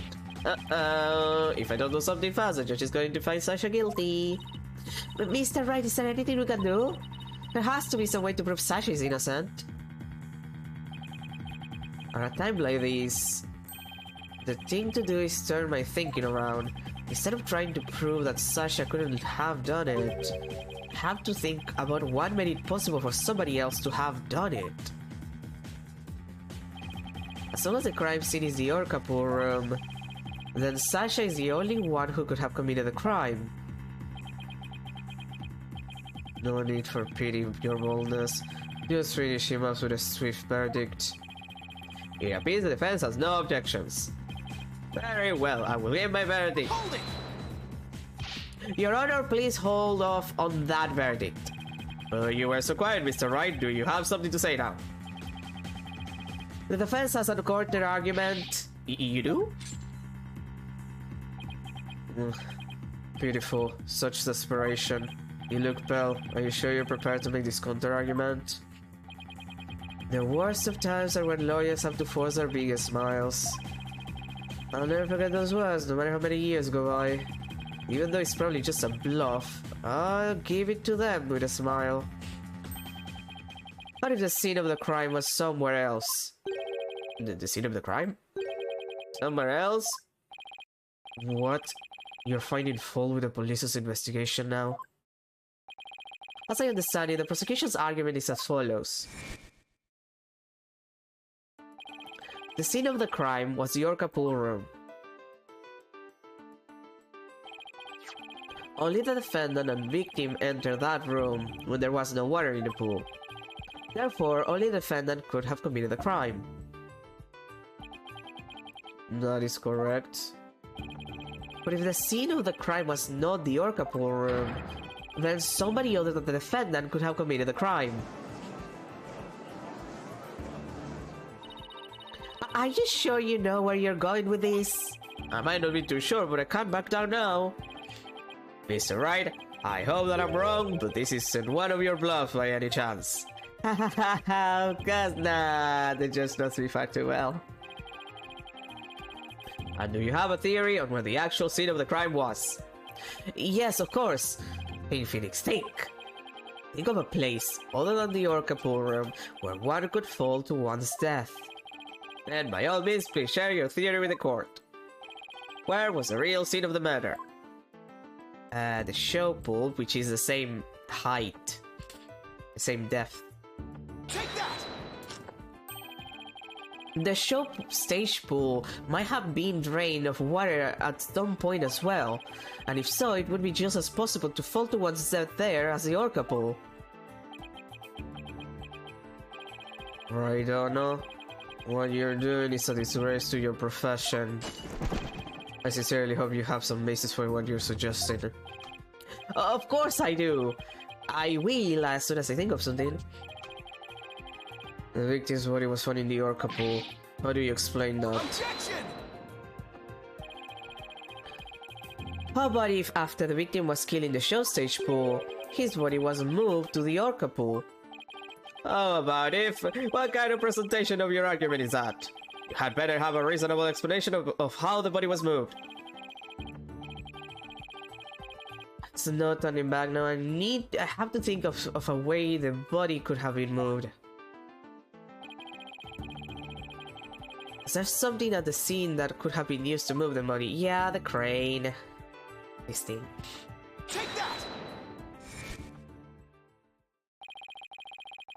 The hoist runs between the orca pool room and the show stage. The stretcher can be hung from the hoist to move things like Orland or the school rock.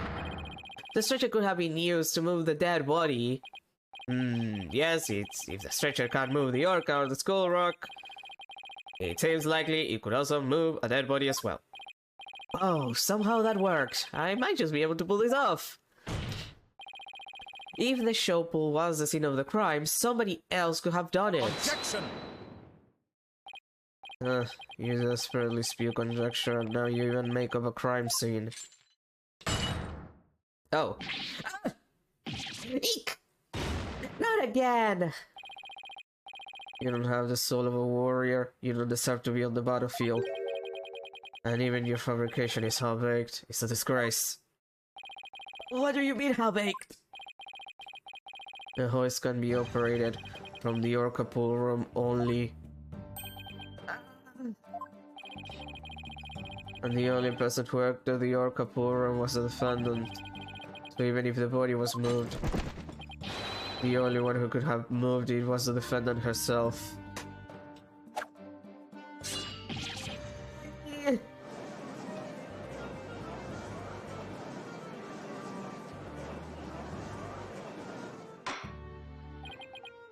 Order! So it comes back to the defendant no matter which pool it was.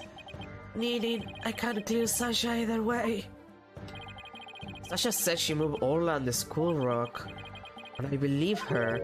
So could it be possible that she moved the body herself without being aware of it?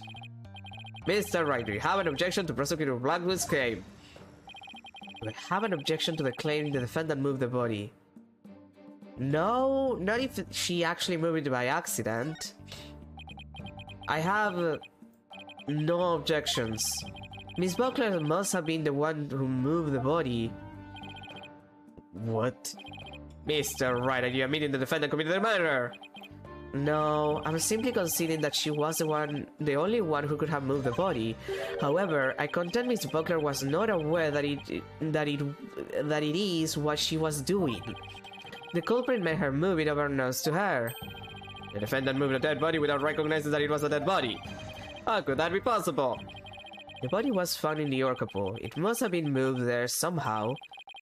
I might find some kind of hint in the things she moved with the stretcher. The culprit made Miss Buckler move the body along with this piece of evidence. A rock. Take that! The skull rock. Miss Buckler told me yesterday that she moved the skull rock when she was cleaning. The only two things Miss Buckler moved to the orca pool are Orla and the skull rock. I would like to suggest the victim's body may have been inside the skull rock. What? Hidden inside the rock, the body could have been moved to the orca pool with a hoist.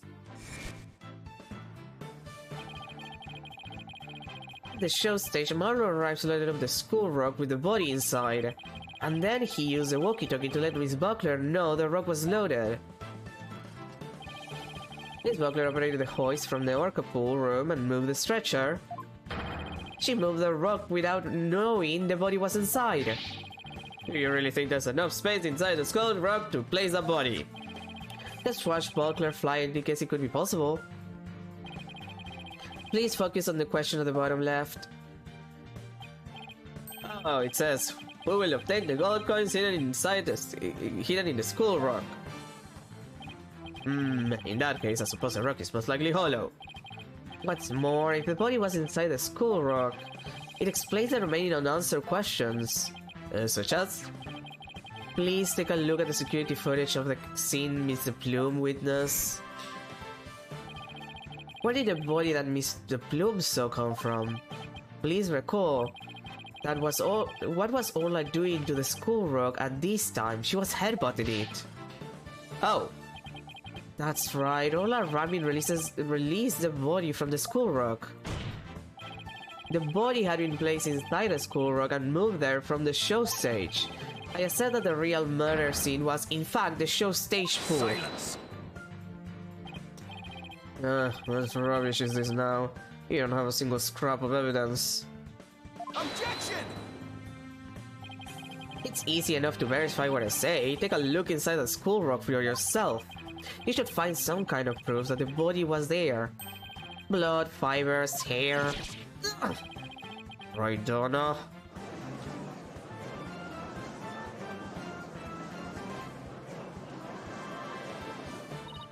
Mr. Wright, that was incredible! You turned things completely around! I don't think it all started with that half-baked bluff too. Ooh, that was a close one. Did you really have to add that last bit? If the murder took place at the show stage, then who is the perpetrator? It is naturally the person who was at the show stage. Mr. Rhymes, weren't you the one who loaded the skull rock onto the stretcher at the show stage?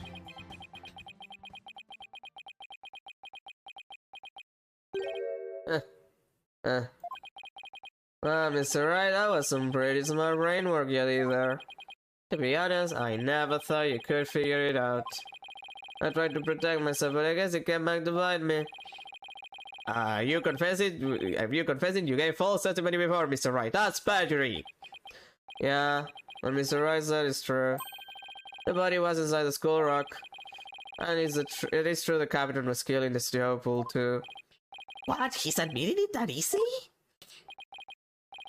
This time I'm gonna tell you the whole truth about what happened that day.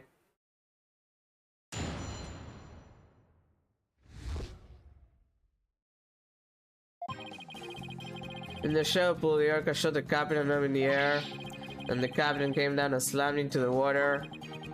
I can still remember the spectator's screams clearly. All she did was move the body. She was trying to protect the orca. When Mr. Plug witnessed the orca finding the body, I freaked. Wait, what? With the spectators? So... so now we're back to the orc again, I see. You were going to give testimony like that, why did I bother putting you on the stand? I'm doing is telling the truth. I thought Sasha wanted to do the old version of the Swashbuckler Spectacular, but I suggested she hide the body in the school rug and move it to the orca pool. I was gonna figure out what to do with the body after the show was over. The orc is the one that killed the captain, it wasn't me and it wasn't Sasha. So it was Mr. Rhymes' idea to hide the body in the school rug. But if Mr. Rhymes is a culprit, why would he protect Sasha? Both charges against Sasha would mean he himself would escape suspicion, so why? Mr. Wright, how about if you leave this to me? Athena, do you mean you have something? Yup, nice. This got in Mr. Rhymes' heart. Well, that means somewhere in his testimony there's an inconsistency in his emotions. Alright, Athena, give it a good counseling session. You got it, boss. Get out of this. Ah, what's this? What are you getting, Athena? This testimony is pretty complex. Feelings of deep sadness and intense anger are being called up. Those two emotions appear to be running out of control. Out of control emotions. Is that going to be a problem? We'll have to probe their cause if we want to get to his true emotions as testimony. There might even be all our natural spots in his testimony he isn't even aware of. Alright, let's prove for the cause of his out of control emotions then. I'll explain how to probe. Let's find the root cause together. Athena, we've done this tutorial. Yeah, I know how it works. Athena, we've done the tutorial. Why is the game giving me a tutorial again? Like, it's a DLC case. I feel like the implication is like you play the rest of the game to get to the DLC case.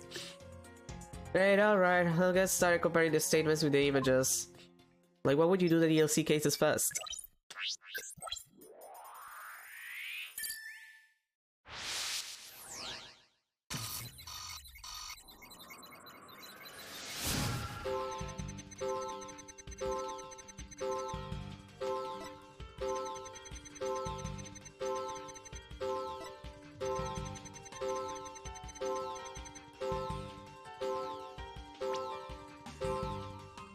Okay, but like, I remember the recording, like, that's not what happened.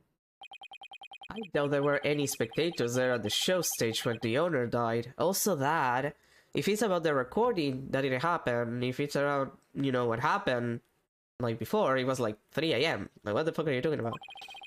If there had been, those witnesses would have told us the true crime scene right away. But, alright, of course. I just made a mistake. Okay, that made the sadness subside. So maybe the spectators part was what was making him sad? I wonder why he would make that mistake saying spectators were there. How strange. The only thing I can think of is that he was mixing up one memory with another. Like he was in a similar situation before and it was deeply imprinted on his heart. Situation where an orca killed somebody and there were spectators there.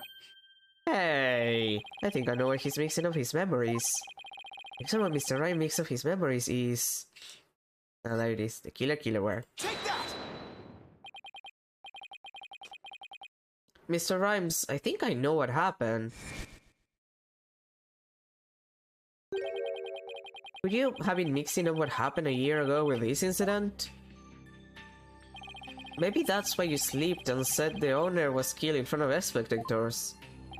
What? Only you. Yeah, right, I did see the orca kill somebody a year ago. What about it? I was just one of the spectators. Really? Just another spectator? There must be a reason why you feel great sadness about the incident last year. Silence! Stop this nonsensical scrutiny of feelings, just present evidence to prove your point. Boss, do we have any kind of evidence that would back us up here? There is one piece that comes to mind that might explain his sadness. Well, I'm waiting. Let's see, that's evidence that has to do with Marlon Rhymes' sadness. Yeah, here. Take that! Asura Summers died an accidental death 1 year ago. This is her boyfriend's charm. Hey! How you doing, that charm? It was found in Rifle's stomach yesterday. Judging by your reaction, I believe this charm belongs to you. I guess I need to push him just a little harder to make him admit it. When Mr. Rhymes said the word charm, he was very rattled. We'd better examine this charm a little more.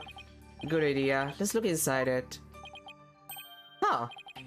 What's this? A photograph.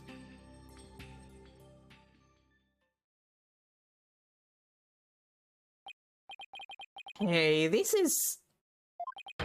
Asura Summer and Marlon Rhymes. Mr. Rhymes, you and Asura Summer were a couple, weren't you? So what if we were a couple?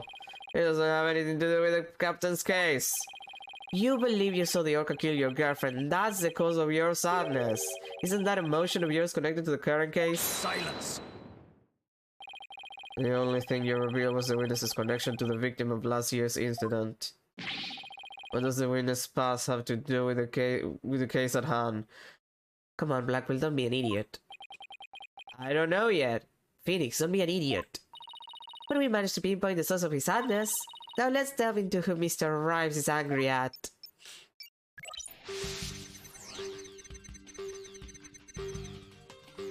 I mean, clearly it's the orca. This poor creature.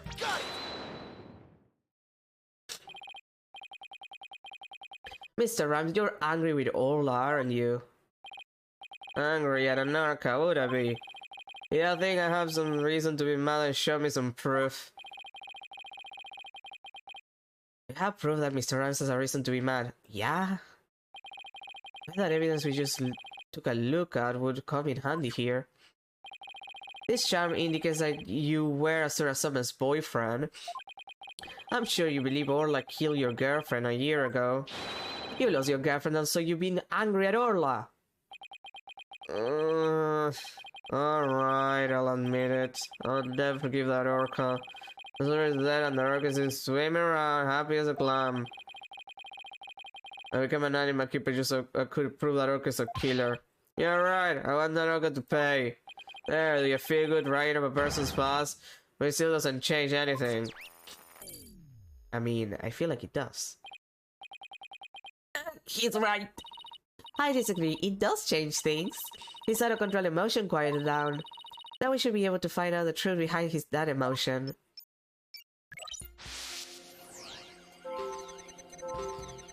Uh-huh.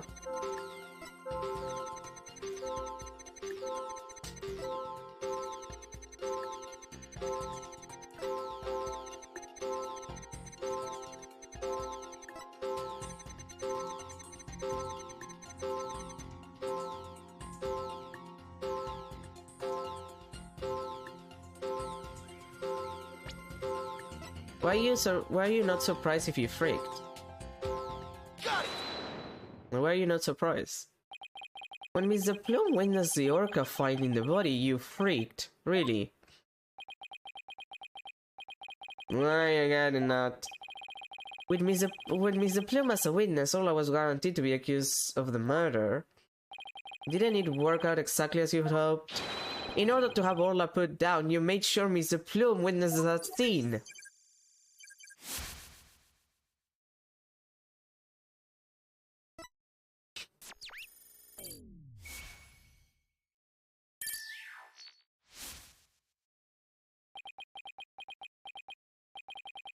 So you figured all that out, did ya? Mr. Rhymes, are you admitting it? I didn't really want to have to fight anybody but the orca. But yeah, leave me no choice.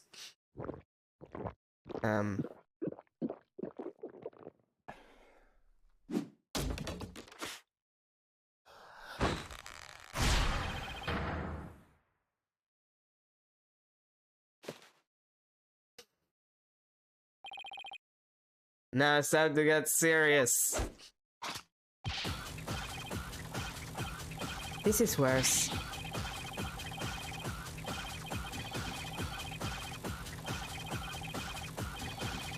This is worse than before.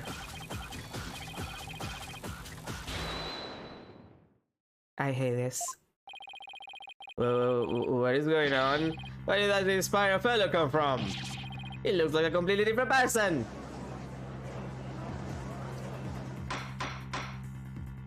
Oh, order! If we don't have order, Prosecutor Blackwell will yell at us.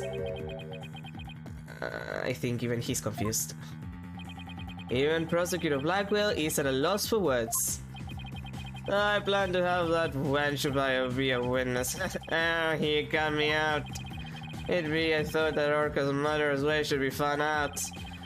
Be why I schemed to have the plume see the body. So you admit it, you deliberately framed Orla. It'd be true. But what skinned me out of anyone who knows? That Orca be murdering Scurvy though. I may have a grudge against that Orca, but I always felt grateful to have the captain. That Orca murdered a sir and the captain, so of course he should walk the plank. I don't have a response to that. I agree it wouldn't make any sense for him to kill the owner. Why would he? But his hatred for Olga, on the other hand, comes through a lot unclear.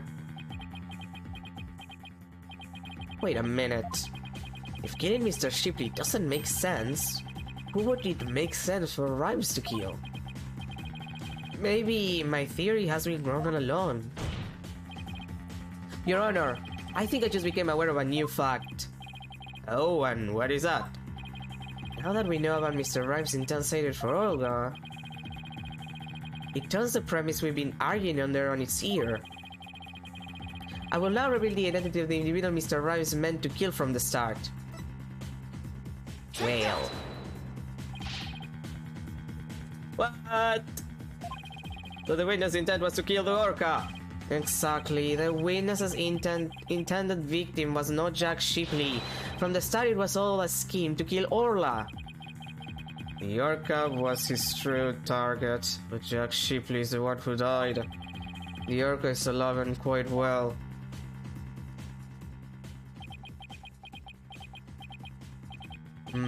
He's right. He wanted to kill the Orca, and yet it was Jack Shipley who fell to his death. How did that happen? Wait a minute. What if Mr. Rhymes wanted to kill Orla was somehow connected to Mr. Shipley's death? At a loss for words, are you? What happened to your bravado of a month ago? Enough of these reckless words without any basis in fact. Objection! They aren't reckless words. The basis for my claim is that at the real murder scene, the show pool. What are you talking about? It's my contention that two incidents happened at the show pool. The attempted murder of the Orca and the victim falling to his death. First of all, in order to kill the Orca, Mr. Rhymes removed something from the scene, and by doing so, he made it possible for Mr. Shipley to fall to his death. He did what now? Mr. Wright. What did Mr. Rhymes remove in an attempt to kill the Orca? Take that! What the? Don't tell me you're trying to claim he tried to kill the Orca by draining the pool water. That's exactly what I'm claiming. To help the defendant with the cleaning, Marlon Rhymes took charge of Orla, with a plan to kill Orla in the show pool. And because the pool water was drained, it made it possible for Jack Shipley to fall to his death in the show pool.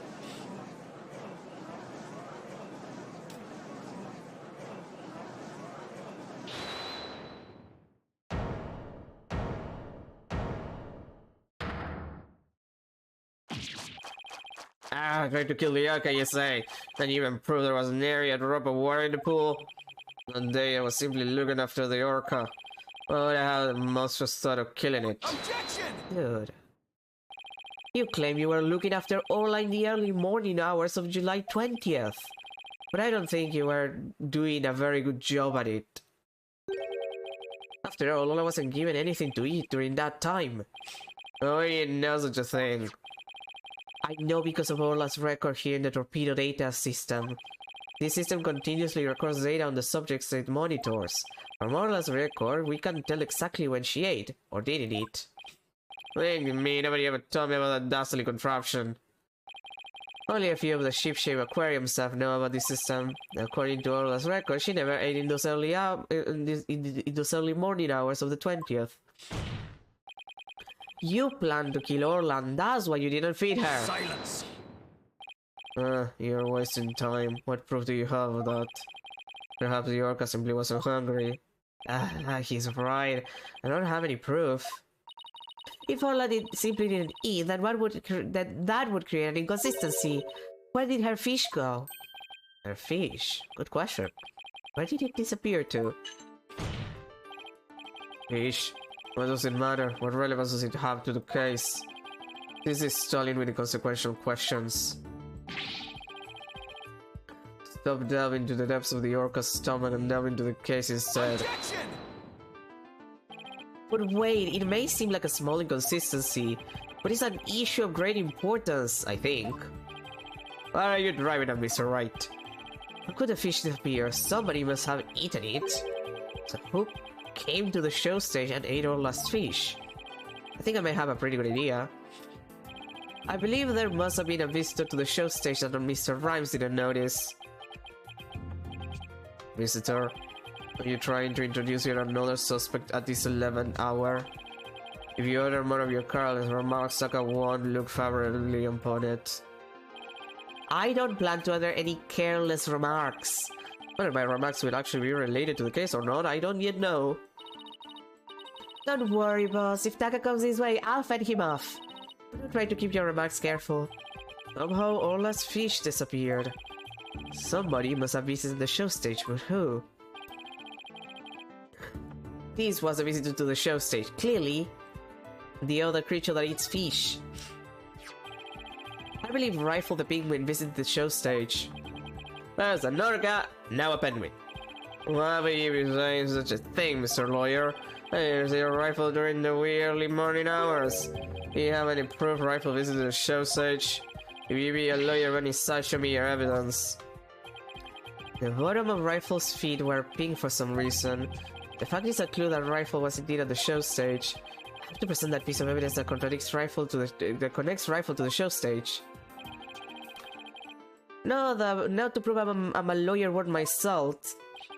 This is the proof that Rifle visited the show stage. This handmade sign. Take that!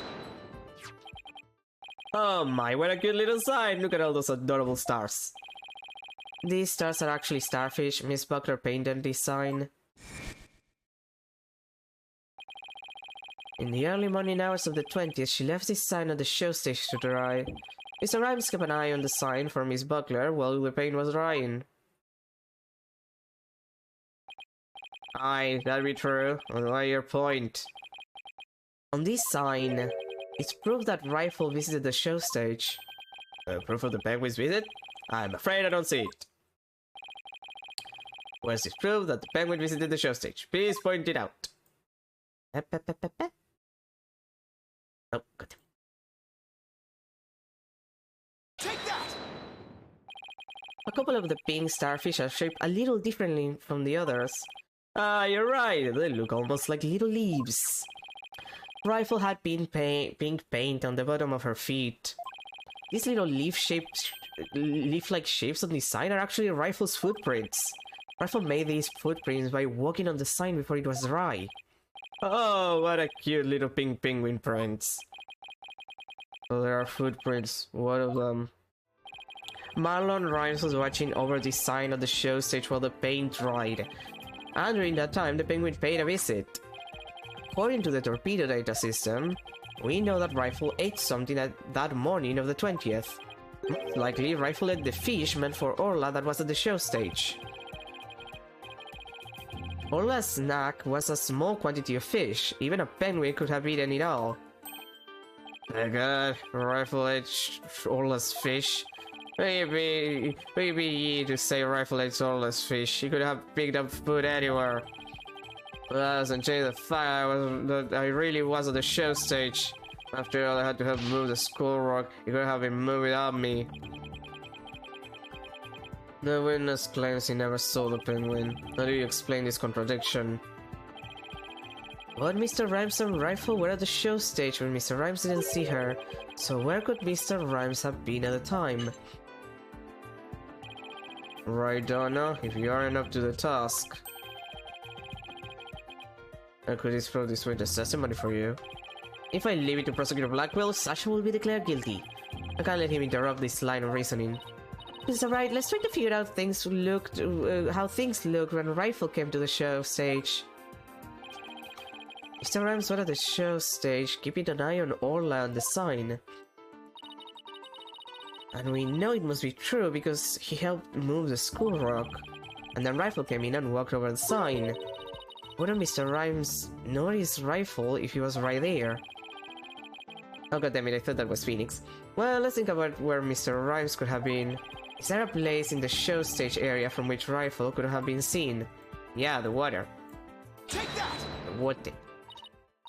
What, inside the pool? But you're right, if he was inside the pool, he wouldn't have noticed Rifle. So are you saying Mr. Rhymes was underwater the whole time Rifle was eating? No, not underwater. When I think about what he was trying to do, the answer is clear. I'm finally starting to get the whole picture. Just like yesterday. Must you two always be whispering to each other?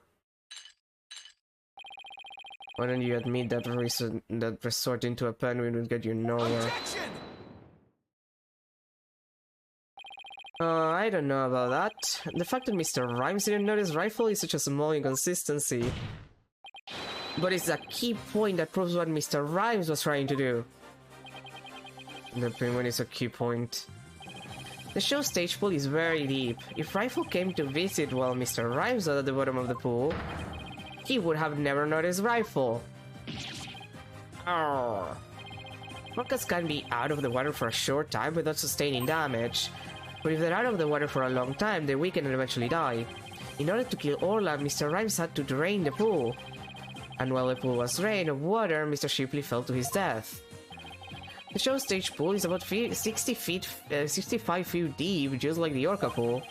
Without water in the pool, a person could be made to fall 65 feet. Mr. Rhymes probably wondered what to do. If he continued with his plan to kill Orla, how would he dispose of Mr. Shipley's body?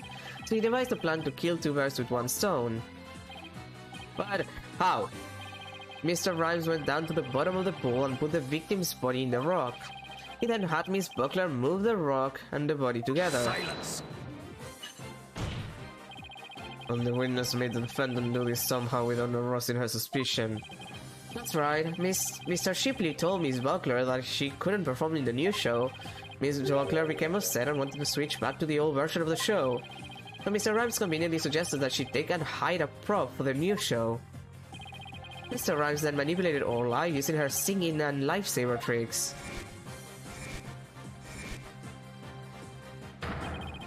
He schemed to have Orla fight the body while Mr. Plume would be standing witness. He started Orla with a false charge of murder so that Orla would be put down. What? Oh god. Dude, don't bleed. So the fact that the witness didn't see the penguin shows that when Rifle visited the show stage, Rhymes was putting the body in the rock. At the bottom of the pool, that is. Who would have thought the presence of a penguin could prove the witness's actions? It's working! Just a little further now and Sasha will be proven not guilty. Silence! If you think you won this battle, you are sorely mistaken. Your theory is based on the notion that the witness could manipulate the orca. Witness, can you control the orca's actions? Of course not. What kind of bill should be that? I'm even a simple animal keeper. If my memory serves, wasn't Miss Buckler the only one who could issue commands to the orca? The judge's blade is sharper than the lawyer's. If you wish to do battle with a witness, you'll need a horn blade. What is your store of evidence that Marlon Rhymes could manipulate the orca? Here again.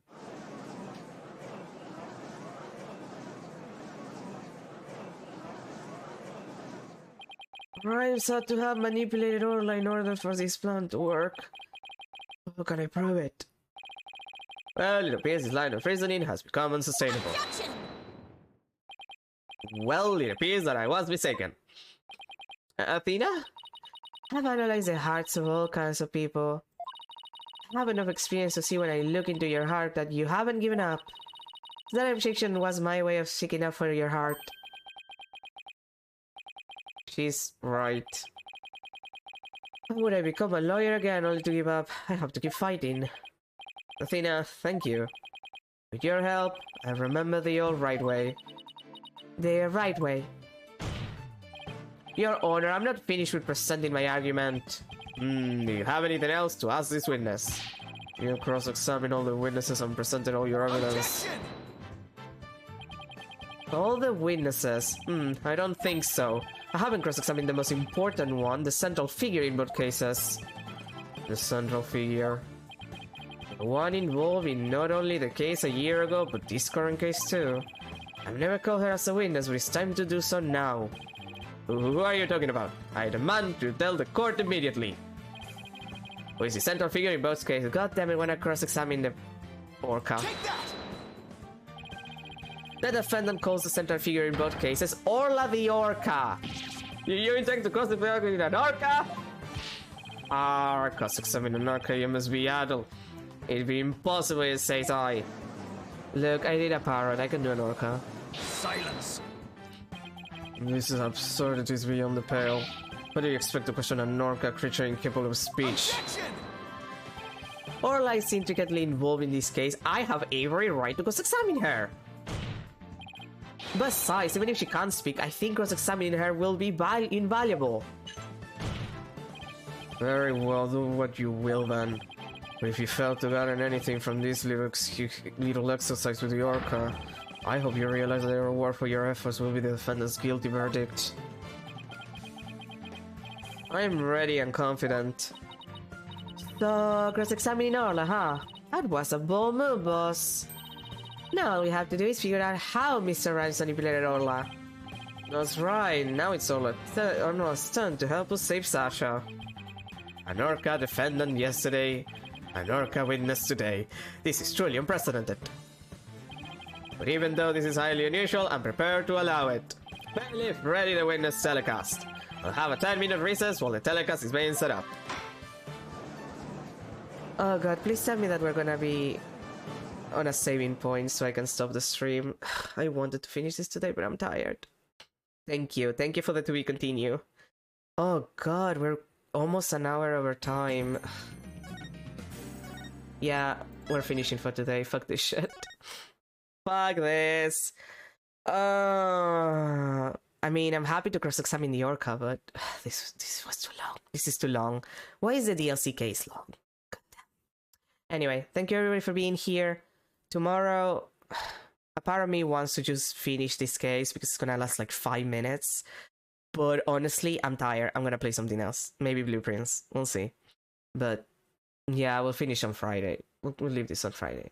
Anyway, again, thank you for being here. Have a good rest of your day, a good start to your week, and I'll see you tomorrow for something different. Thank God. God, I want to be done with this game. Bye, everyone.